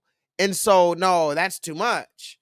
Your brain, that's why your brain constantly tries to make everything seem like it's really reality. Because the moment you realize, no, this is a dream, then you can start creating it how you want. So this is what Kanye's talking like somebody who's dreaming. But in reality, he sounds like he's crazy, guys. I say we with you. You're not with me. No one's with me because no one's really with me. It's just me and God. That's what I'm saying. And I'm still alive. Let's go. And I'm still alive. You ain't post. You ain't with me. You ain't post. When I couldn't see my kids, y'all ain't post. Y'all ain't stop the Adidas shit. Y'all niggas let Adidas crash the richest nigga of all time. Y'all know I did. Adidas was begging. Wait a second. I put up one tweet, and then Ari Emanuel put, "Oh, we got to drop this nigga," and all niggas just watch. The only nigga that had the Trump hat, the only nigga that went and got them billions, the only nigga that's breaking through all kinds of ideas in fashion. I've been called a faggot so many times for tight jeans. You know what I'm saying? I got niggas from Chicago that I take care of that still trying to sell me. Trying to say I can't go to motherfucking GD. Nigga, I've been way bigger folks than you, nigga. You niggas don't take care of me. Right now, nigga. your thing is between you and God. Who you, shut up. Who you think, no, hold on. Who you think the old man called? When we put Drake on stage, who the old man called? You. You know what I'm saying? Does God put you in position? Nigga, just because I had a car, nigga, fuck everybody, nigga. You the biggest vessel. That's what I'm trying to say to you niggas right fucking now, nigga. Vessel. This is what y'all been waiting for. Drake, this is what you've been waiting for. Jay-Z, this is what you've been waiting for. Kim, this is what you've been waiting for. All you niggas, look, let me tell you something. This is the way the world works. God is using him right now. Okay, be quiet for a second. Let's Sorry. for a second. I love you, but okay. No, you got to get over. Hey, stop. Sorry. Come down, please. God runs the world. Then under that, you got 1,000-year-old families, Medici. Under that, you have the Vatican, the Pope. Listen to what he said. Hold on. He's spinning real quick. Somebody said, listen to what he said. He said the Medici family. Did you hear what he said? Hold on. Runs the world. Then under that, you got 1,000-year-old families, Medici. The Medici family. Had anybody ever heard him talk about the Medici family? He said you got these people, these 1,000-year-old families that run the world. The Medici family. I am Shakespeare in the flesh. Walt Disney, Nike, Google. Now, who's going to be the Medici family and stand up and let me create more? Or do you want to margin? That's suspicious. That's weird. The Medici family. World God was is here. using him Be- right now. Okay, be quiet for a second. Don't scream for a Sorry. second. I love you, but okay. No, you got it. Get over. Hey, stop. Sorry. Come down, please. God runs the world. Then under that, you got 1,000-year-old families, Medici. Under that, you have the Vatican, the Pope. Under that, you have the financial groups that control all your shit. The BlackRock, Rothschild. Vanguard. After that, you have Putin. You have Trump. You have all this shit. Now, this is shit that we need that's obviously needs to be said. Is this I just bet they was like, hey, who knew we were gonna get a history lesson at Kanye's album release party tonight? right. But for the same, but these are the same people that are gonna ride his dick if all goes well with the rant. See, they're gonna run if the rant makes trouble, but if the rant brings business or when the rant dies down, they're riding his dick. This is what he means by nobody's really with me. Because I need you to be with me if whether the wheels fall off or not just if the shit works. And Yeah, they I ain't don't fucking with that rant. want to be around people who are just around me because of my name. Yeah, you know they ain't fucking with their rent. They look like they opposed to their rent. The people in their room videotaping, they look like they're opposed to what he's saying. Well, it looked like 70% of the people in the room are not black. Exactly. So yeah, that's they listening, but they ain't really hearing what he's saying. that's the thing. A lot of people want to be Kanye West fans, but this person,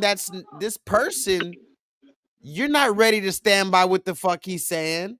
But it's like an oxymoron, because how could you not stand by Kanye with all his clothes, his music, his style, his fashion, his filmmaking, and all this? How could you not stand by him? But then when he does the anti-Semitic thing, oh, how could you stand with him? So that's why it's so perplexing, you know? Yeah. And after that, you got what all this shit is, entertainment. What you warming up, de facto?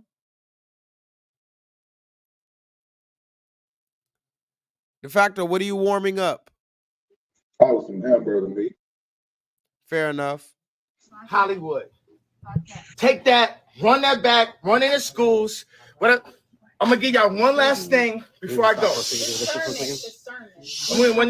When I first put the tweet up, I was dealing with a divorce lawyer, and I explained to the lawyer what my issue was, and his response was to me: if you keep up this anti-Semitic rhetoric, then you won't see your kids.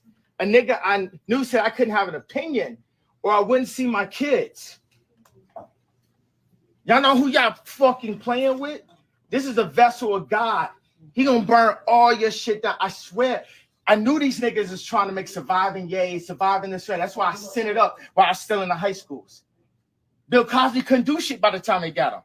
R. Kelly couldn't do shit by the time they got him. That's why I had to send it up. Because the same niggas that made him rich, the same niggas doing the documentary. And fuck Cootie, fuck you, because everybody saw that third episode. That's what the whole shit was about. Period. Me selling opioids. I'm not even bipolar, and I have signs of autism from the accident.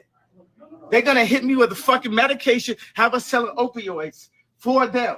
They made me the face of bipolar. Okay, nigga, Big Pharma, where my royalties, nigga? For the fucking drugs you done sold off of the idea of Ye being bipolar.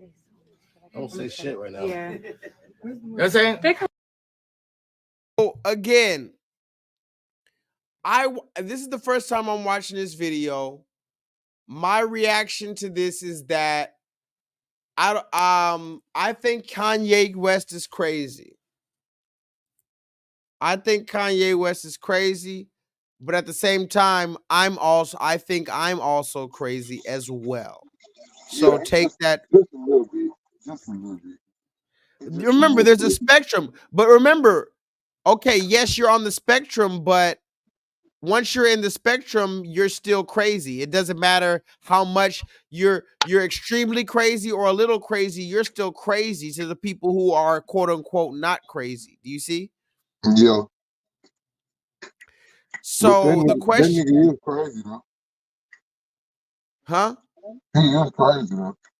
Who, Kanye? Yeah. Just a little bit though. Kanye's definitely crazy, but okay, how about this? Let me ask this before we get out of here. On a scale from 1 to 10, 10 is the Joker from Batman, right? How crazy is Kanye? Now, let me just be clear. On a scale from 1 to 10, 1 is Mr. Rogers' Neighborhood. If you're 1, you're Mr. Rogers' Neighborhood crazy. If you're 10, you're the Joker on Batman. Let me know, how crazy is Kanye? What number is he at? Because we have to start gauging the level of crazy at this point. I mean, is I is say Bruce like Jenner? And here's another question before you answer.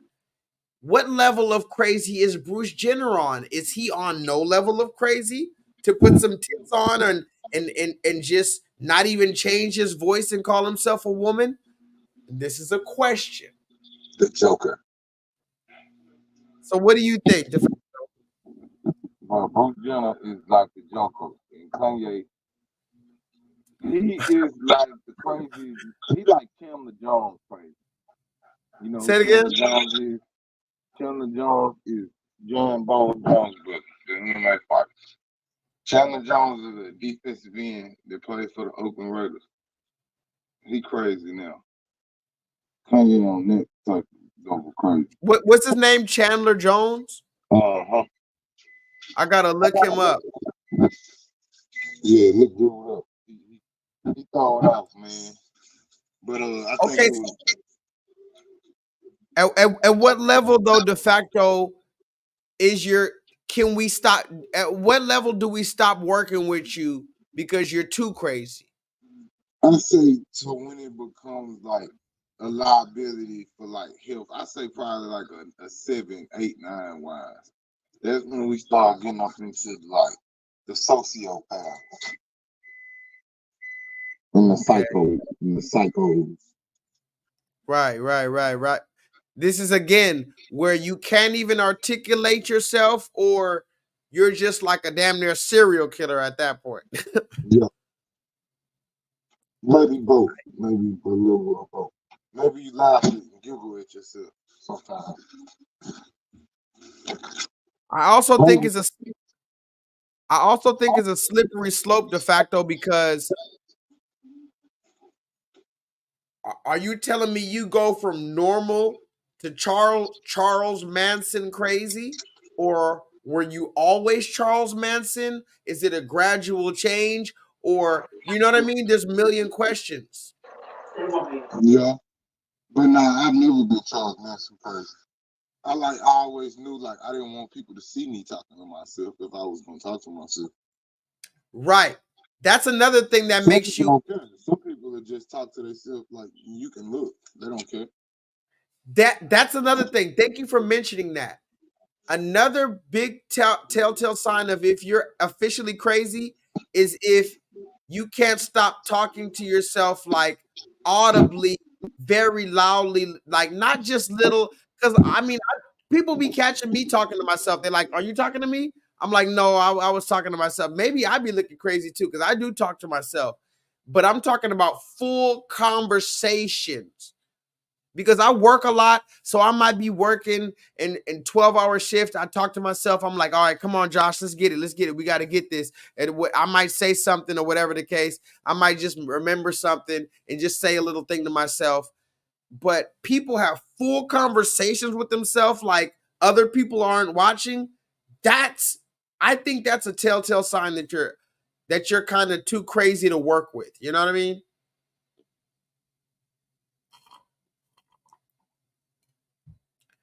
But de facto, we're about at 4 hours. I'm about to get on out of here. I appreciate you for joining me. We definitely have. That's always a pleasure. Say it again. Always a pleasure. Always a pleasure, man. I appreciate you for always calling in. You always join the call. So I appreciate you, man. Thank you for calling in. I'm gonna catch you next time. I might be here next week because it's January, but again, I'm gonna be really sporadic with the live streams for a few little week for a few time. For a time I'm gonna be sporadic with the thing.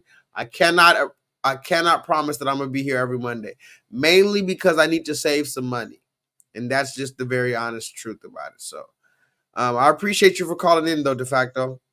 I dig it. Already, bro. I'll let you.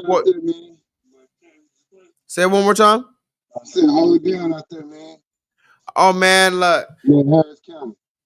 I really have no choice, man. At this point, I'm holding it down for the last. There's only a few of us. You know, when you're an endangered species, you have to move a certain way. You know that, right? Oh yeah. That's a must. You know, we gotta blend in with the house neighborhoods too. Mm-hmm. It's like the panda bear or the koala bear or some shit like that. The polar bear, the panda bear, the koala bear, any kind of bear is going extinct, and they have to move a certain way. So I'm gonna hold it down how we hold it down. All right, bro. I'm gonna holler at you. All right, thank you for calling in, brother. All right, peace. So thank you guys for joining me. We're about to get on out of here in a minute. I have a few more receipts. I think I do, at least. Thank you guys for sticking with me. I wanted to show this two last little videos before I leave. And I wanted to show them last night, but I didn't get a chance. We talked about Neo wearing a dress and where this could potentially go. But ultimately, the reason why I talk about this is because of this. Look at this video right here and tell me what you see with this wrong with this issue right here. What's up? Let's do a tour of my inclusive classroom. Starting off with the social justice word wall, we will be growing throughout the year. We did our identity maps and what is identity. A large collection of books. More books. Here is our math studio wall. More books. Oh, a pronoun poster. A shocking pride flag.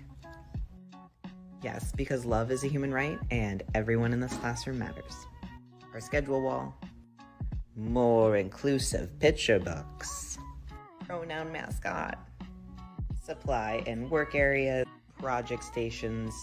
Oh my goodness, inclusive posters. Books. Couch. Books. This is our growing calm center. And affirmations for the morning. And our cafe board. I'll be showing you more, but that's my inclusive classroom. Now, let's talk about this real quick before we get out of here. Inclusive. Talk to me in the chat. Bryce, Killer, what do you think about this?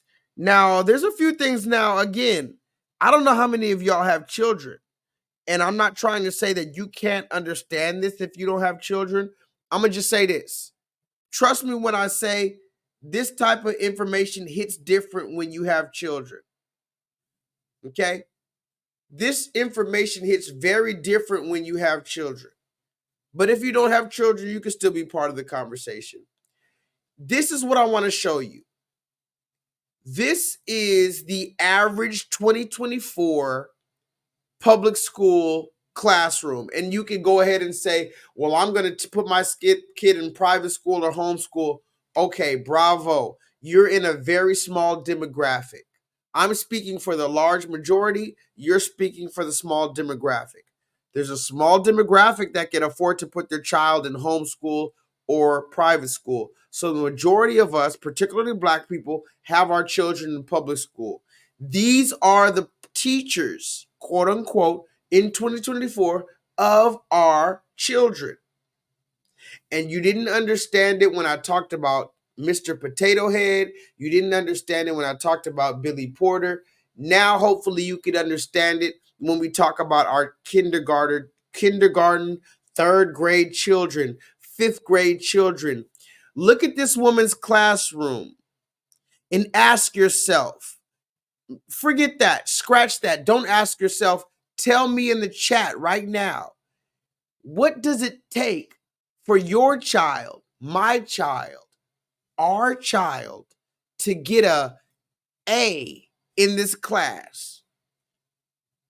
See, this is the conversation that they're not willing to let you have. This is why I'm part of the Kanye crazy crew that's going to scream and yell at the top of my lungs, even though I know most of you are fucking artificial dreams. I'm going to ask you one more time.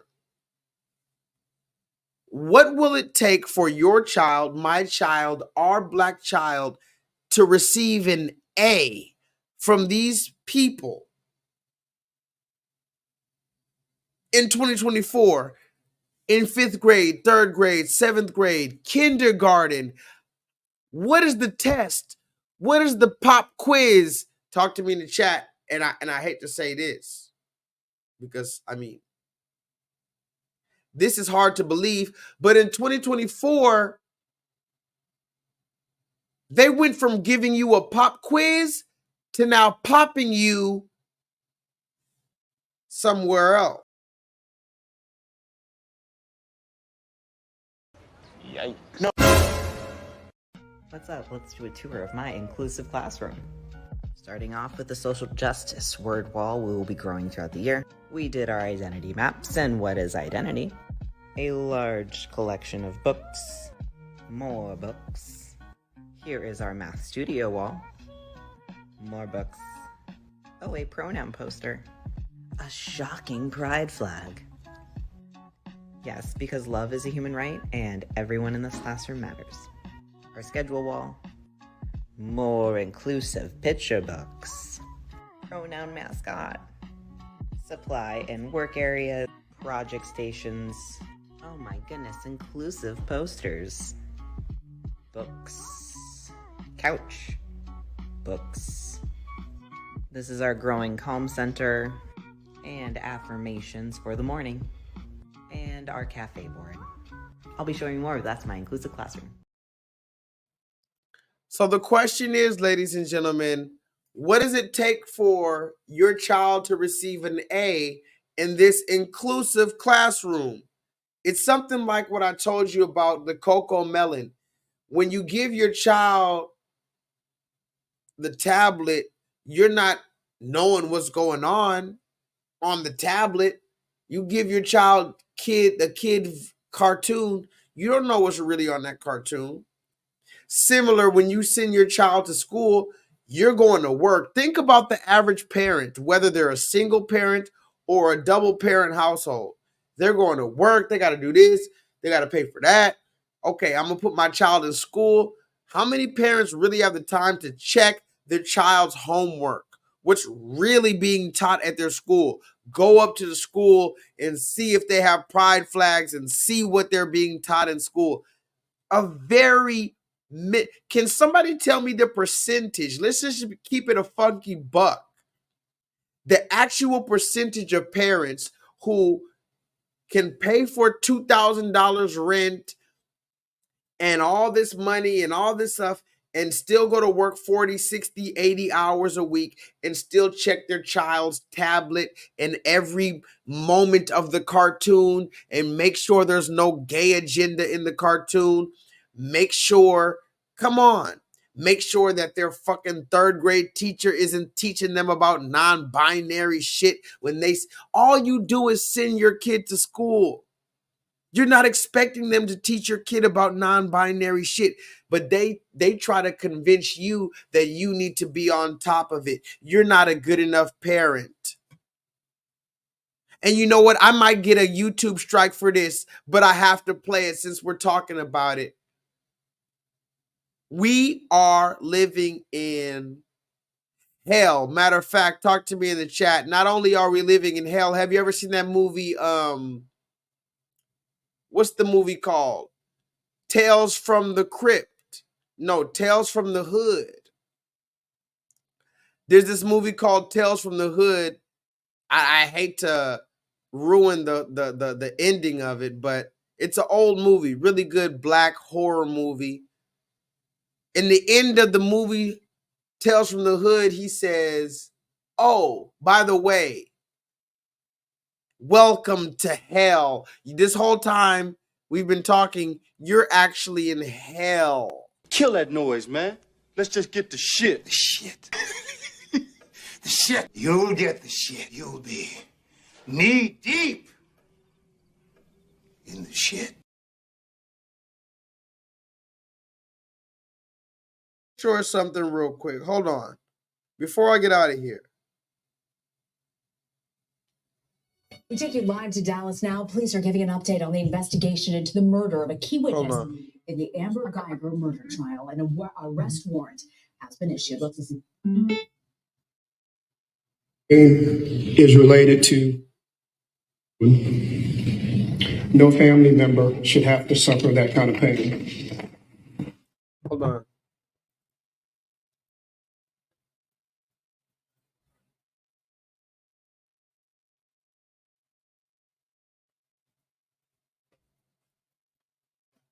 Okay. I'm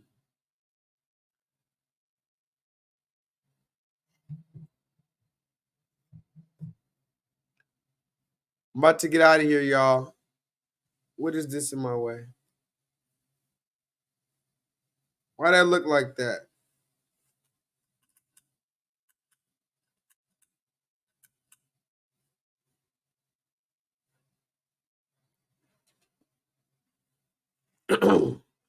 I was talking about something important. I'm going to read some comments because I was just going off. Oh, all the parents don't monitor their kids' devices. That's what I'm talking about. But think about it, Bryce. Let's really keep it a funky buck. You're working 60 hours a week. You're trying to fight inflation, World War III, COVID-19, the election and racism. Who has time to check their child's what's on Coco Melon? Who has time to check what's on Baby Shark? You put on Baby Shark, Baby Shark, do do do do do do, Baby Shark, do do do do do do, Baby Shark. You put on some shit like that, you don't expect them to be no gay agenda on their shit, but this is exactly where they're putting it. So when Bryce says the parents don't really monitor their kids' devices, it's not even like the parents are, neglecting their children. It's just so much going on.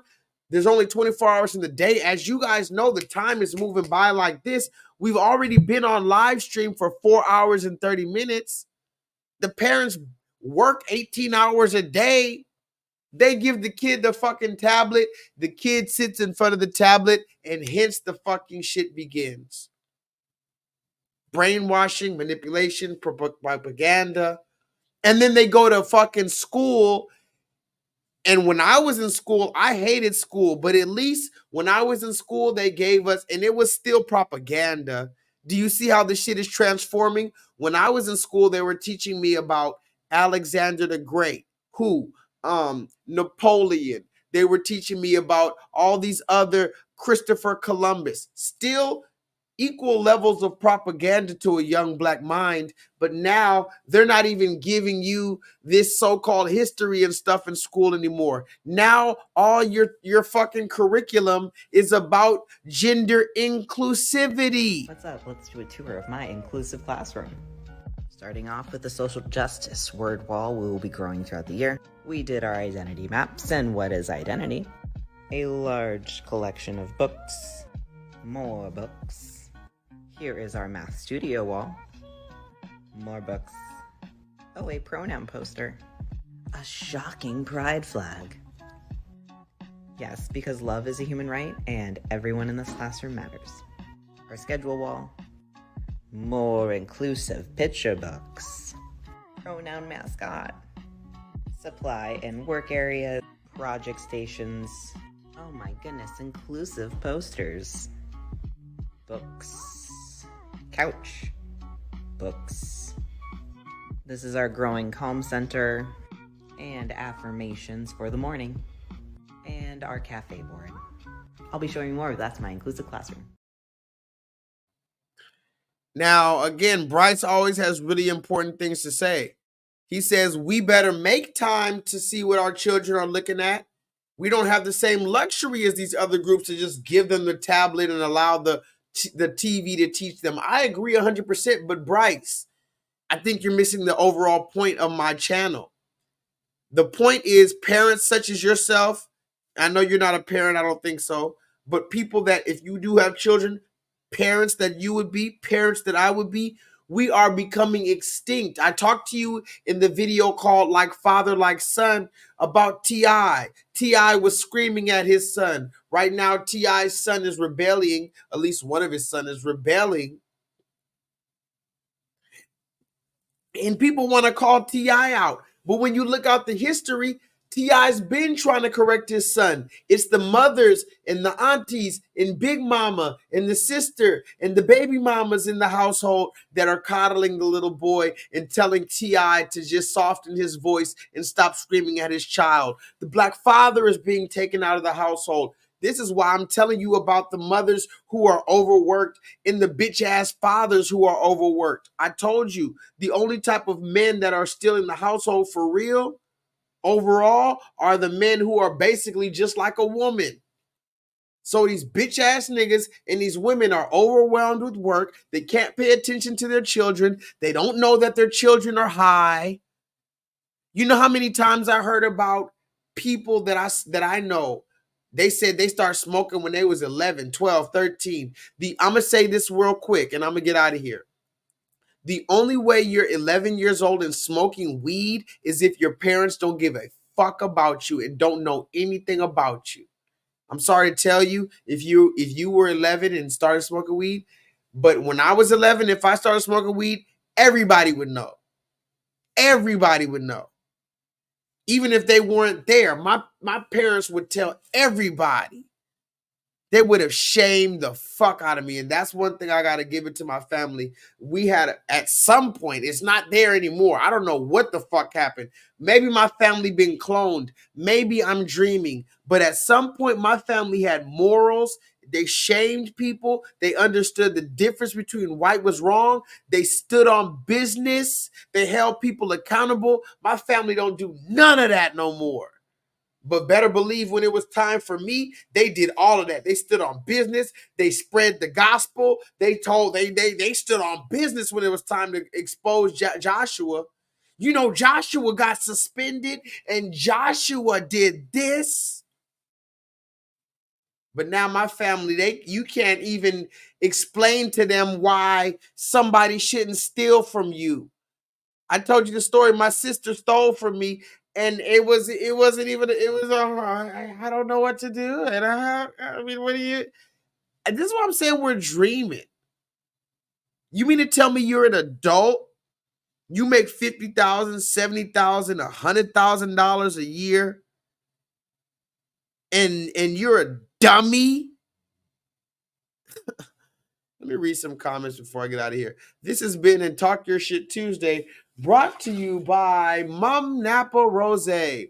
By the way, it's completely gone.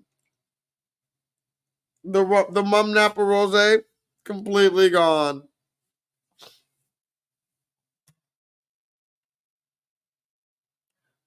Bryce said, I couldn't hide weed worth a damn when I was younger. Bryce, how old were you when you first started smoking weed? Everybody who's ever started smoking weed in the chat, everybody who's ever took a puff of weed in the chat, tell me how old you were when you first took a puff of weed. I'm going to start. I'm going to say 18. I want to say 17, but just to be safe, I think it was 18. It might have been 18. I'm going to say 18 to be safe. When was the first time y'all smoked weed? And I'm going to tell you the truth. If you smoked weed at 11, 12, 13, hell, 14 years old, and you went home the same day and looked your parents in the face and they didn't say nothing, your parents don't give a damn about you. And you better start accepting that. Seriously, guys. Jay says he was 18, like me, when he started smoking weed, because he was scared of the repercussions, right, Jay? You were scared of the repercussions. But I already have a homeboy named Jay, so I'm gonna have to call you Flame. I'm gonna have to call you the Flame. My nigga the Flame says he was 18. De facto was 11. I'm not gonna say your parents. Okay, it's harsh to say that your parents don't give a damn about you. I'm gonna say this though, de facto. Your parents did not know who you were. And that's very problematic at 11 years old. Your parents should know every little detail about you at 11 years old, de facto. And I need you to come to grips with the fact that they were not. And I'm pretty sure you've already come to grips with that. But that's a fact, de facto. Yeah, I was about 18. The people who were 18 when they started smoking weed is because they were scared of their parents. De facto says he doesn't remember. Damn.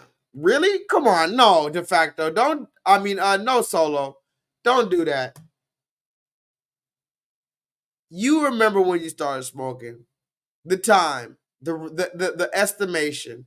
Were you young or were you out of high school? Were you in high school or out of high school? How about that? And again, it's not to demonize your parents, and I'm sorry for saying that. But the truth of the matter, I'm not gonna say that they didn't care because that's harsh and that's not true. The fact that we need to agree on is that they did not know who you were, and they should have known who you were. They should have been more invested into you. If you were 12 years old, Bryce, and smoking weed, and your parents didn't know, think about having a child. You're not going to know when they're a little innocent child watching fucking wrestling versus when they come looking like this, like, shit, man, what up, dog? Come on, man, let's be real.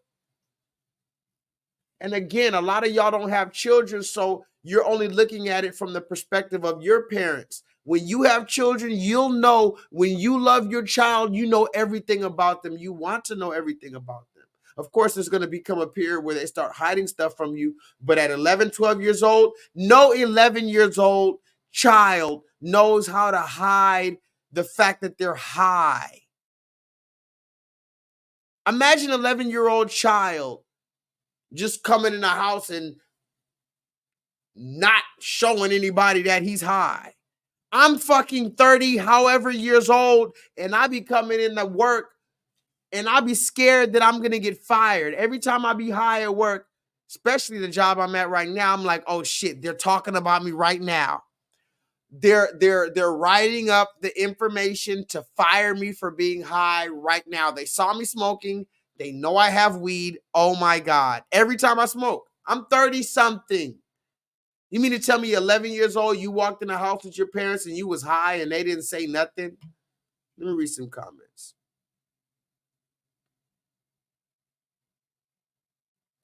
Jay said he was 15 in the school bathroom. Solo, late teens. De facto said by the time his parents caught on that he smoked weed, he was a pure, straight out, flat out dope fiend. Yikes. No. Jeez, man. It's pretty dark there. Oh yeah, I need to drink a little water. By the way, this is Talking Shit Tuesday. We're about to get out of here. I got one of these little things for my water. I actually suggested. I bought this thing. It was about $50. The same day I bought it, I put some champagne in it. I was riding on my bike. It dropped off my bike and somebody ran it over. I was so pissed. $57. Somebody ran over this fucking thing and I saw this shit explode. I thought it was flat. It only has a dent. This is the dent. This is the only dent from it getting ran over. So this is what I keep my water in. I think it's like 38 ounces or something like that. I keep my water in here Bruce Lee, Be Like Water, Afro Samurai. I'm gonna put some more stickers on this, but I travel a lot, so I be running through a lot of water bottles. This keeps the shit cold, and it's really good. Oh, they said I got a new bike.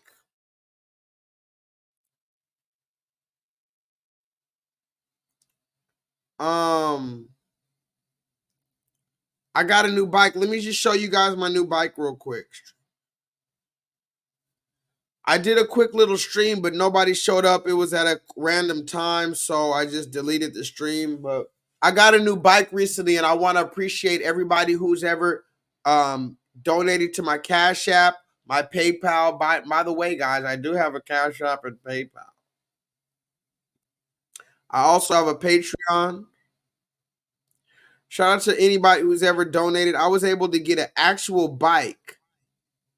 I had to also put a lot of money, my own money, like straight money in it, but a lot. I got a lot of the money from my Patreon account. Let me see.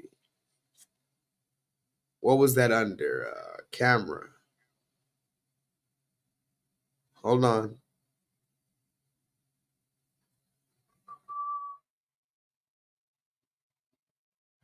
Bryce has been asking me what kind of bike I have recently. I shouldn't show you because I'm supposed to be like Batman. Like I don't show my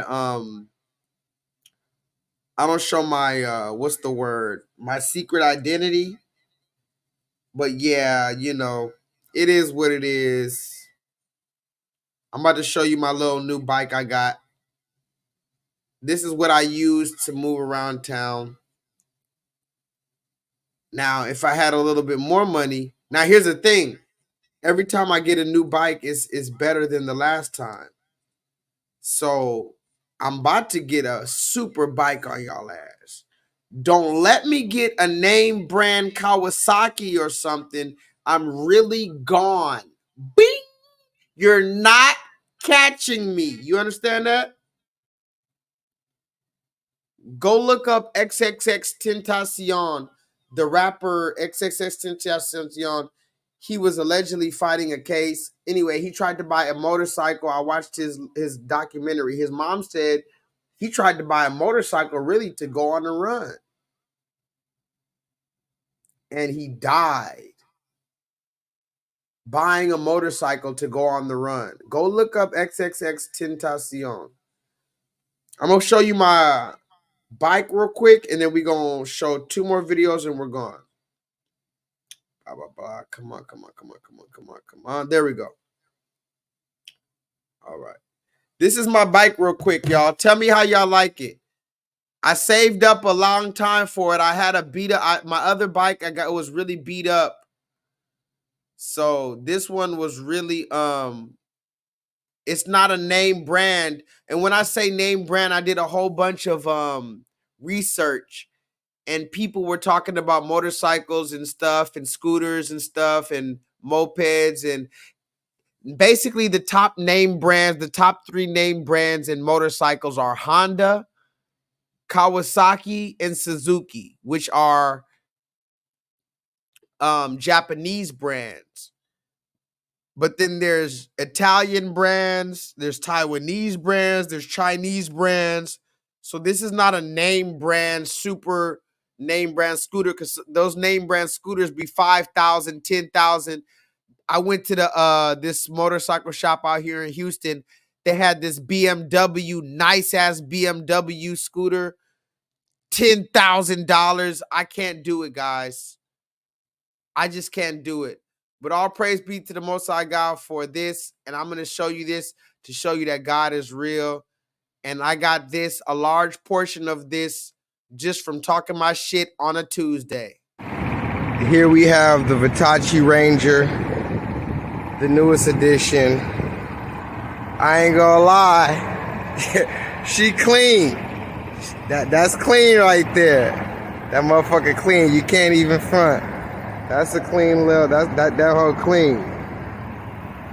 That's a clean little whip right there. That's clean. That's decent. That's got a little shine on it, right? That's got a little shine to it. You dig? Ooh. Ooh. Ooh. That's clean. That's clean. That's clean.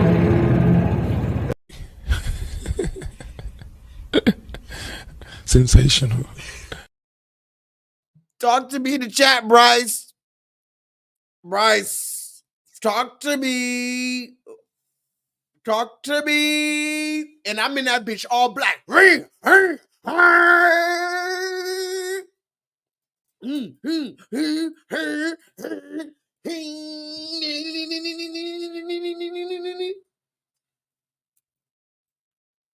Don't let me get some real power.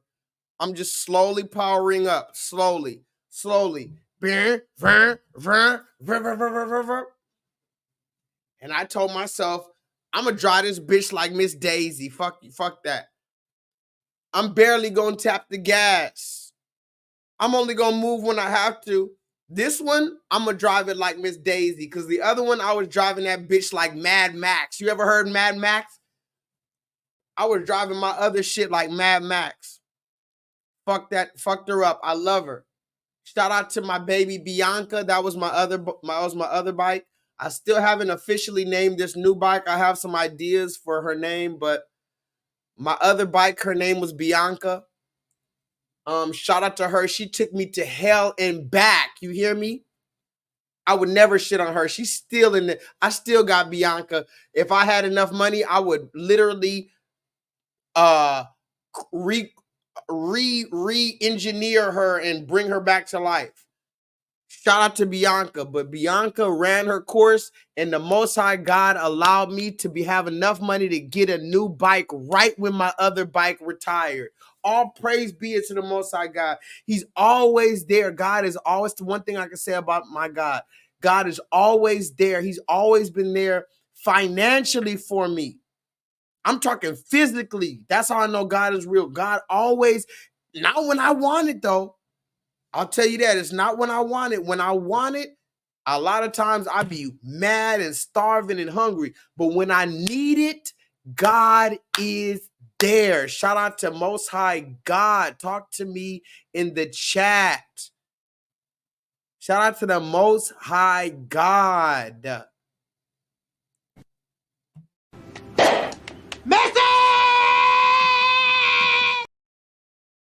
You need him, Ravine.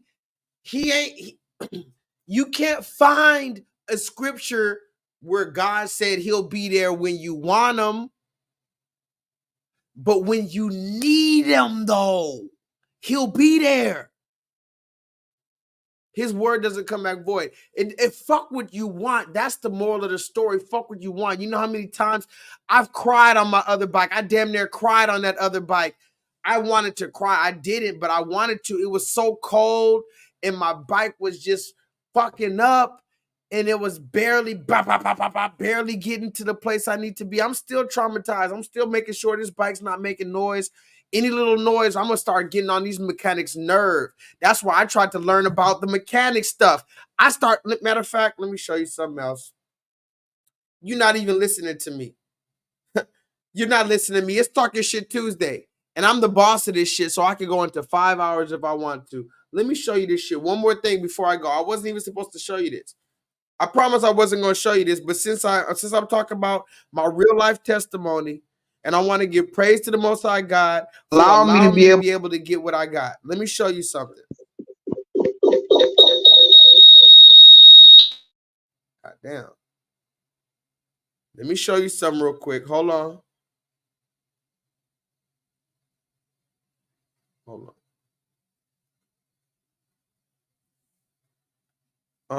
Browse. Bryce, what do you think about the bike? Do you like it? What do you think about the bike?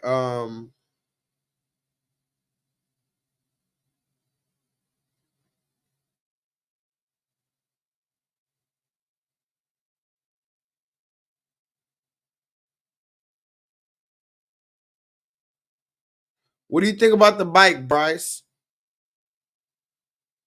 Oh, the file's too fucking large. Damn, I wish I could show you that video. I'm gonna upload this video to the channel because I started going through my bike. I started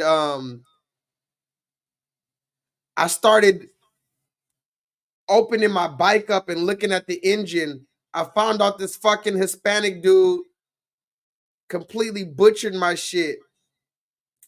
I wish I could show you that. I'll show you it next time because I want to learn more about engines. It's very complicated. I'm very stupid, but I'm trying to learn more about the engines. I can't upload this video though. It's too large. That file's too large. But let me show you the back real quick.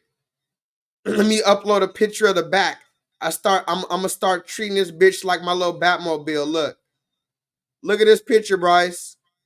Look at my trunk. Look at the trunk, Bryce. Camera. Look at my trunk at nighttime.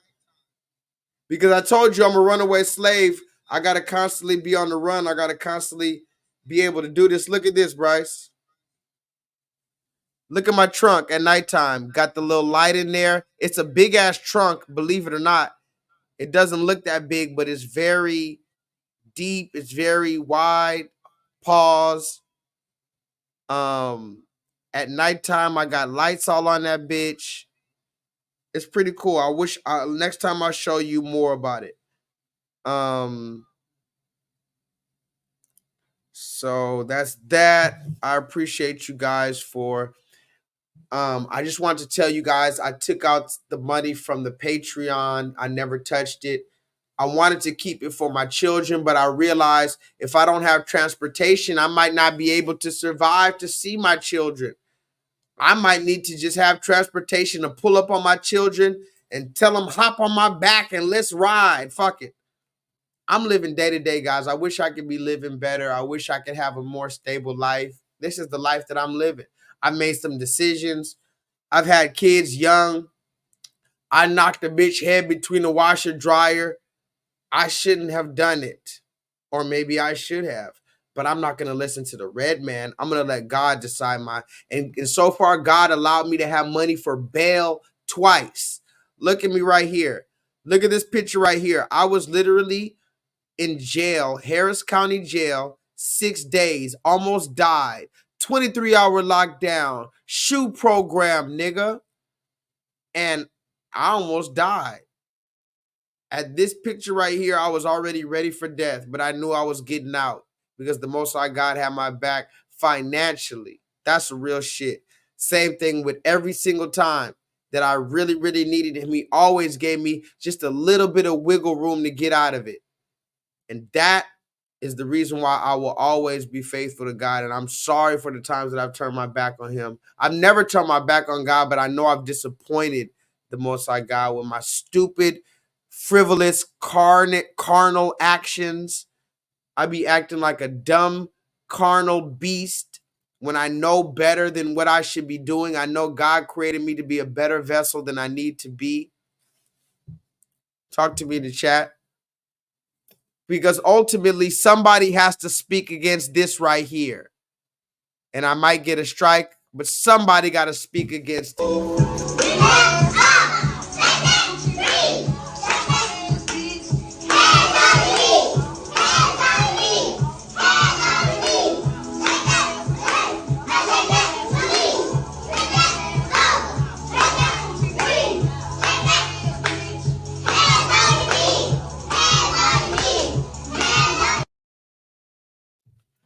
And again, this is exactly what the father is being kicked out of the house for. But the question then becomes, how do we regulate? What's up with this camera? Come on. More focus.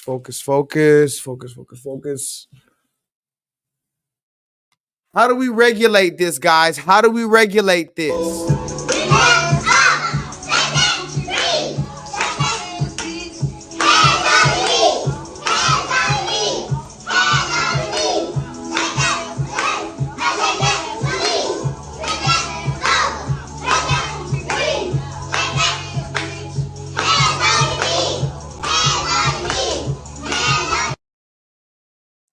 How do we regulate it? Well, first we have to identify it. And how do we identify it? Well, maybe you guys never heard that song before that because that's kind of a new song and maybe you couldn't quite hear what was being said. So these are just the lyrics of what the children were saying. Bend that ass over, bow. Let that coochie breathe. That's actually a new one. I have to be honest, guys. That's a new one. Out of all the ratchet things you could say in a song, that's pretty revolutionary. Let your coochie breathe. Now, mind you, this is the same woman who talked about her coochie being brown and her booty hole being whatever. She says, bend that ass over, let the coochie breathe, shake that ass, bitch. Hands on your knees. Hands on your knees. Hands on your knees. Shake that ass for Drake. Now shake that ass for me. And this video is going viral on social media recently. And I couldn't help but to say, I told you so.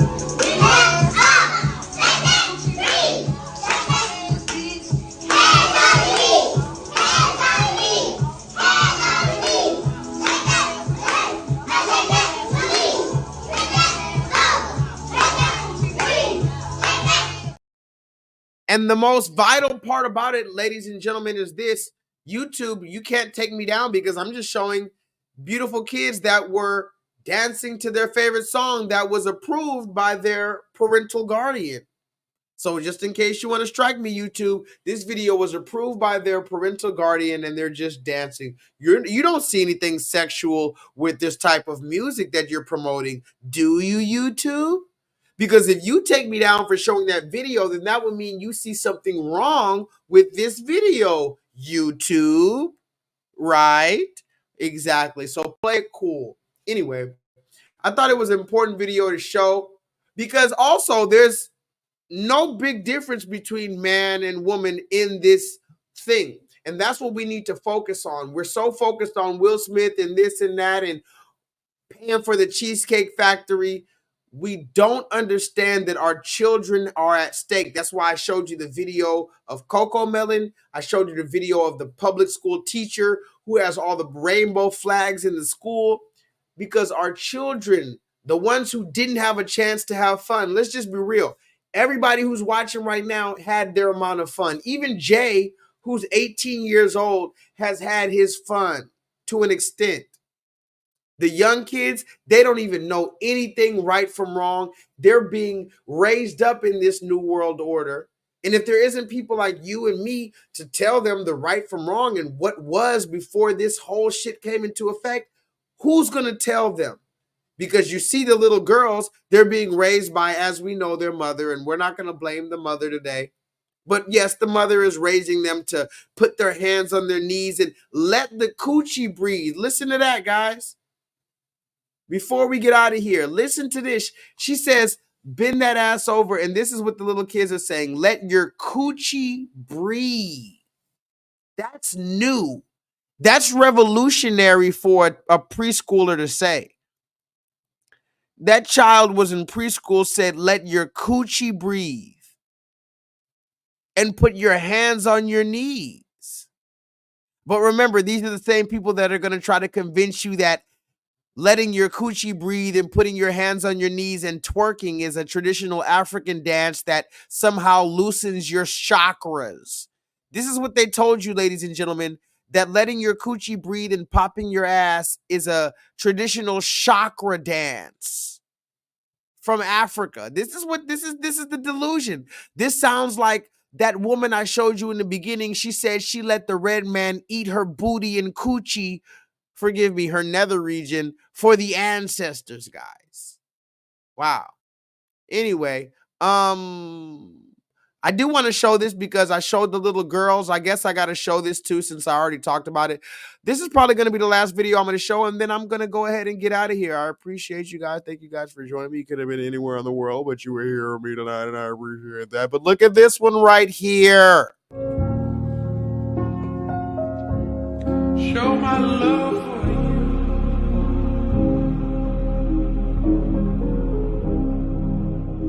Can I show my love?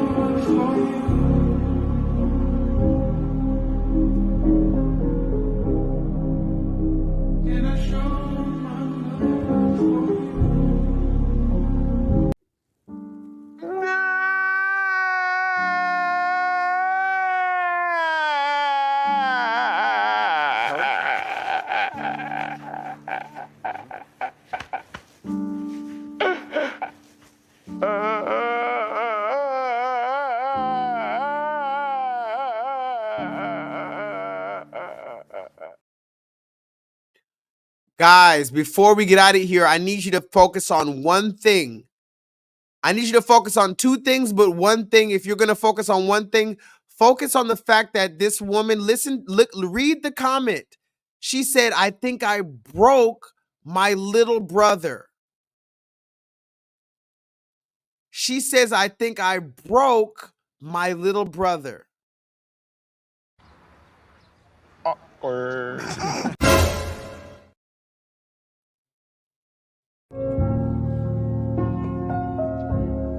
Show my. I think I broke my baby brother. I think I buck broke. Oh my God. I think I buck broke my baby brother. Gotcha. Gotcha. So I would like to thank everyone that was involved with this negotiation. Show my love for you.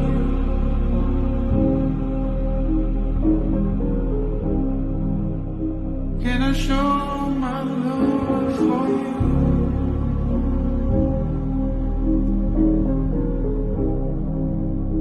Can I show my love for you? And I love that song, by the way. Can I show my love for you? No, but listen. This is the second thing before I go. The first one is this. She says, I think I broke my little brother. And then Jay, you know Jay, this guy is crazy, man. You guys think I'm crazy. Jay, you got to watch out for Jay. He's the next revolution. Jay asked a very important question. I don't think anybody's ever asked this question in the history of mankind. Jay saw this little, first of all, how old would you say this little boy is? He looks like young Zion Wade. He looks exactly like little Zion Wade. How old is this boy? Judging on how I looked at the age, I'd say this boy's about 10. I'd say this boy's about 10 years old. Show my love for you.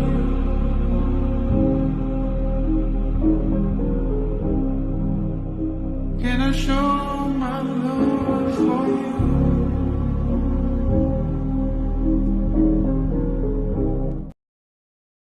Look, I need you to notice one more thing. First of all, the sister said, mind you, a house full of women.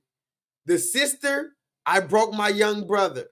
And then you see the grandma or Nana, whoever it is, proud taking pictures of him.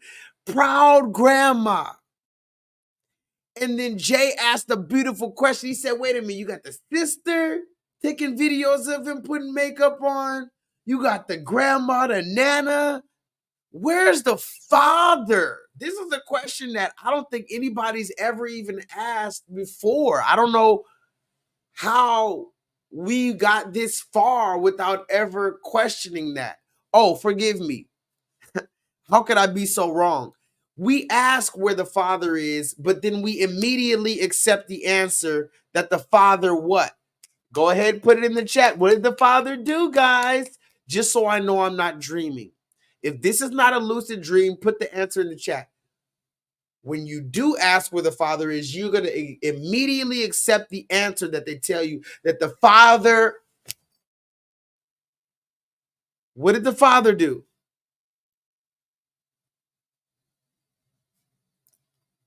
Went out for cigarettes. Come on. But I'm looking for something very particular. If he left, he's locked up. Let me give you a clue. It's something like the slave gang that we are. The slave gang that we are. Ironically, that's the number one reason why I call myself a runaway slave. One of the reasons. Because they're going to say the father ran away. That's the irony of the runaway slave gang. The father ran away. The lie that was told by the serpent. The perpetuated by the fucking black community since 1970. Wow. Why didn't you get married to the fathers? Why? I got enough problems taking care of the kids. I gotta nurse him too. Well, maybe he could have taken care of all of you. No, I'm afraid not. Neither one of them had as much money as me. Well, maybe he could have taken care of all of you. No, I'm afraid not. Neither one of them had as much money as me.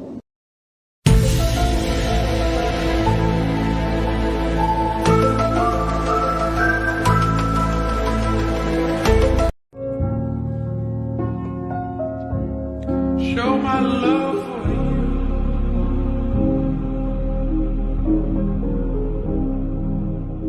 Can I show my love for you?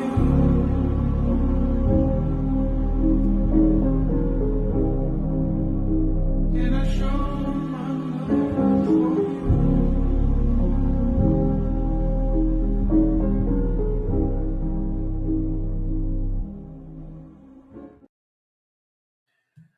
So yeah, guys, I think that's about it.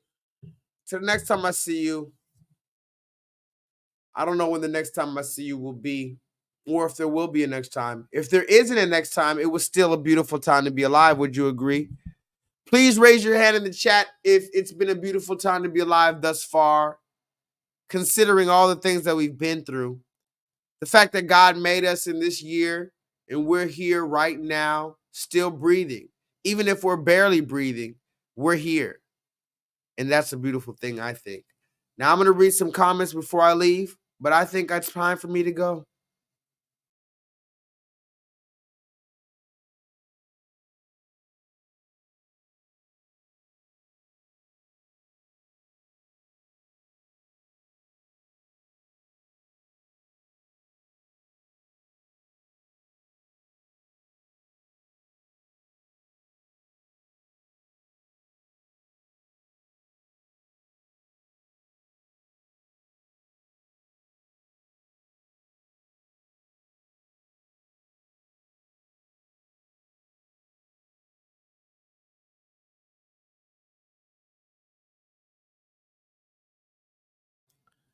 Now, let me read some comments before I get out of here. I do have more videos, like I said, guys, but, you know, sometimes it gets draining saying the same thing. Sometimes I feel like I don't know who to trust.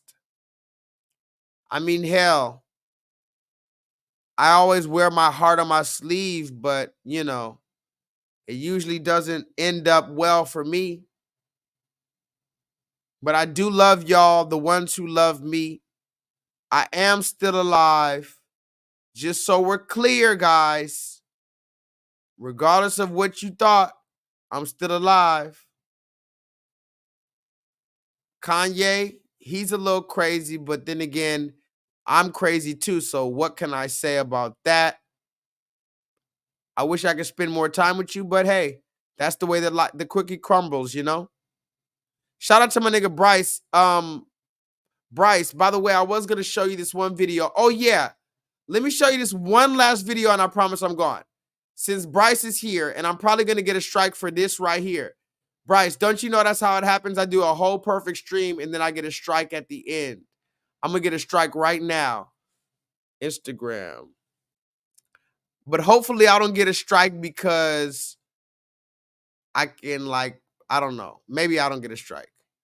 But this last video, again, is for my nigga Bryce. Because we were talking about Jim Carrey recently. I don't know. This has nothing to do with anything, but we were talking about Jim Carrey recently. And I said that Jim Carrey is my favorite, probably my overall favorite comedian, or Jim Carrey is the one comedian that I probably I'm most like him.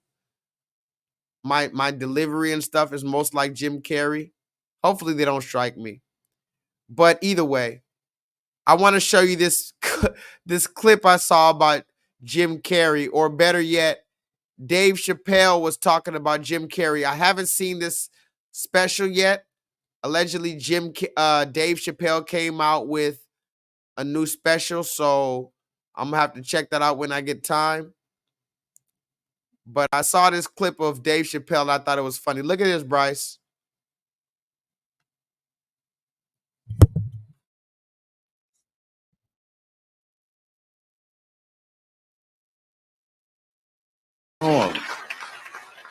And what Norm did, which I'll never forget, is he knew that I was the biggest Jim Carrey fan in the world. Now, I'm not going to go all into it, but Jim Carrey is talented in a way that you can't practice or rehearse. What a God-given talent. I was fascinated with him.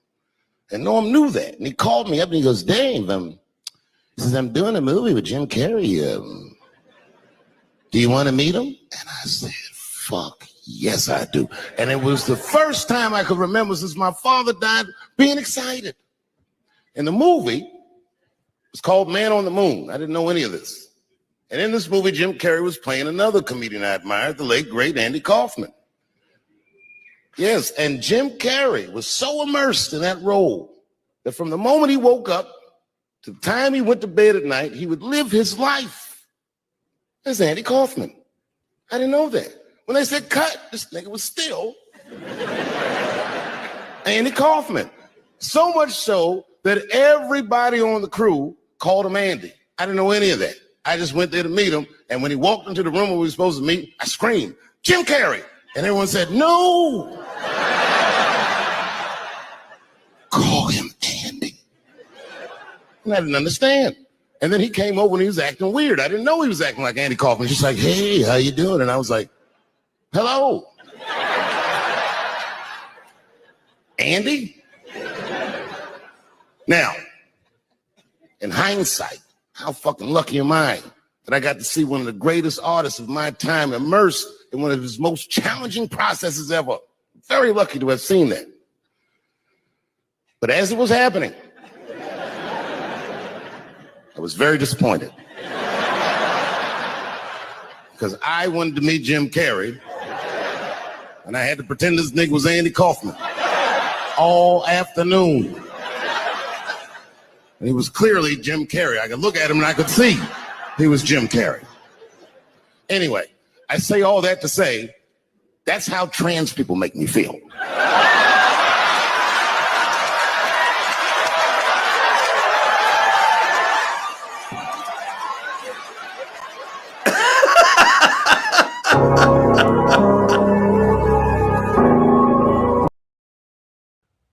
Yeah, man.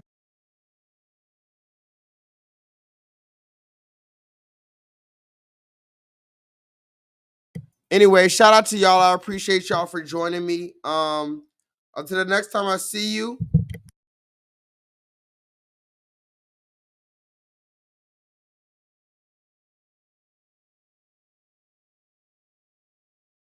Yeah, guys. Let me see. Yeah. Till the next time I see you, holla at your boy. Stay cautious, stay on the run, stay aware, stay woke. And please, vibrate higher. By the way, this song, he was spitting on this. Bryce, I know you don't like Sauce Walker. I remember your comment. Bryce said, I can't stand Sauce Walker. But I've always said Sauce Walker has a lot of potential to be a powerful black man. Out here in Houston, Texas, shout out to Sauce Walker. You do a lot of cool shit, but 10% of the time, you bring that shit. On this song right here, Sauce Walker brought it. A new song by Sauce. You should check it out, Bryce. This shit go hard. Holla at your boy, Vibrate Higher.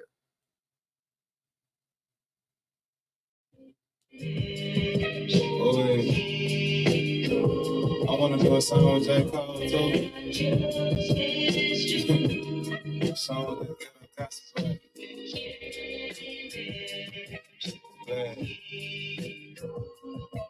Oh, yeah.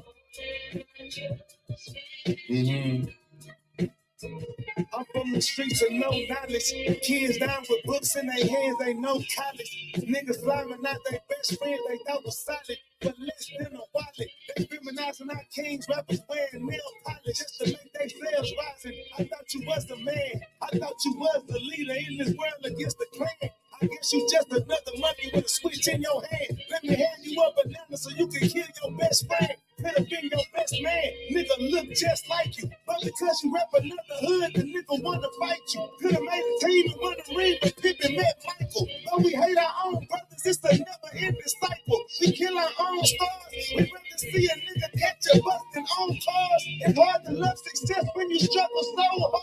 Imagine doing 40 years behind them cold bars. You completely innocent, but just forget the wrong part. Guilty by your skin. Couldn't find the suspect, all of a sudden you his twin. I only seen the pastors and the hustlers drive ins. While everybody else, I don't hope, trying to win. I'm my own nigga, not my man. I thought trusting and I'm not in. Mama on coke, ain't checking no flow, it ain't no soap in the whole kitchen. Then it ain't broken, it wasn't no show, ain't thinking of what think this is wrong man. Had to spell, but he wanna spin. In the direction where my people in. Fucking keep rapping about diamonds and hen. Fucking keep rapping about brothers and sin. Fucking keep rapping about scamming again. Better hope I don't catch you, my friend. Still remember everybody was against Donald Trump. Now Joe Biden up in office, the whole hood broke his fuck. He done fell off a bike, he done fell in the slump. The trap moving slow cause the money dried up. The brick cheap as hell, but the weed high as fuck. Nobody smoking work, they want the sign big cups. The blues be the mood till that bitch knowledge touch. People die hard bust, not them fans that you nuts. The robbers get the starving, it's nothing but stick up. He started read camera, still shining, what the fuck? If God let this happen, then who can I trust? Nobody but this pistol, that's the reason why it's clutch. R.I.P. to Mr. Hutch. The children, I'm from the slums where pussy niggas rape high schoolers. Get the girl pregnant, act like he never knew her. Finally go to jail and get less time than the shooter.